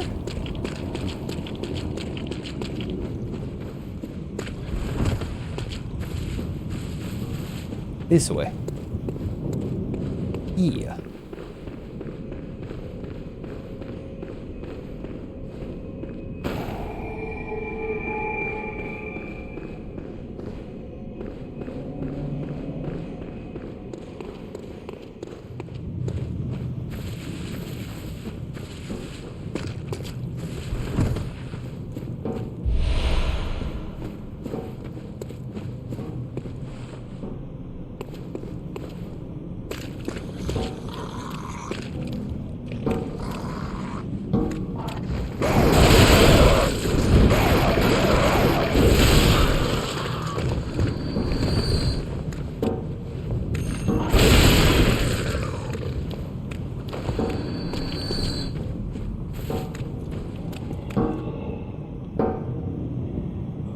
Poor guy.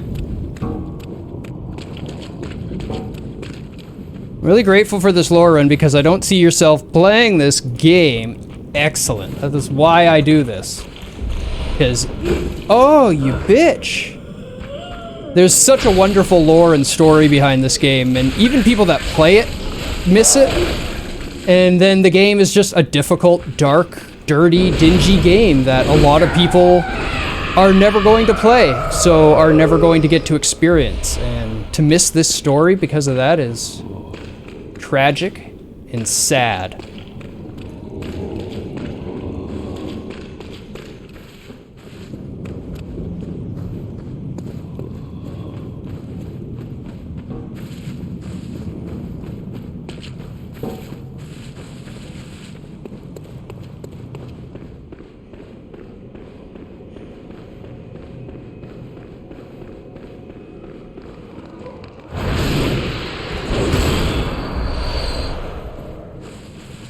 Oh, this place. Right. See the shadow? Do you see the shadow?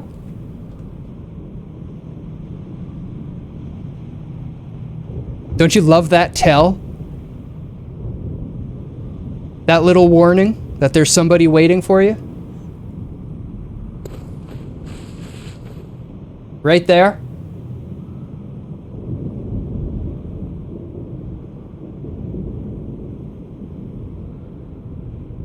Pretty good, huh? Love that level design.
Is this where I wanted to come out? I think. Yes, it is. Ow!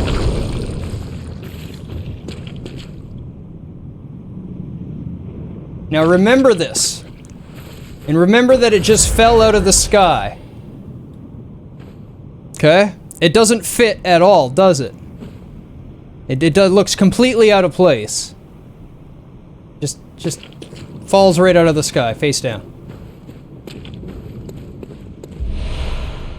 The whirligig!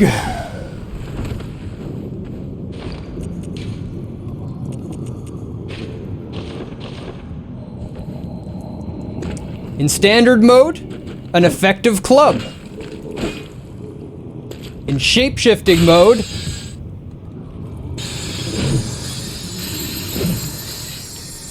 a pizza cutter.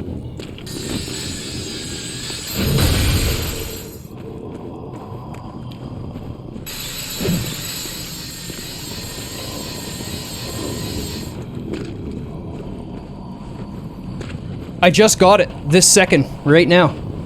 That's when I equipped it. Isn't it wonderful? Like this game may, like I said, this game may have less number of weapons, but it wins in uniqueness of weapons.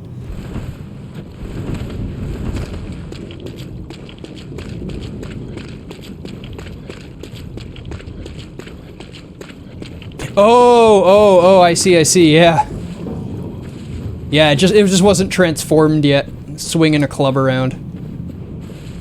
Okay.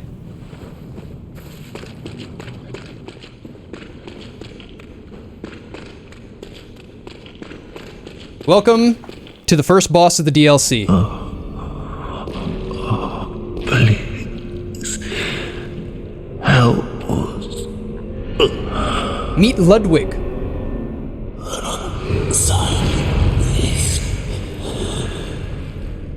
A great terror looms.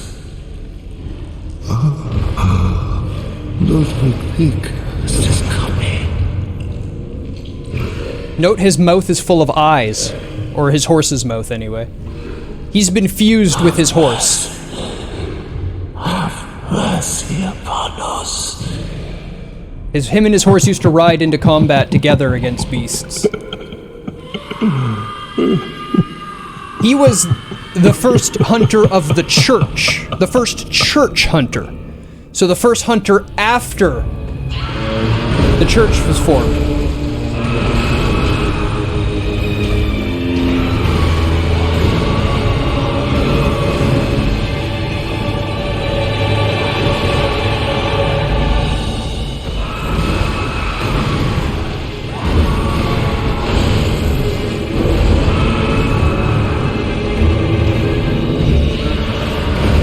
Come on.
Somehow I'm alive.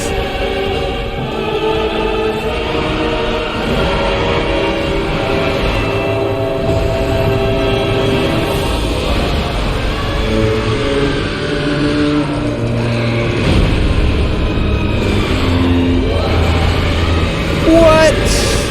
Oof.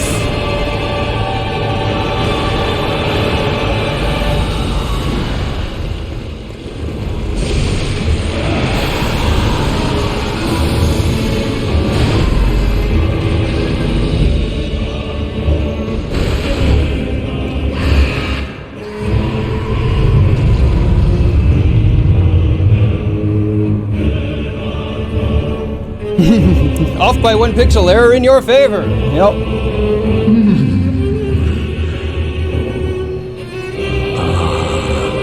You were at my side all along.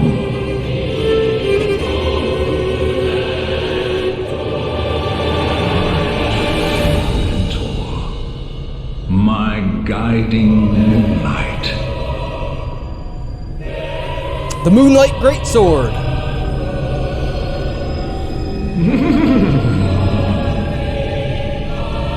Yep. Fun little fact.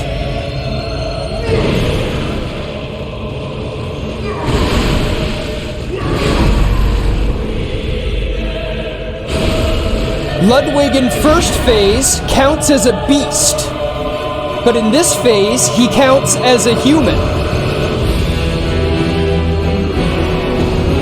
Oof.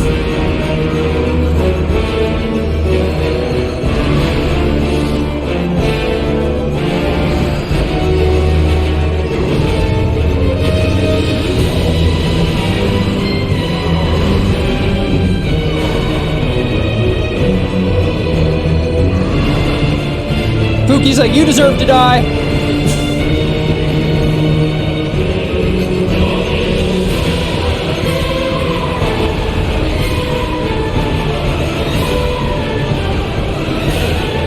This is Ludwig the Holy Blade.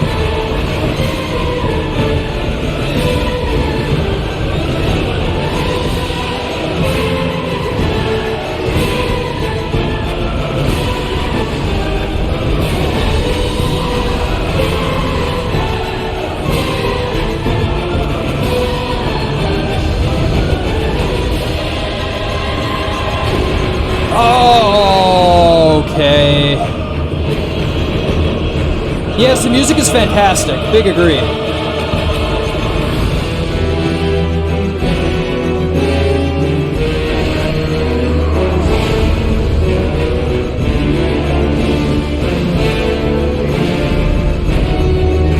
I'm embarrassed. I'm sorry, Pookie. That was terrible. I don't live up to the Pookie greatness.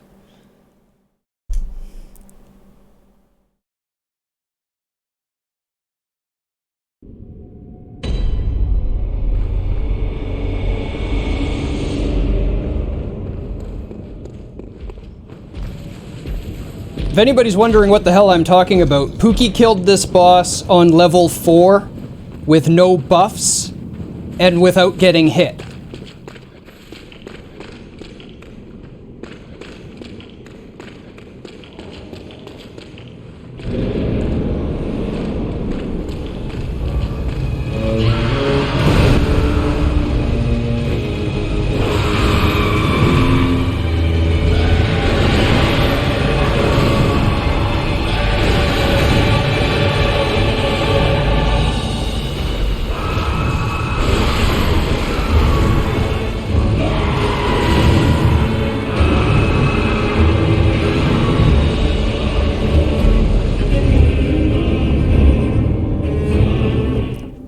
I got hit by the first hit and I just stopped swinging, or stopped doing anything and just started mindlessly swinging.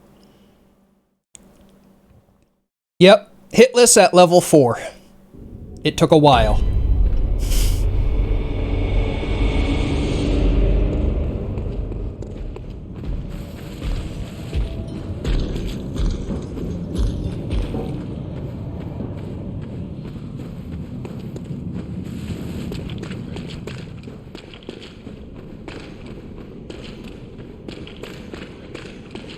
Need some more tips from Pookie Chan. Yep.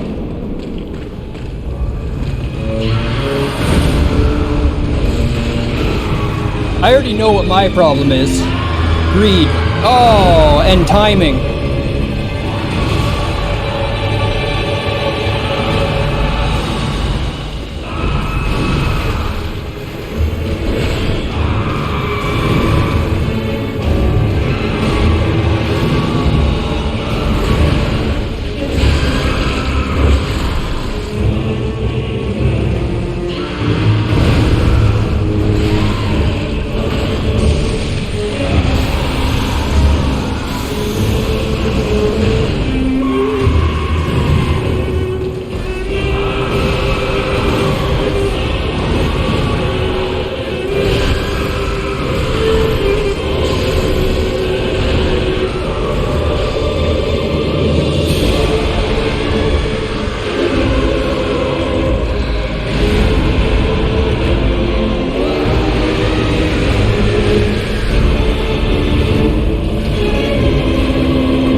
Is it just me, Pookie, or did that fall seem really delayed?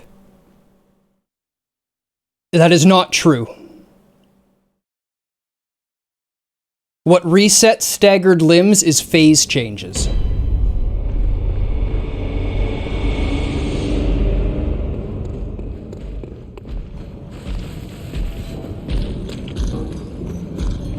The first one was so much faster. What's the tell for that one? Is it just a timing thing? There's obviously 2 different drops.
Hey, Lenny.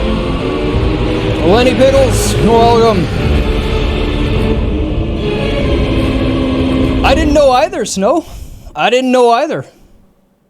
Until I connected and it popped up a little message. Hey, it's your anniversary. Do you want to let people know? I was like, well, I'm not live, but thanks. Apparently I've been doing this for 2 years now.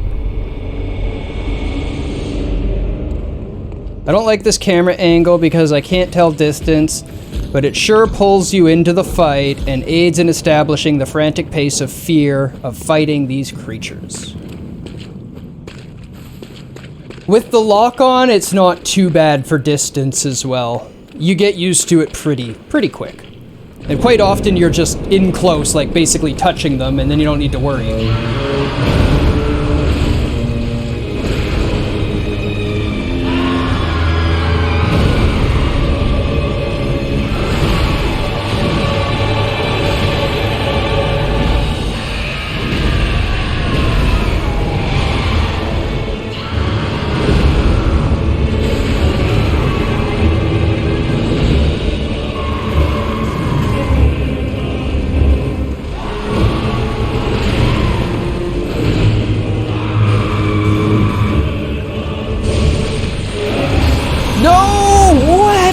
Doing, game? Nanu nanu, Mr. Lowe, welcome!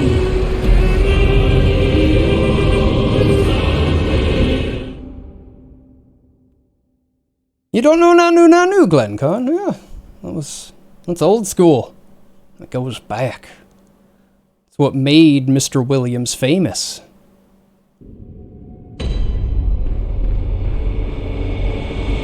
This is his first big break.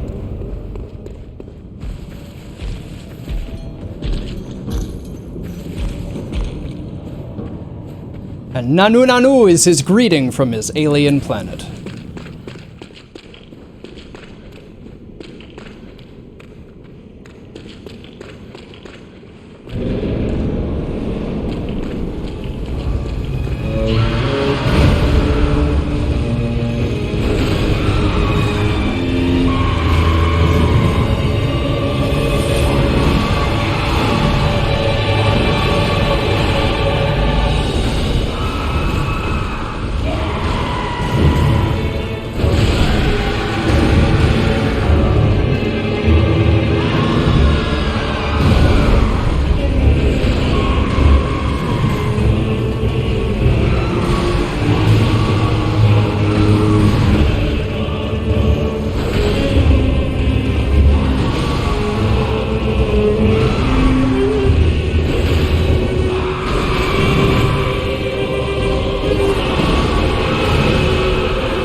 Seeing that horseman rush at you from this low of an angle drives up the blood pressure a little. Once he's stagger, you can dump the whole stamina bar on it. Yep. I tried to do a charged R2 and the stagger time is my problem.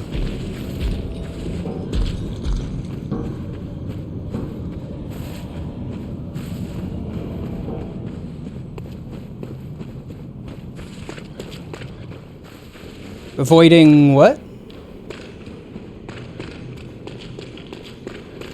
Yeah, I hope you feel better soon, buddy. This'll help.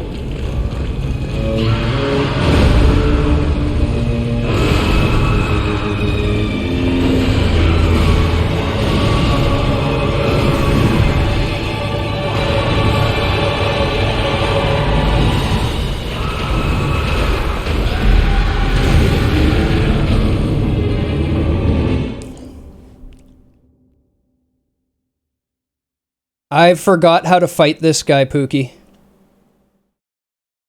Yes, I too am a chronic insomniac, unfortunately.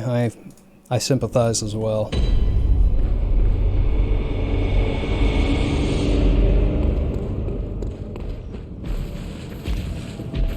Remember the last time we got here, I had my cleaver like I always have, like I love, and I beat him in my first try?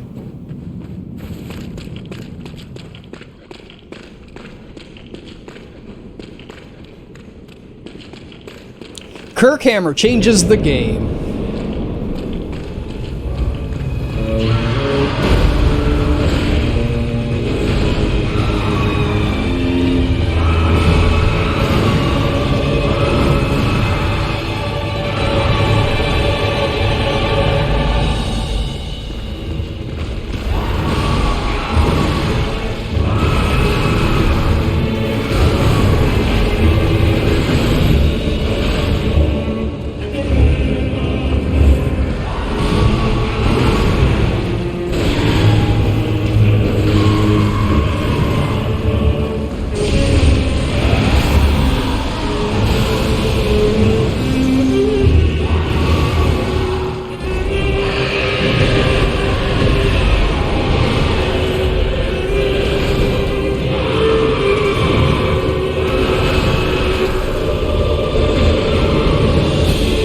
Hit me with that one too? I disagree.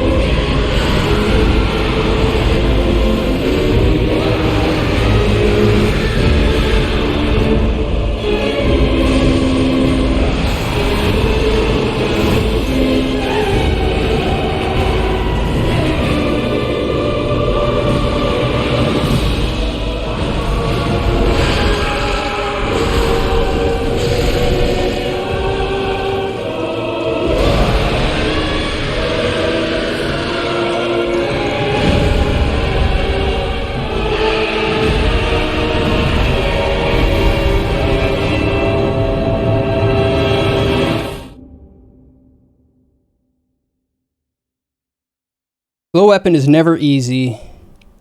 What do you mean? Sort of great sword and Monster Hunter World's a different story.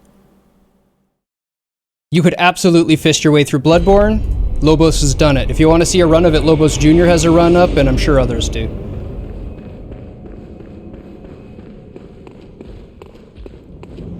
You have insomnia, and you got a lot going on. Yeah. Yeah, just chill and relax. That's why you're here, buddy. This is a place to chill, relax, and learn some stuff about games.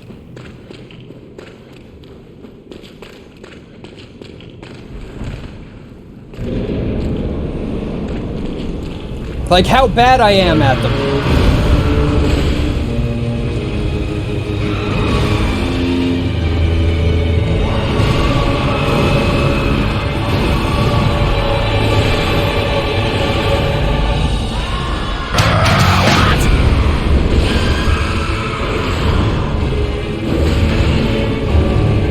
Hey, Howling God!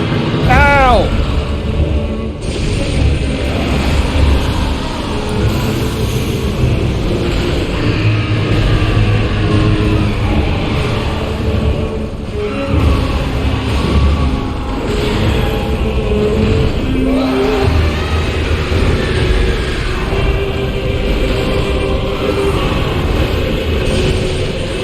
No! Sideways, thank you.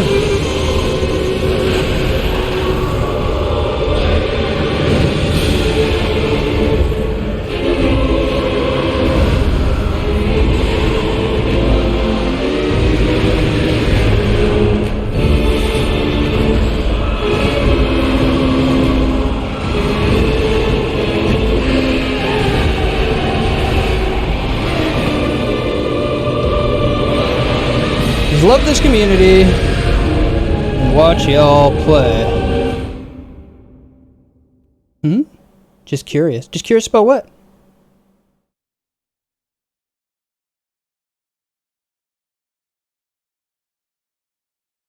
Well, it's been good, Howlin' God. It's been good.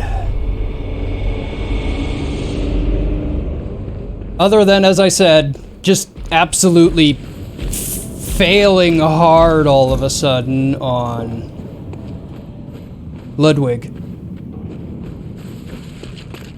I have to approach him in a new way. I think I've always kind of bullied through him with my massive damage claw.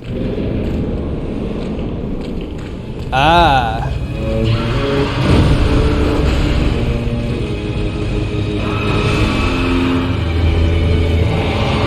What?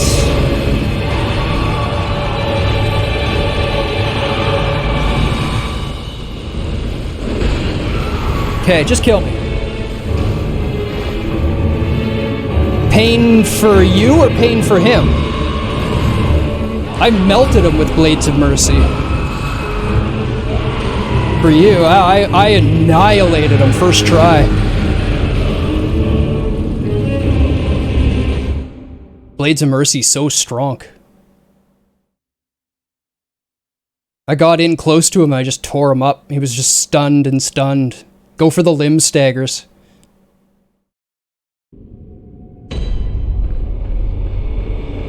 My problem here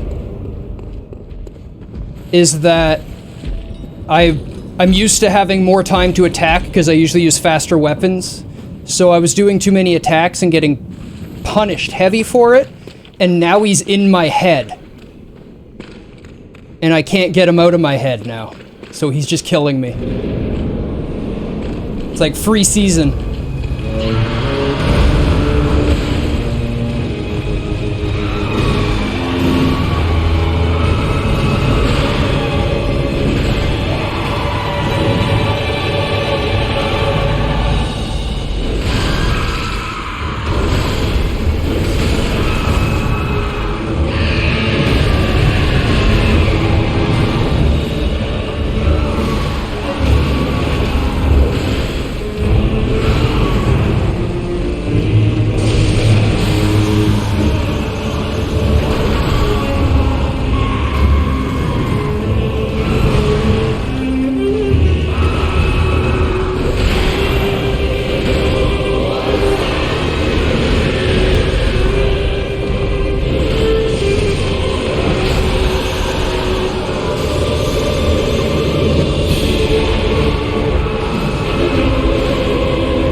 Yeah, I saw the kick coming, but I was between the legs and there was no place I could go.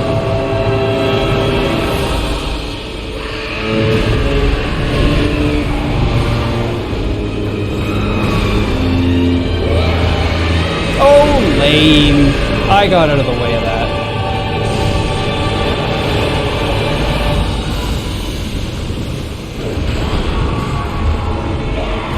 See, I'm missing my distance checks fairly often, too.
playing lame.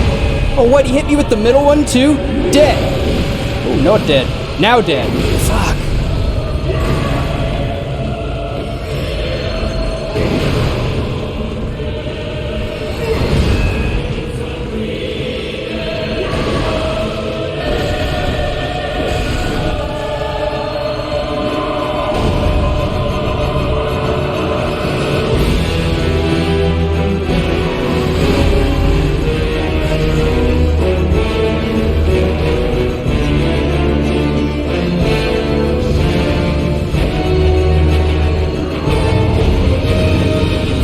What the hell?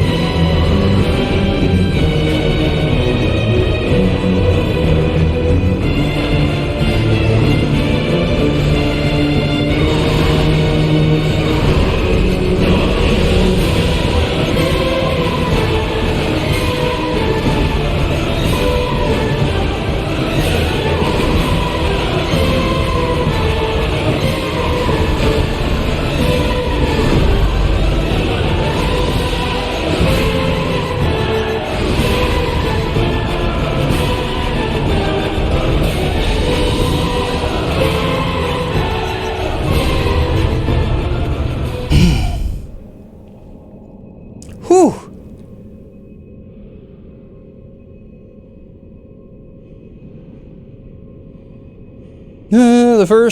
The fist thing, beating the Blades of Murder. Okay, read that. Take a fat dab. Me too. Yay, SMT5. Somebody please add it. Keep seeing 2022 and you're like, oh man, then it dawns on you that that's less than 2 months away. It's about a month away. It's just barely over a month.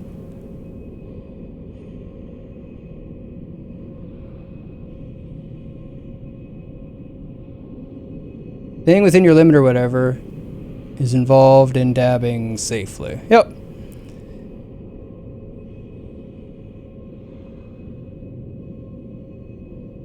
Yeah, the low's limit is like mine. None. Hey, Dank, welcome.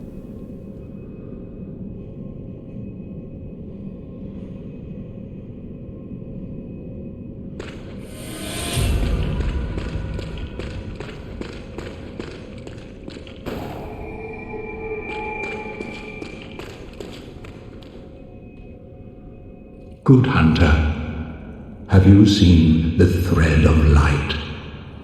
Just a hair, a fleeting thing. Hey, Gargrimer Morning. I clung to it, steeped as I was in the stench of blood and beasts.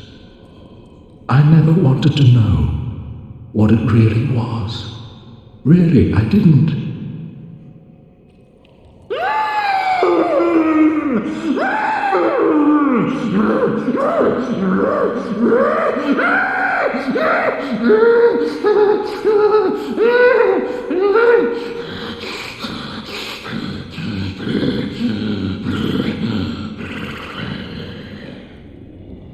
So many... Oh, that's all they're doing. Welcome back, Snow Penguin, to the Discord. Okay, that recording session was probably weird. Yeah. And the rune that you get from defeating him, if you didn't notice, is guidance, which is ridiculously strong. Rally is the ability to gain health back after you've taken damage. So that being up 20% is stupid.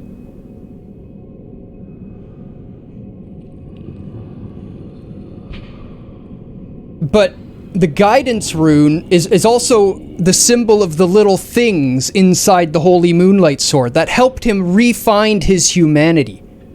So it's not just a sword, Glencon, helping him re-find that humanity and reconnect. It's a very special sword with arcane and eldritch powers. A Carol rune discovered by the old hunter Ludwig, along with the Holy Moonlight Sword. They were both discovered at the same time. Boosts amount of life recovered by rallying. When Ludwig closed his eyes, he saw darkness, or perhaps nothingness, and that is where he discovered the tiny beings of light. Ludwig was certain that these playful dancing sprites offered guidance, and emptied Ludwig of his fears, at least in the midst of a hunt.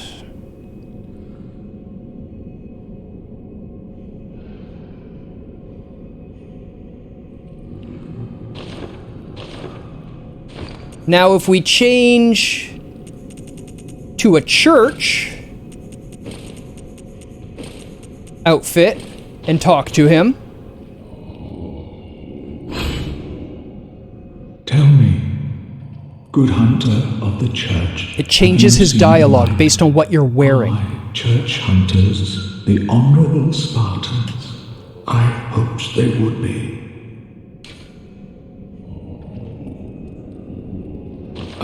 Good. Yes, it's the THC that has the beneficial effect, mostly, Dank. I did not suffer such denigration for nothing. Thank you kindly. Now I may sleep in peace. Even in this darkest of nights, I see the moonlight.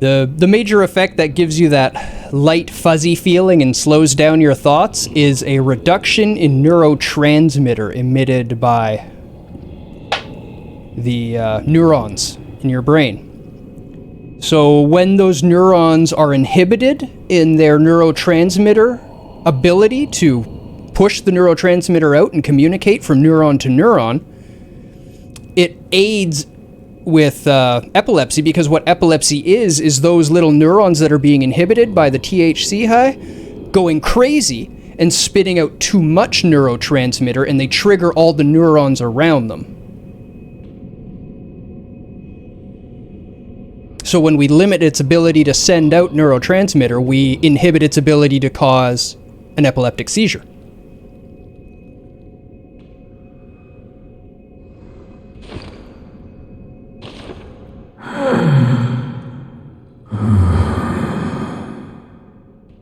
It depends on what's causing their seizures. There's different types of epilepsy.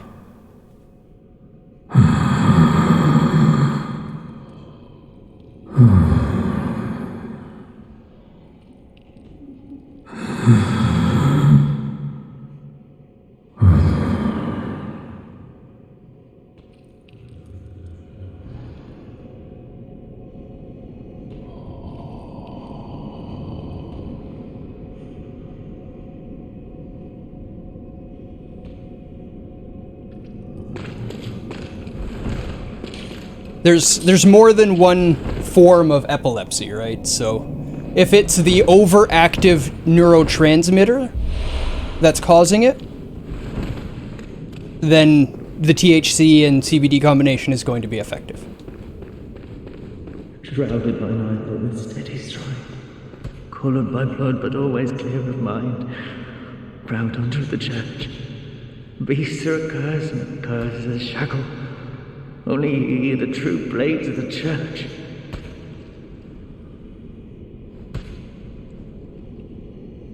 %, tell your doctor exactly what you're doing. They're not going to get you in trouble. They're just going to make sure you're okay. Coloured by blood but always clear of mind, proud unto the church. Beasts are a curse and curse is a shackle. Only ye, the true blades of the church. He's smacking his head into the wall, and you can see the blood running down the wall and onto the floor there. Shrouded by night but with steady.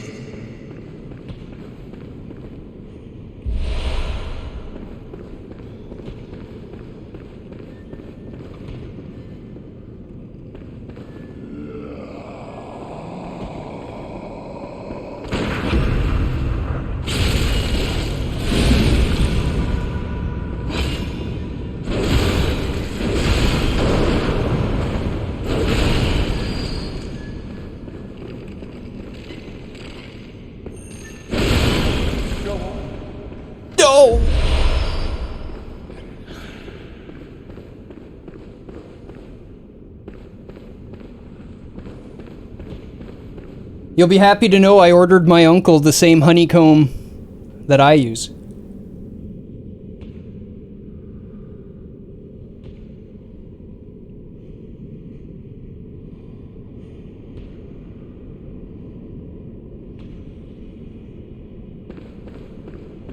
I can tell you this because he doesn't watch the show.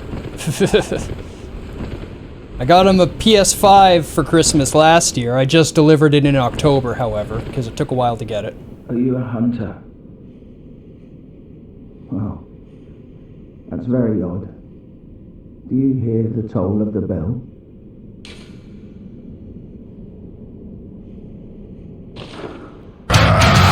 Liar. Such pettiness will be your undoing.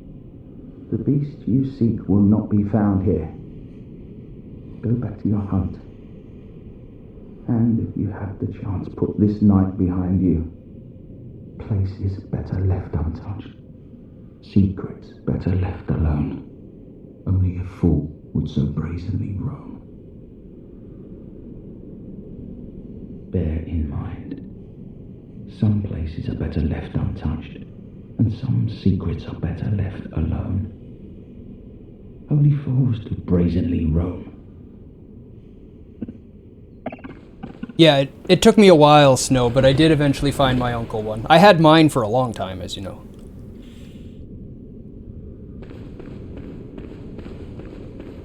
That's what I'm playing on right now! My PS5!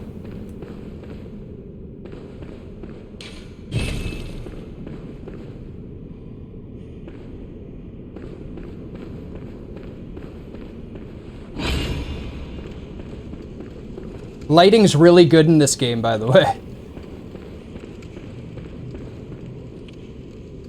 The Fist of Gracia.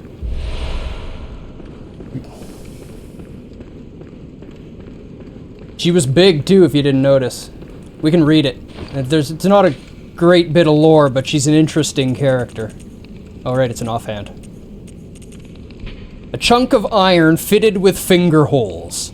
The hulking hunter woman, Simple Gradia, ever hopeless when handling hunter firearms, preferred to knock the lights out of the beasts with this hunk of iron, which incidentally caused heavy stagger.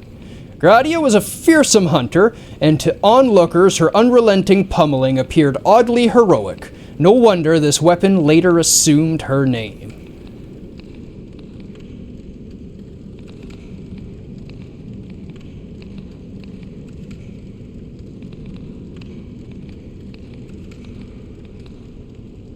No, they've just been locked in that cell for eternity.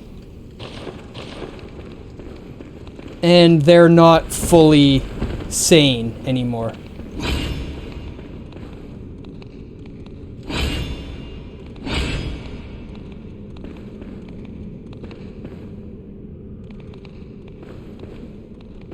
The blunderbuss does suck, but the Fist of Gradia is kind of fun, and is quite effective if you practice with it.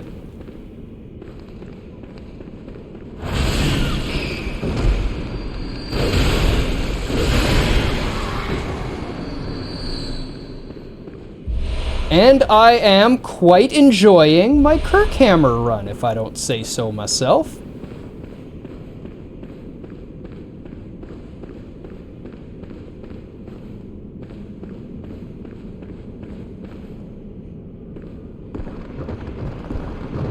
Now we meet Vicar Amelia unchanged.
That was a black church hunter. Oh, dang, I didn't go get more vials. I'm down to 3. Okay. Let's do this.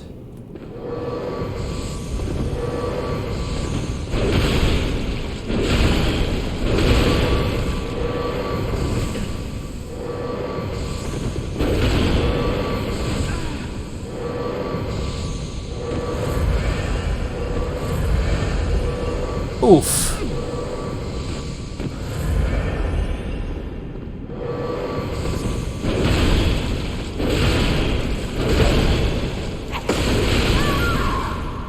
Yeah. Let's get in there and smash. I doubt it, considering time there could be extremely distorted, so it's probably just a coping mechanism. Yeah. This Valley Girl. Loved the Kirk Hammer, such a fantastic move set. Yep. I've been enjoying this run immensely. A lot more than I expected to. I expected to have like a challenging run.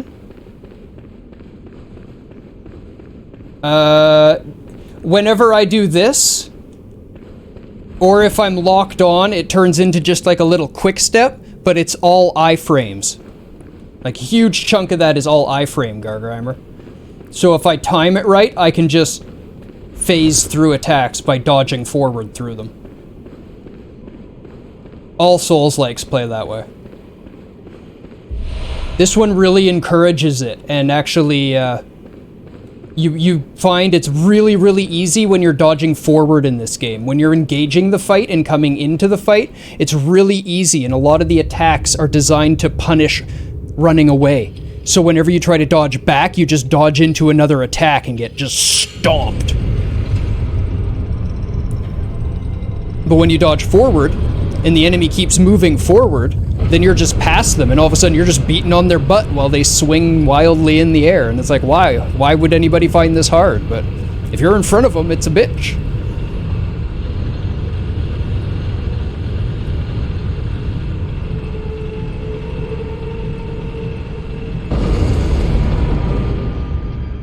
And yes, the bosses are designed intentionally to punish backrolling.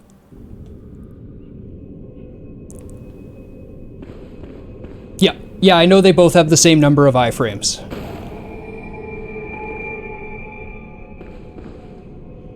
Oh, it was hitting pillars of the bed. And then it went through the sheets of the bed. But I was blocking it with the actual posts of the bed. Yeah, I know the quick step and roll have the same number of iframes. But quick step happens faster, so it has a higher percentage.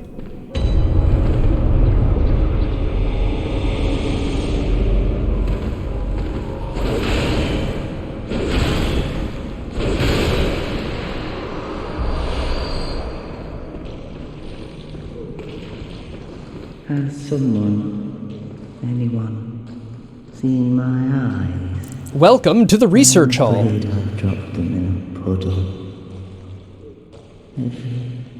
Everything's pale now.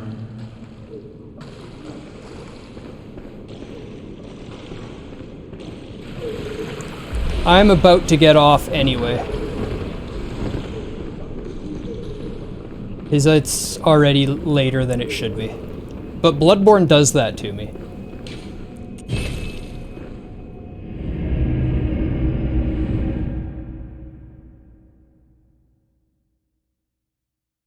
I'm not sure why it does that. It slowly does that over time. Gammon awaits you. Go on. Very well, let me...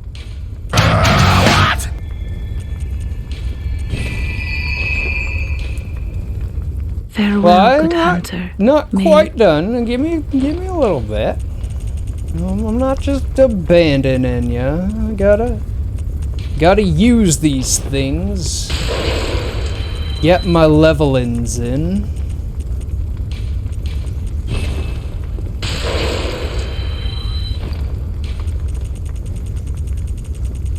Yeah, I'm still not, super happy about it. My super expensive capture card probably shouldn't be doing that. Gammon awaits you at the foot of the go. Very well, let me.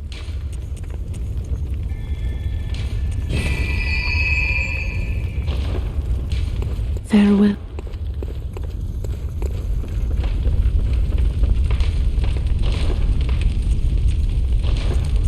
No, fair.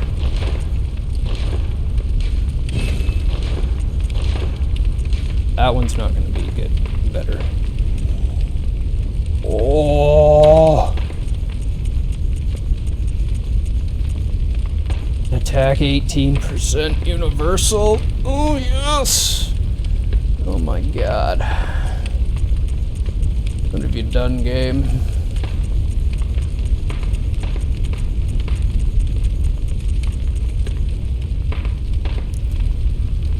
I do more damage.